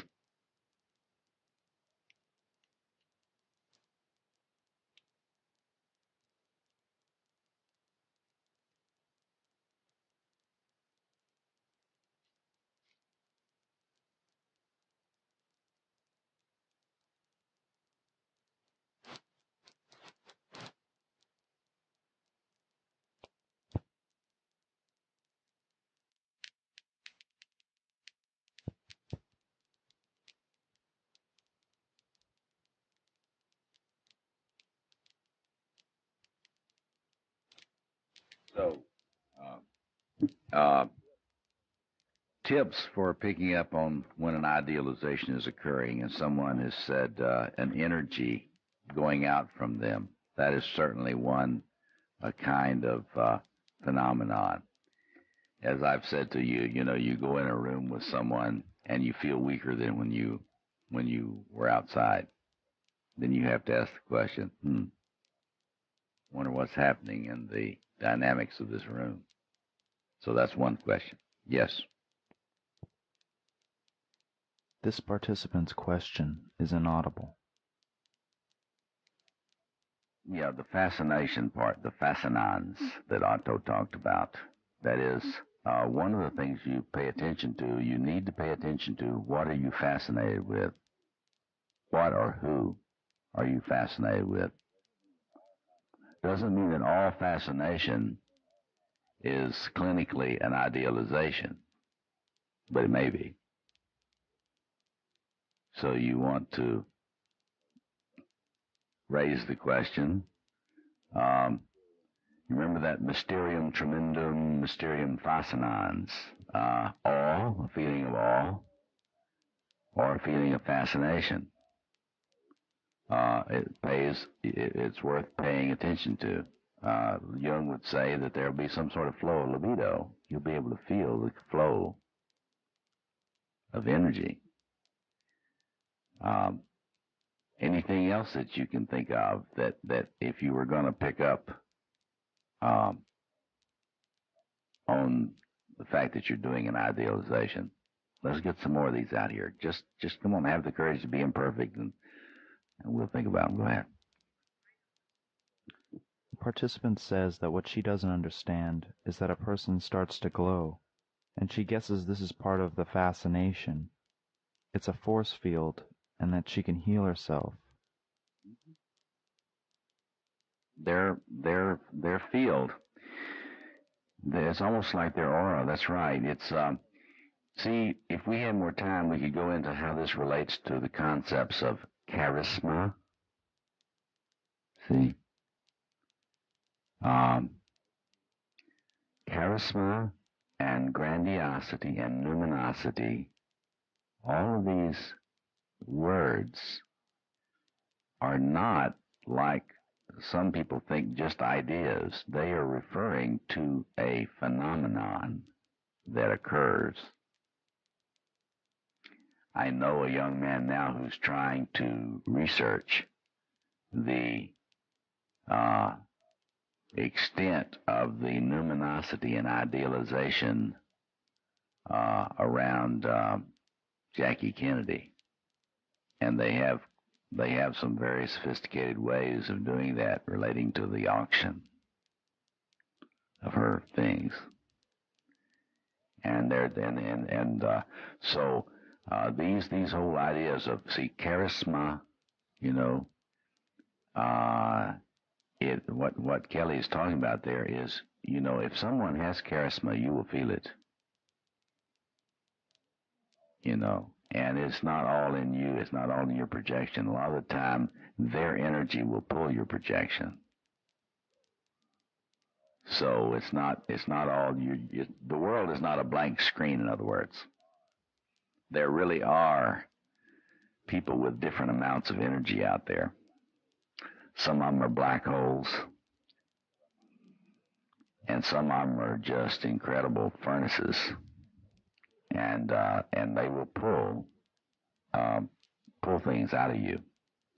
And part of becoming awake is just to, like Kelly's sharing with us, to be aware when you feel your energy going somewhere. And it may be technically an idealization. It may simply be your radar picking up on somebody's enormous energy. And it may be admiration. And that's something I didn't say clearly before. In all my teaching on this topic, I've made it very clear that I believe that admiration empowers and will help you heal. It is not pathological. Because when you admire, you do not come to the conclusion that you cannot grow in that sector. fact, you're using them as a sort of a paradigmatic sort of model for some qualities that you might be able to develop in. Not perhaps to their degree, but I always recommend that people, I don't like the word hero, because hero to me has a sort of adolescent connotation, but what people mean by heroes, people that carry that energy in that particular sector. They don't have to be perfect. They don't have to be integrated people. You know, for example, you can admire Picasso for some of his artistic capacities and passion without having to admire him as a integrated human being, which he was not.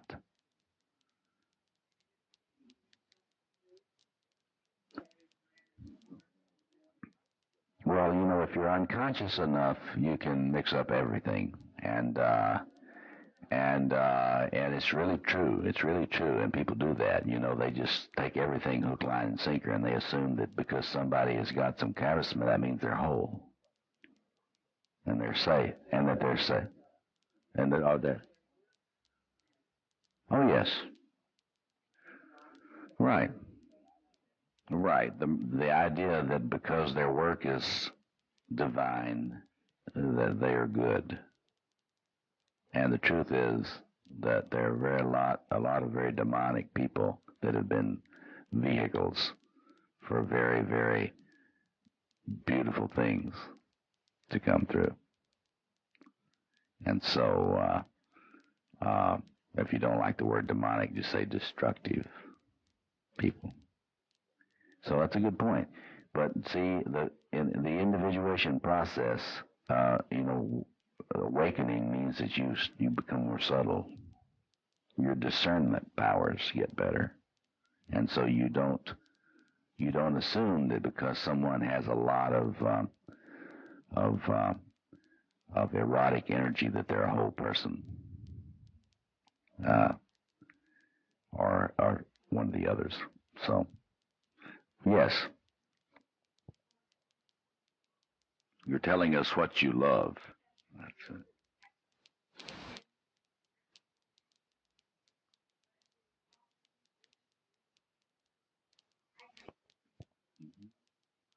Let me repeat some of this for the tape. And she's talking about a conductor who was directing an orchestra recently that she was present for, and this person mediated so much incredible energy and grace and creativity that the house was pretty much completely taken by this. Go ahead, you want to finish?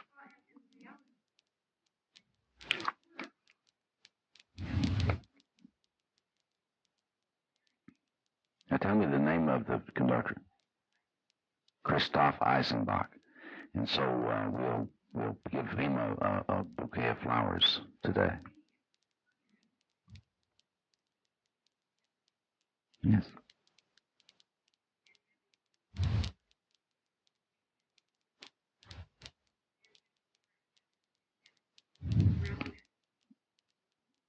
Mm-hmm. Mm-hmm.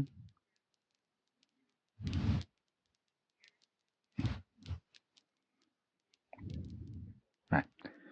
You've said a few things that are very important. It's very interesting and very important to realize that when this stuff manifests, it may not be at all flamboyant, or the person may not be physically very attractive. It's very interesting. It either manifests or it doesn't. And the particular vessel, as Eliade has pointed out, the particular vessel, it can be practically anything, practically any shape. It can be misshapen. But whenever you get that kind of a response, see, when Jung talks about the participation mystique, there was some of that in that concert, and there is a tremendous sort of participation in this incredible energy that occurs.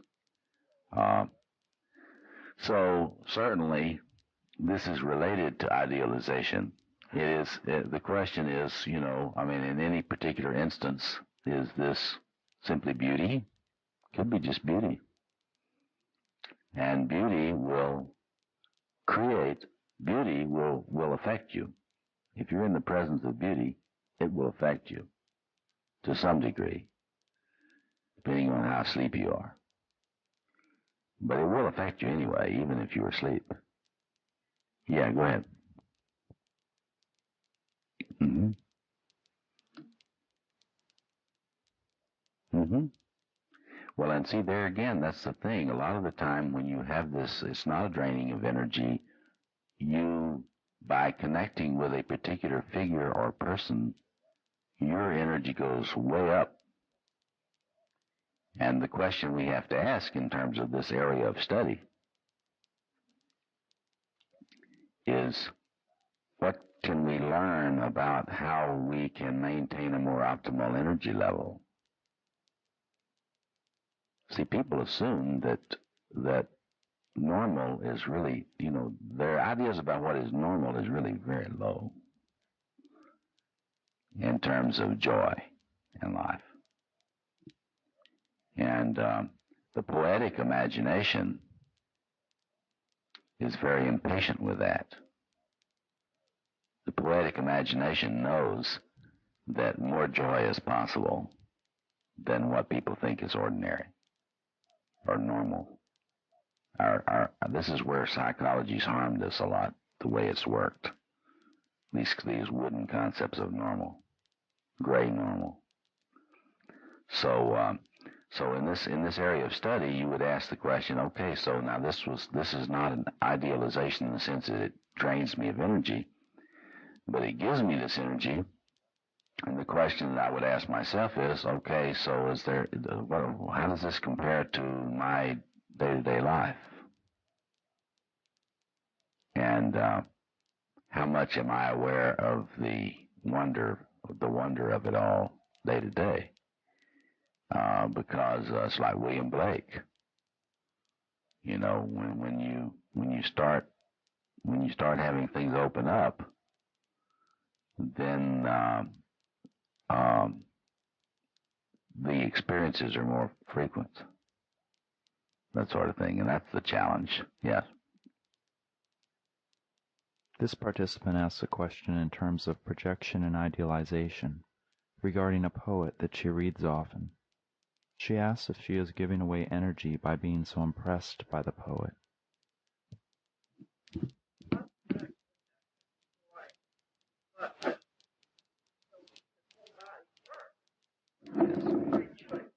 Yeah, that's right.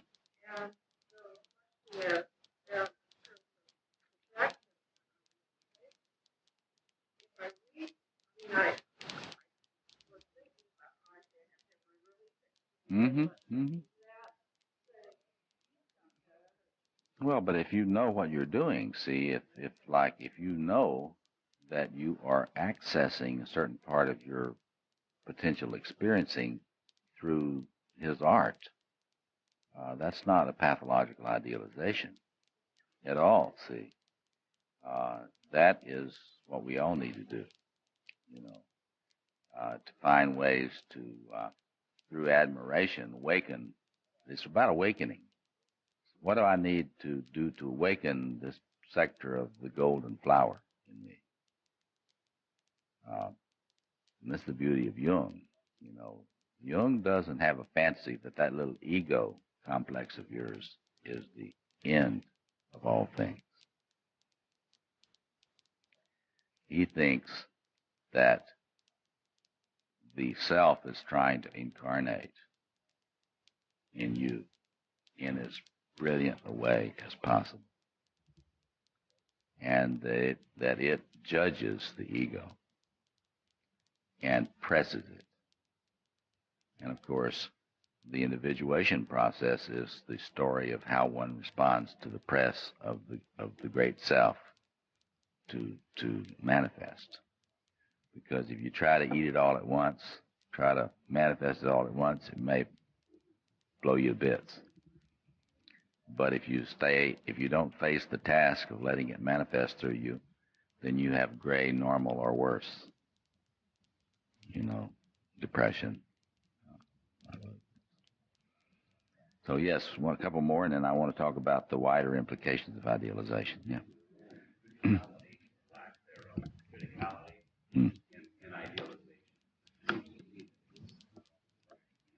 Could you give us an example of that? Criticality. You don't have any functions that it can be critical. Yes. That seems to be inherent. Yes. And when I look at it, it seems to me that attaining some means of doing so is a way of recollecting. Yeah, that's very interesting, the issue of criticism and idealization, and the relationship between criticism and idealization, because it's very subtle.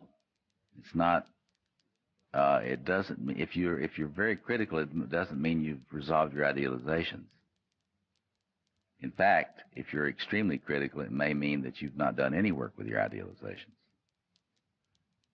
Because if you're extremely critical, to the point of not having an appreciative consciousness, as Bernard Malin once used the phrase,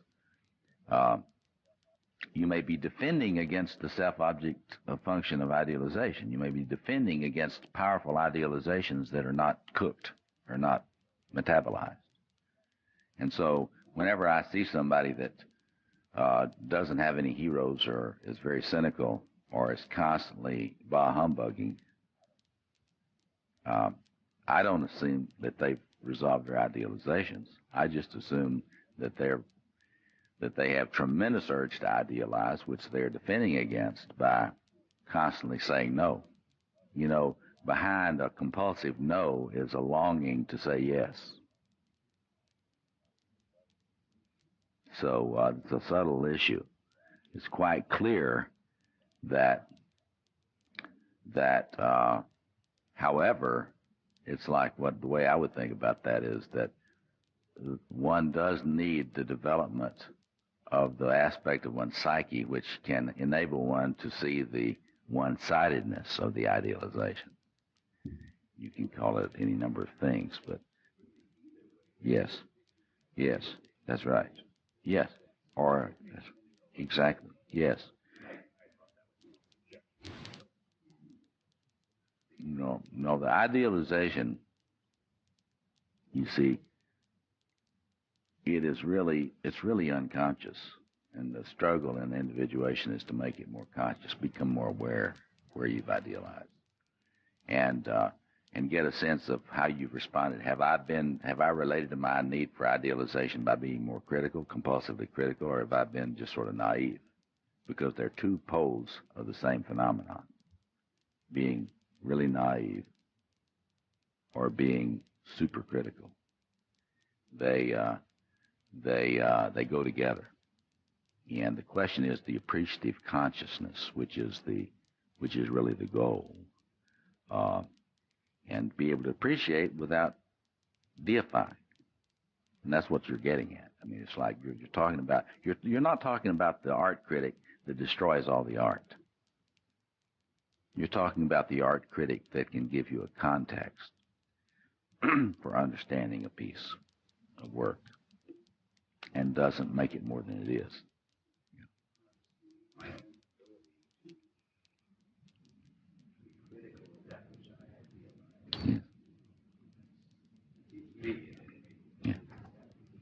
Yes. Yes. Yeah. That is certainly one primary mode that this thing takes.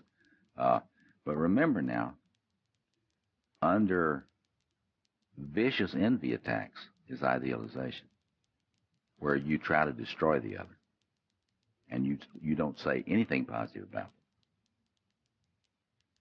So you got to remember that whenever you're in a group of people and they agree to just completely destroy another person because of their whatever it is, their rationalization, there's often an idealization going on. So idealization doesn't mean you feel good about somebody. It means that the thing is very powerful and loaded, and not very digested in the psyche. Yeah, you were going to say something. Drawing the idealization, and because I'm thinking about this, it's like idealization needs to happen at some point. That if in a perfect world, it would happen with your parents, and then gradually Right. would assist you Right. with drawing it Right. and becoming. Metabolizing. You would internalize some of the externalizations, right? And if that doesn't happen by some, If your folks are not good enough, right? that it has to happen at some point as part of the human experience means that idealization. Right. And then our mission, should we choose to accept it, is to withdraw that, internalize it, as you say, metabolize it. Mm-hmm. And that's something that we somehow have to get done at some point, and in a timely fashion. Yes. So that we can be fully manifested as, who Yeah. we are. Yeah, this is a very subtle area here now, so you want to go over this again. It's like there are those who teach and believe that that the goal is to withdraw your idealizations so nothing will be that special anymore. They don't say it that way, but that's what they actually embody, and that's what they actually teach. And so if you are extremely excited about something, they will interpret you as being fascinated in some pathological way. A lot of people talk about love that way. Well, it's just infatuation. And I don't agree with that kind of approach to this stuff. I think that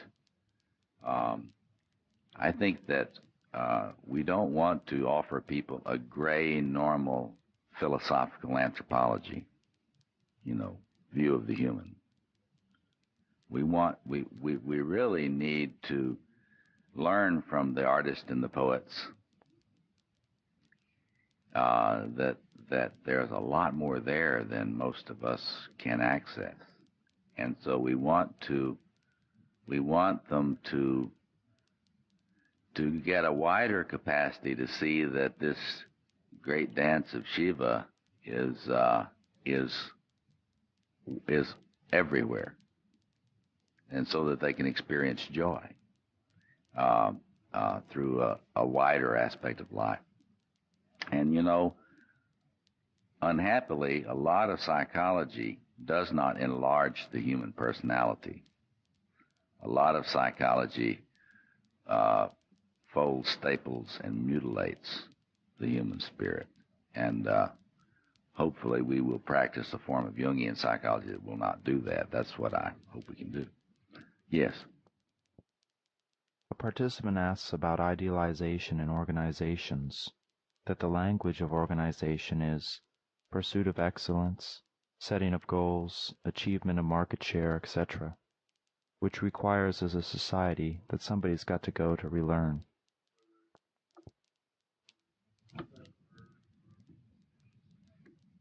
Yes. The idealization of the organization, you have to ask yourself, where the idealizations go.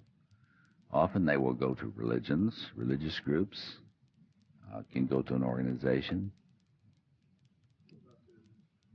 Yeah, it can go into corporate environment, and it can. One of the other marks of idealization is that if it is a positive, if it is an idealization which is resulting in a positive interpretation, which is what I think Carl was getting at, then one needs to be able to enhance one's perspective to be able to realize the shadow side, as Jung would say. Everything has a shadow side. And a lot of these organizations are not able to think about what the underside is of the organization's functioning. And this gets us to the larger organizational issue that I wanted to raise with all of you before we left today, and that is the way in which a participatory democracy requires limits on idealization. There's the political implications of this psychological stuff, because tyranny is a form of government which demands idealizations. The old forms of kingship demanded idealization. All of the significance was in the royal family, and then a little of it drained down to the aristocracy. See? But you can really see the political implications of the whole process of the psychology of idealization, because the political history is a reflection of this. Who is worthy to have any decision about what we do? And in the old days of sacral kingship, there was a pharaoh.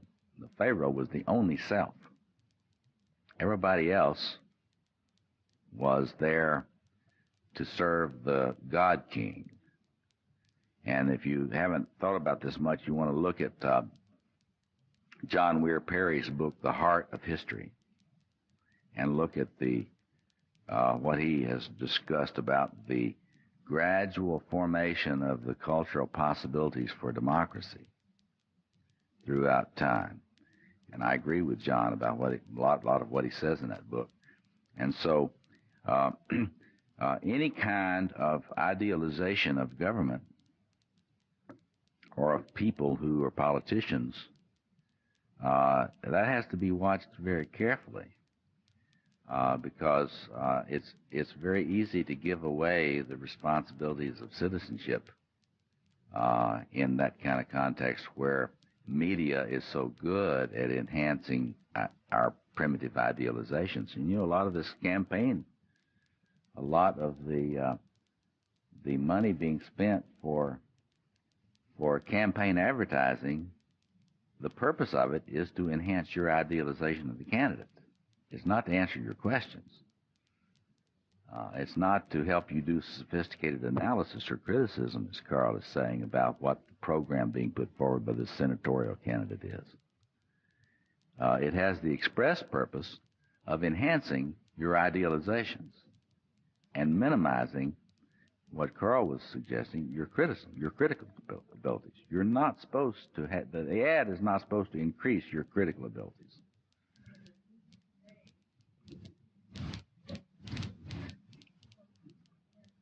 Yes. Yeah, but you have to see that in the biggest picture. That is, what are you saying there? If I put you down, I look better.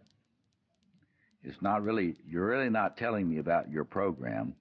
You're telling me how bad my opponent is. And it's to keep you from being able to think very clearly. And there is enormous, what we need to look at is the critical situation we're in our democracy. This is a very, very dangerous situation we're in politically. And if you just notice how hard it is for the American public to be concerned about campaign finance to the point of demanding that something be done about it. And we have our leadership in the Congress agreeing not to do anything about it. And what I have to say to you today, I'm sorry that it's this way, but that is you can see the level of our unconscious idealization and what we let our Congress get away with. It is a declaration of bankruptcy, of ethical bankruptcy and political bankruptcy when we do not press for more accountability in our leaders. And it's very interesting the way in which even the religious bodies that like to advertise themselves as the moral and ethical guarantors of our planet's future are embarrassingly silent on these things. And so this concept of idealization that we're working with today is not just a matter of personal psychology. It is the engine of tyranny, and it is the engine it is the engine that drives the communist Chinese machine. And the capacity for us to not demand accountability from our leaders in either in government or in religion or in any of these other spheres, it is related to idealization. Because see, I've got a hidden stake in idealization. Because if I idealize you and you're my senator, I don't have to do anything. I don't have to study. I don't have to know anything about what you're really about. I don't have to really know what you are. I don't have to pay attention to what who it is that's paying for your campaign, and therefore has you in his pocket or her pocket. So this is a very, very difficult business here. It's very, very scary. I mean, I work with this Institute for World Spirituality, and what we're trying to do is to do a lot of analysis about the actual trends on our planet now. And we're looking at what the religious groups of the world are actually trying to do in terms of trying to motivate ethical and moral responses to this. And it's an embarrassing situation. The Nobel Prize-winning scientists of the world have gotten together and they have pleaded with all of us for help in responding to our ecological situation. These are not little boys crying wolf. These are Nobel Prize-winning scientists that tend not to be alarmist. And so you take that and then you look at the business as usual attitudes of our religious and spiritual and ethical leaders in the country, most of them. It is a frightening thing.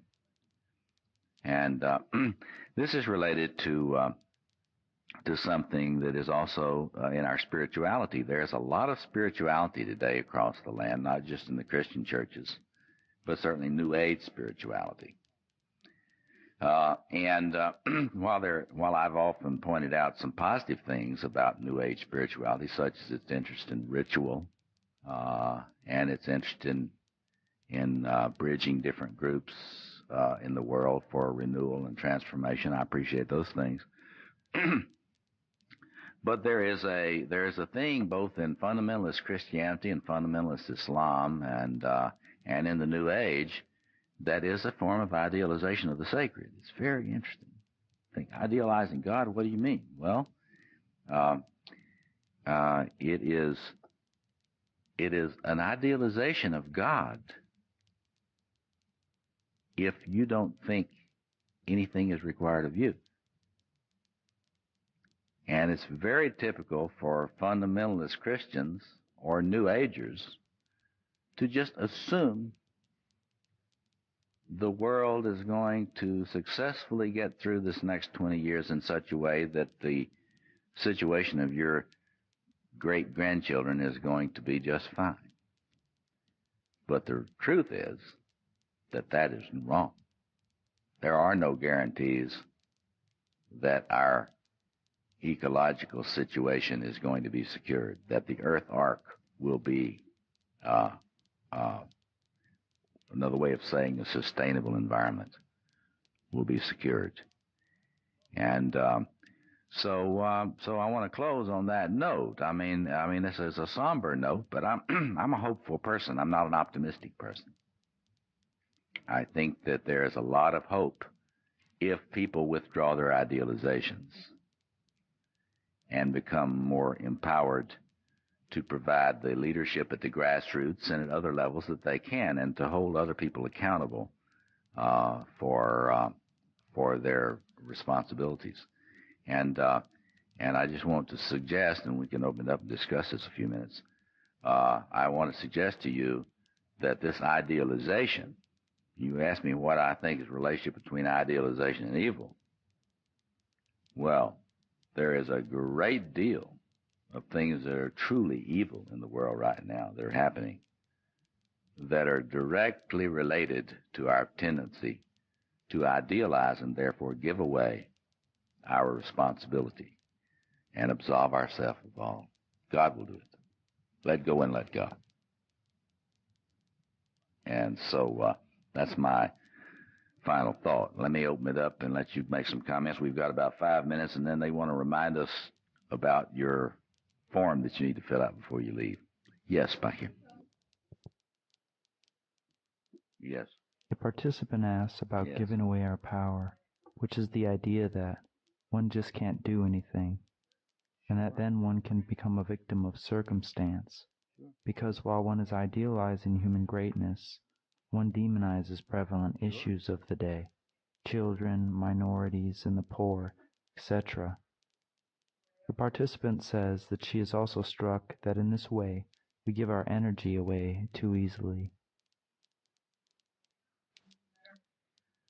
That's true.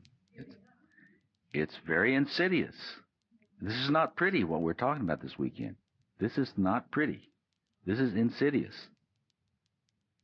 While it is normal, as many of you have said, to need to idealize to a certain degree, and certainly to continue the capacity to admire, if we don't get from idealization to admiration, which really empowers us as individuals, so we can take our part in the partnership that is required for us to have a habitable world, habitable cities, for God's sake. If we do not work on this idealization thing, you see, this is full circle back to idolatry. This is the spiritual genius behind Moses, because he knew that there's in us a tendency to idealize in a pathological way, which absolves us of our own responsibility. And so it is a challenge. I just want to leave with you the work on your idealizations and mine. My work on mine is not just a private matter; it's also a public matter. And I know I'm preaching to the choir here because so many of you do so much in the communities and in institutions in trying to secure a future for the children of Earth. But we need to do a better job of trying to hold accountable those who are fomenting idealizations and who have enormously costly political plans to foster idealizations and not accountability.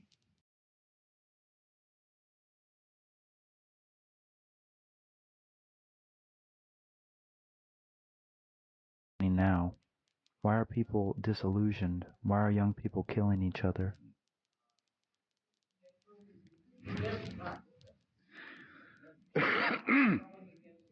Yeah, I think it's very understandable. I'm teaching a course in world spirituality now at the graduate school where I teach, and I think it's possible to understand why it's worsening now, and I lecture a lot about that around the country. In short, it goes like this: our species is a very, very complicated species, and in order for it to mature, for individuals of our species to mature and really integrate and pull back idealizations, we require a tremendous amount of care and nurture and guidance. We might say women elders and male elders that are worthy of the name. And and who can create a sense of servant leadership as being what being an elder is about. There's a book that I recommend a lot by David Gutman called Reclaimed Powers. It's a Yale University Press paperback. And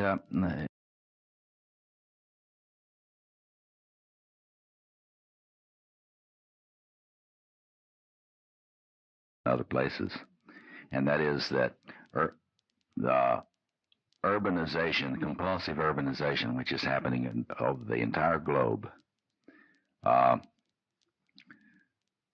without any thought, people are just abandoning the villages and going. Somebody was telling me about Lagos, Nigeria, last week. One of my students, what it's like being there. If you read Gutman's book, and you read the book called The Ends of the Earth by Robert Kaplan, you will get a sense of how we are not, this is a new kind of dysfunction. We are actually deculturalizing the world.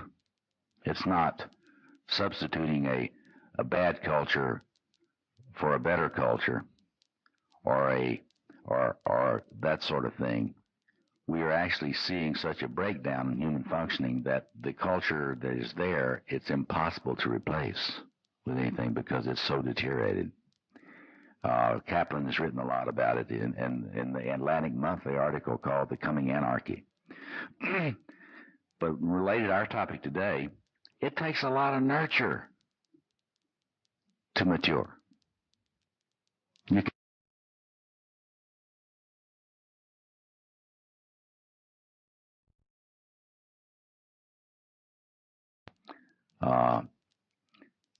There's a lot. Robert Bly, my friend, is in his Sibling Society book, which you should look at. It's a very interesting argument.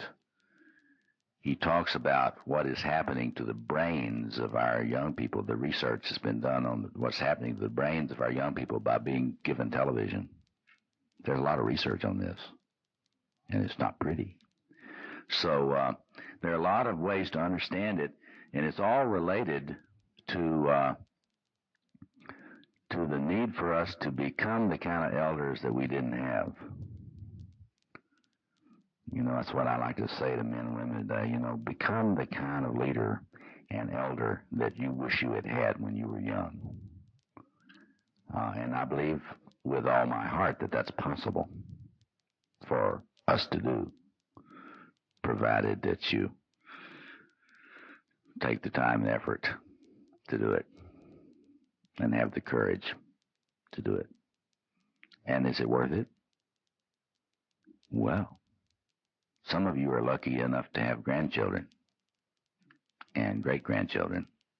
Probably nobody here with great-grandchildren yet.